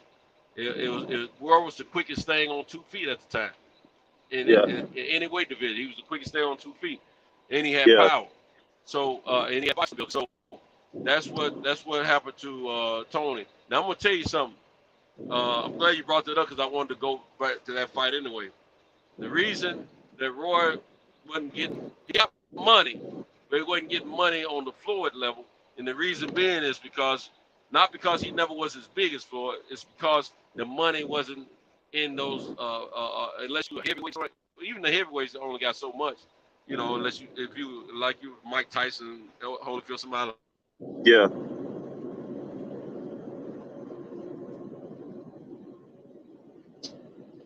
So the Roys and Tonys didn't get that kind of money, and then on pay-per-view back in those days and before, it had to be viewed as a mega fight in order to make pay-per-view. They didn't just put anything on pay-per-view. That kind of started with Floyd. It just any fight he fights is pay-per-view, no matter who the opponent was. And so these guys, that because it was a much, James Toney was.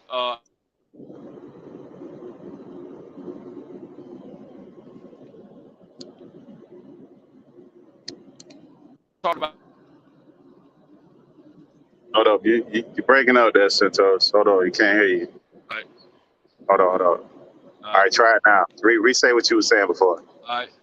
Yeah, a lot of people didn't know who Toney was opposed to Roy Jones. But boxing purists, like I said, we knew who James Toney was. We knew how great he was. Knew his boxing abilities and was in the ring. Now, they're still talking about James Toney to this day of how great he was. And they're also talking about how he used to pound and beat guys down in sparring. He didn't take he didn't slouch around with them sparring partners of his. He beat him down. He talked bad about him. All that. I mean, the boy was Then like, Tony did he do the exhibition? Did he do the exhibition where he tried to do like MMA or some shit? Was that him? Yeah. Yep. And you know what? He was, of course, he was whooping Randy on the feet, but he tried to go good enough to get on the ground with him, and that's where he screwed up at. He shouldn't let that alone. He couldn't do nothing with him on that ground shit, man. He you know. He was one of the first ones to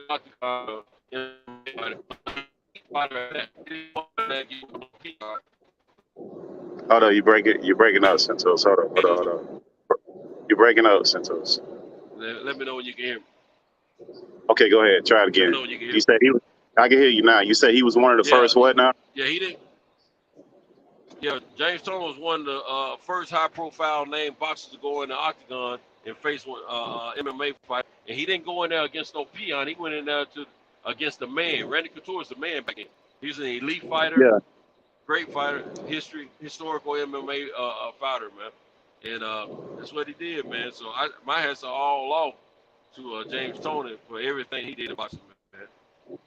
James, so he was just. James was really good, man. He's really good. But the speed and the athleticism and the power of Roy Jones was just more than what he was accustomed to. Well, nobody else in the ring like Roy Jones did. Nah, when he was at his peak, there was nobody doing that with Roy Jones. He was so good, he made everybody else look that bad. So it didn't look like he was really fighting nobody. But then you look at them cats before they got in the ring with him, it was just that fucking good. So it just became uninteresting because they wasn't even fucking hitting him. They wasn't doing a whole lot with Roy. And he didn't have his hands up and none of that shit. It was different because nobody had never really seen nobody do that. You had him and you had Sweet Pea. Was they running around the same time? Was that around the same time period? Yeah, they had an overlapping time in their boxing career. Sweet Pea won the coldest to ever do it. Stand in front, just like they had different styles, but they both could stand in front of you and make you miss all your punches. Make you miss. Yeah, all that athleticism they had. Yeah, you couldn't do nothing with them. Not a thing. And then we'll hit you with some stuff to make you think, what am I doing in this ring? Yeah, that dudes was cold, man. People under the boxing ring, man.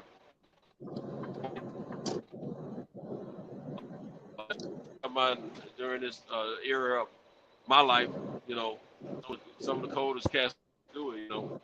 And I mean, what I like about them cats, it wasn't all about your side, my side of the street, and all that crap. It was like, hey, you good, I'm good, you got a belt, I got a belt, let's fight. You know what I'm saying? Nowadays, it's so political, so much more political. Well, that's because they chasing money now. See, that's why Roy never really made the money that he should have made, because he got his ego in there and said, "Oh, you think you're better than me? Let's do it." And whatever he had, he told his people. Because I remember him doing some interviews after him saying that, you know, if somebody felt like they was better than me, then we need to fight. Fuck all that money stuff. We need to get it on. So he wasn't concentrating on that. That wasn't that important to him. He could have made more money because he built some of those fights. Like that Tony fight, he didn't build it. His thing was, if you had a belt and you in his weight division, he wanted your belt. He wanted you. What was that? The white guy, the heavy-set white guy that was talking all that trash. They had a belt, and he beat the dog shit out of that dude. What's the guy name, man? And they thought he was the great white hope, that he was gonna do something to Roy and this and that, and they even hyped his ass up. He was over there talking trash. I can't think of the guy's name, man. Golly. But he was high. That's one of them fights they could have built that fight up, and he could have made more money. But they did that fight pretty quick, and then Roy beat the shit out of the dude. I forgot. I can't think of the name. That was him. The Tasmanian Devil. My God, he was from Boston, I think. There you go. Yeah, there you go. That's him. Yeah, beat the shit out of him. I think what it is, the bookies and everybody, they knew that he had no shot at beating Roy. Nah, yeah. I got a feeling by that fight. It was a big fight. Don't get me wrong. It was a big fight. But it wasn't like a mega fight. Nah, well, they didn't build it. That's what I'm saying. It didn't brew that long because back then I remember they was fighting twice a year back then for the most part. Them fights didn't. It wasn't like it is now where it's all this politics and everything. It just seemed like it dragged out so damn long. Some of them guys fight three times plus a year back then. Yeah, but it was at least twice, especially the name dudes. They was at least did give you two of them a year. Yeah. You know, and which is better too because that keeps the fighter in shape too. Mm-hmm. So you don't really have to worry about it. I love watching that fight with him and Pazan because he beat the brakes off. I was so happy. Yeah, he was talking shit too. He was talking a lot of shit. And that was on steroids too. He was on steroids back then. It ain't matter. I mean, them steroids ain't doing no good. You know what I'm saying? That's why I made so much better. That's why I made so much better to beat them. He beat the crap out of that dude. He didn't care what he was taking. Beat the brakes off. He couldn't hit him. Couldn't hit him. Yeah, now those kind of guys are special, but they don't really last long because once their athleticism go, they got problems. Because you can't do that, be dancing in front of people if you ain't got that kind of movement. Once you lose that movement, you just got all kind of problems. He was in a real bad accident. He came in a light weight division early in his career. He was in a real bad accident. When he came back, they didn't pass the answer. Oh, okay. They didn't think he was gonna be able to box again, but he proved them wrong. Now, he was supposedly a very clean fighter in the first part of his career, but after the accident, things changed. He wasn't as clean as he used to be. But they didn't talk about it back then. What you think about? Known in his movie. Let me ask you another one about another great white hoe. What about Mickey Ward? How good you think he was? Because he got a lot of attention, a lot of hype. I'm gonna tell you something. I love Mickey Ward because he was he's the epitome of a lunch pail boxer. He's from Boston area. He had a job and he was fighting at the same time. He had a following back home that he built up. Then he got in there. He knew he didn't have the skill level of Arturo Gatti and a few others, but he had heart and soul like a summer gun, man. I love that dude, man. And those fights that him and Arturo put together. Oh man! After that first fight, they was just fighting for the love of how great they were making each other. After that first fight, and them dudes beat each other down, boy. Let me tell you, they beat each other down. And they became like the closest friends after that third fight, man. So hey, that's a hell of a story right there. Yeah. Yo, Mickey Ward, man. Well,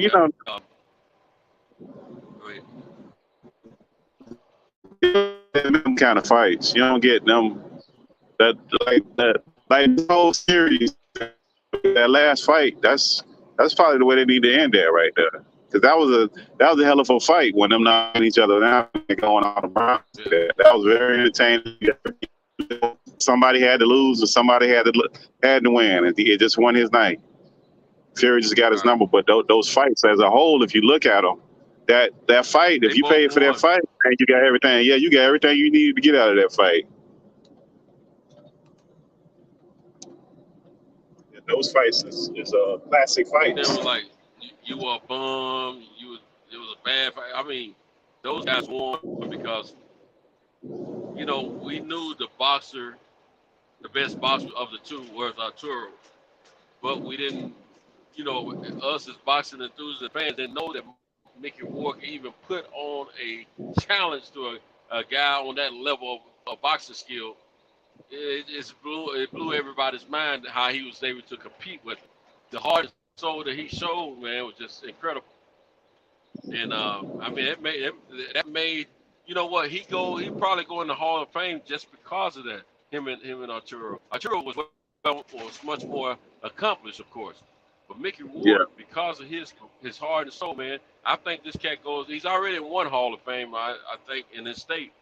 But he might end up in the Hall of Fame because then again, as an honorable mention or something like that, but they may not give it to him because of numbers. But that something, man, that was he'll go down in history because of that. If he drinks, he's still getting free drinks because of what he did there. Yeah, we don't get a free round on the house. Yeah. Hey, the legendary Mickey Ward is in the house. Hey, Mickey, come on up. We got you. Whatever you want. You know, that type of thing. Yeah, but I don't think you get them kind of fights because, like that whole Wilder Fury, both of those dudes got knocked down and had the will to get up. You don't really see that too much. Some dudes get knocked down, they be looking for a way out after that. That's it. It's over. Yeah. He gonna get up to save face, but he ain't really in it no more. It's over for him.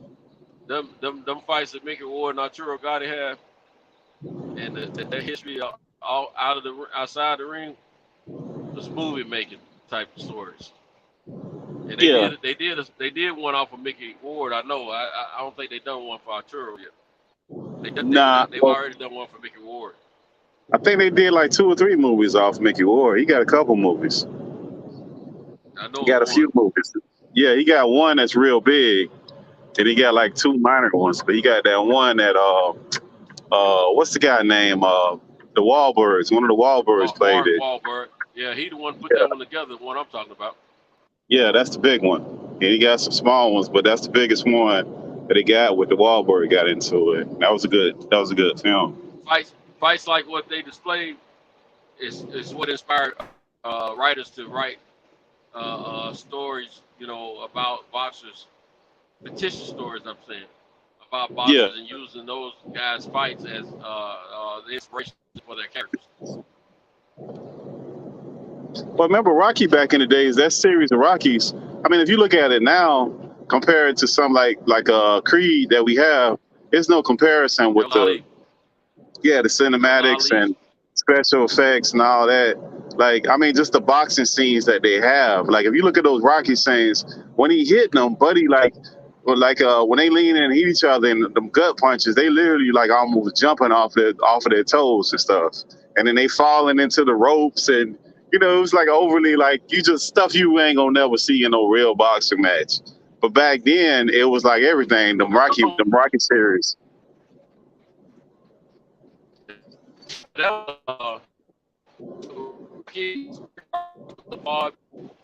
He was not breaking up, Santos. Hold on, Santos, you're breaking up. Hold on. Now try it now. I can't hear you. Can you hear me? Yeah, go ahead. Yeah, the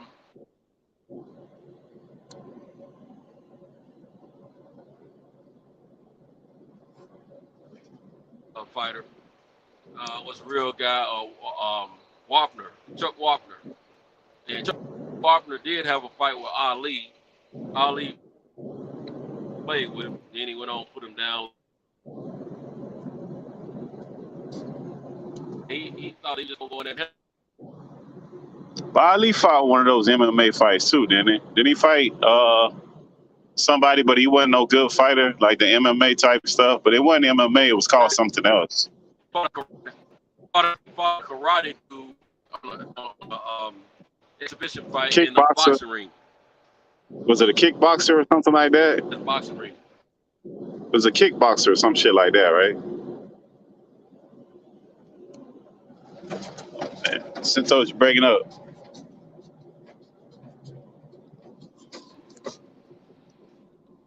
How about now?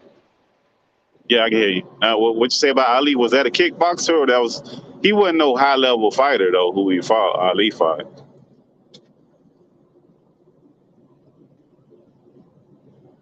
Karate guy. He breaking up again. Hold on. But try it again. Say it again. What you said about Ali? Because he was breaking up. Yeah, I don't know if the guy was a kicker or not. I know he was a karate guy. He was a black belt, but I can't. Okay. I know that.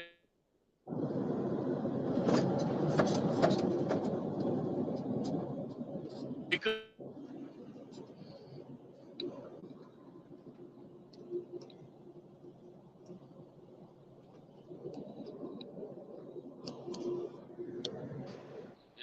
Yeah, he fought wrestlers.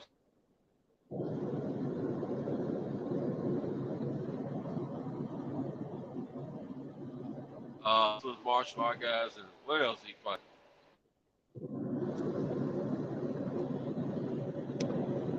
Say it again, Santos. You broke up. Can't hear you.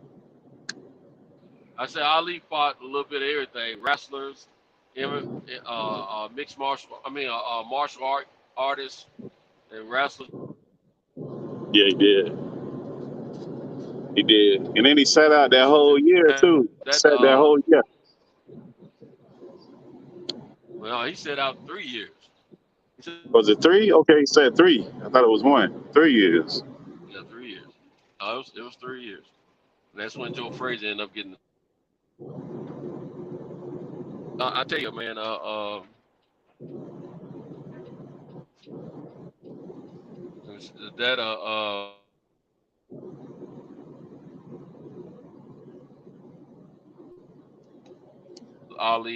the Ali and Chuck Wapner fight.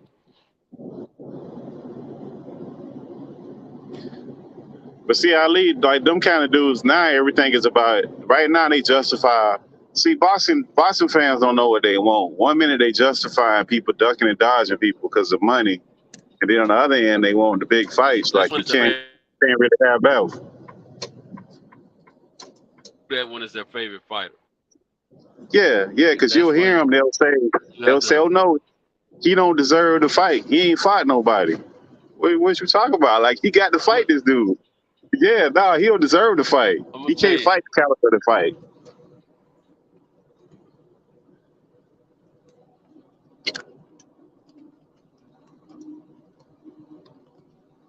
The 100 when he just.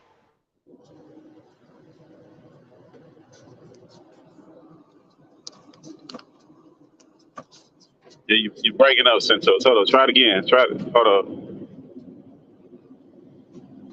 All right. So repeat what you just said.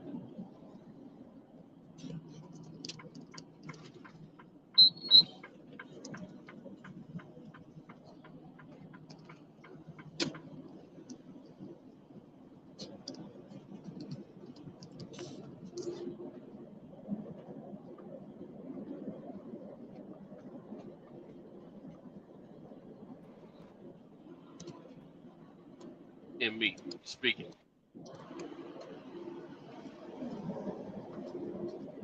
Yeah, but that's why we had Keith Thurmans and those kind of guys too. That same situation with dude. Keith Thurman was babysitting them belts, and he wanted to hold on to them as long as he could and play them little games as long as it's advantageous towards him. And now that in the flip and the rabbit got a gun, he don't like it no more. He don't want nobody playing the game that he was playing. Thurman. Keith Thurman played himself right out of history. He did that to him. Play like my man.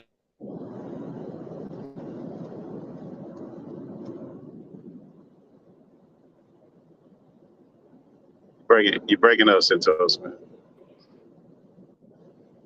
All right, try it now. I think I can hear you now. Yeah, the fan in.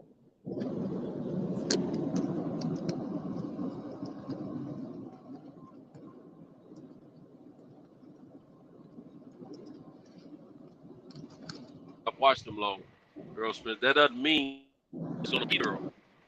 And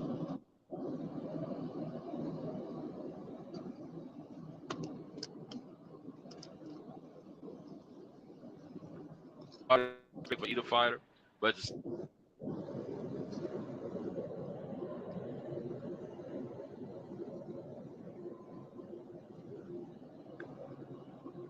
think the volume is, goes with Spence, but I.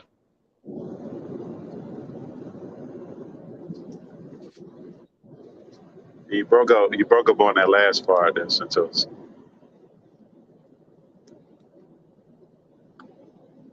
Did you hear it last? Are you breaking up bad? Hold on. Yeah, a minute. See if it moves. All right. Try it again. Last thing I heard, you was talking about Keith Thurman and how he played himself out.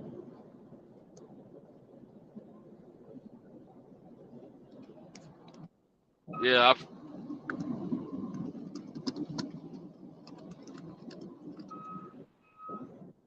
Yeah, But that, like you say, the fans want it both ways unless it's their fighter. Then they be trying to bend themselves in the presser with some of these dudes with some of the stuff they do, and then they keeping themselves from getting the fights that they want with all that foolishness right there. Yeah. And some of these guys can request some of these fights because they can make themselves become the mandatory because of where they sit and they won't do it. You know, they don't care. That's not important to them. It's only like, to me, what's this? Devin Haney, the only one that's really fighting for that legacy. The rest of these dudes is prize fighting for the most part. And Spence in those smaller divisions. The rest of these guys is prize fighting. Get this load out.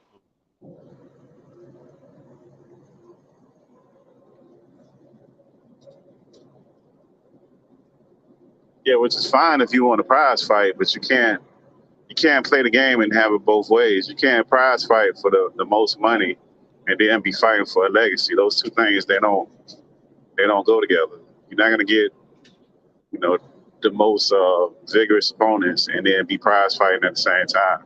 Because the most popular dude ain't probably the most challenging dude all the time. It don't really work out like that all the time.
cut the roots, he let the beats build, bitch.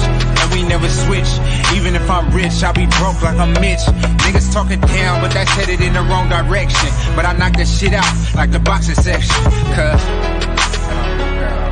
they can't touch what they can't see. All I gotta do is be the same me. All I gotta do is keep it cheap. Always be the same me. While I'm solid, boy, they can't change me. No.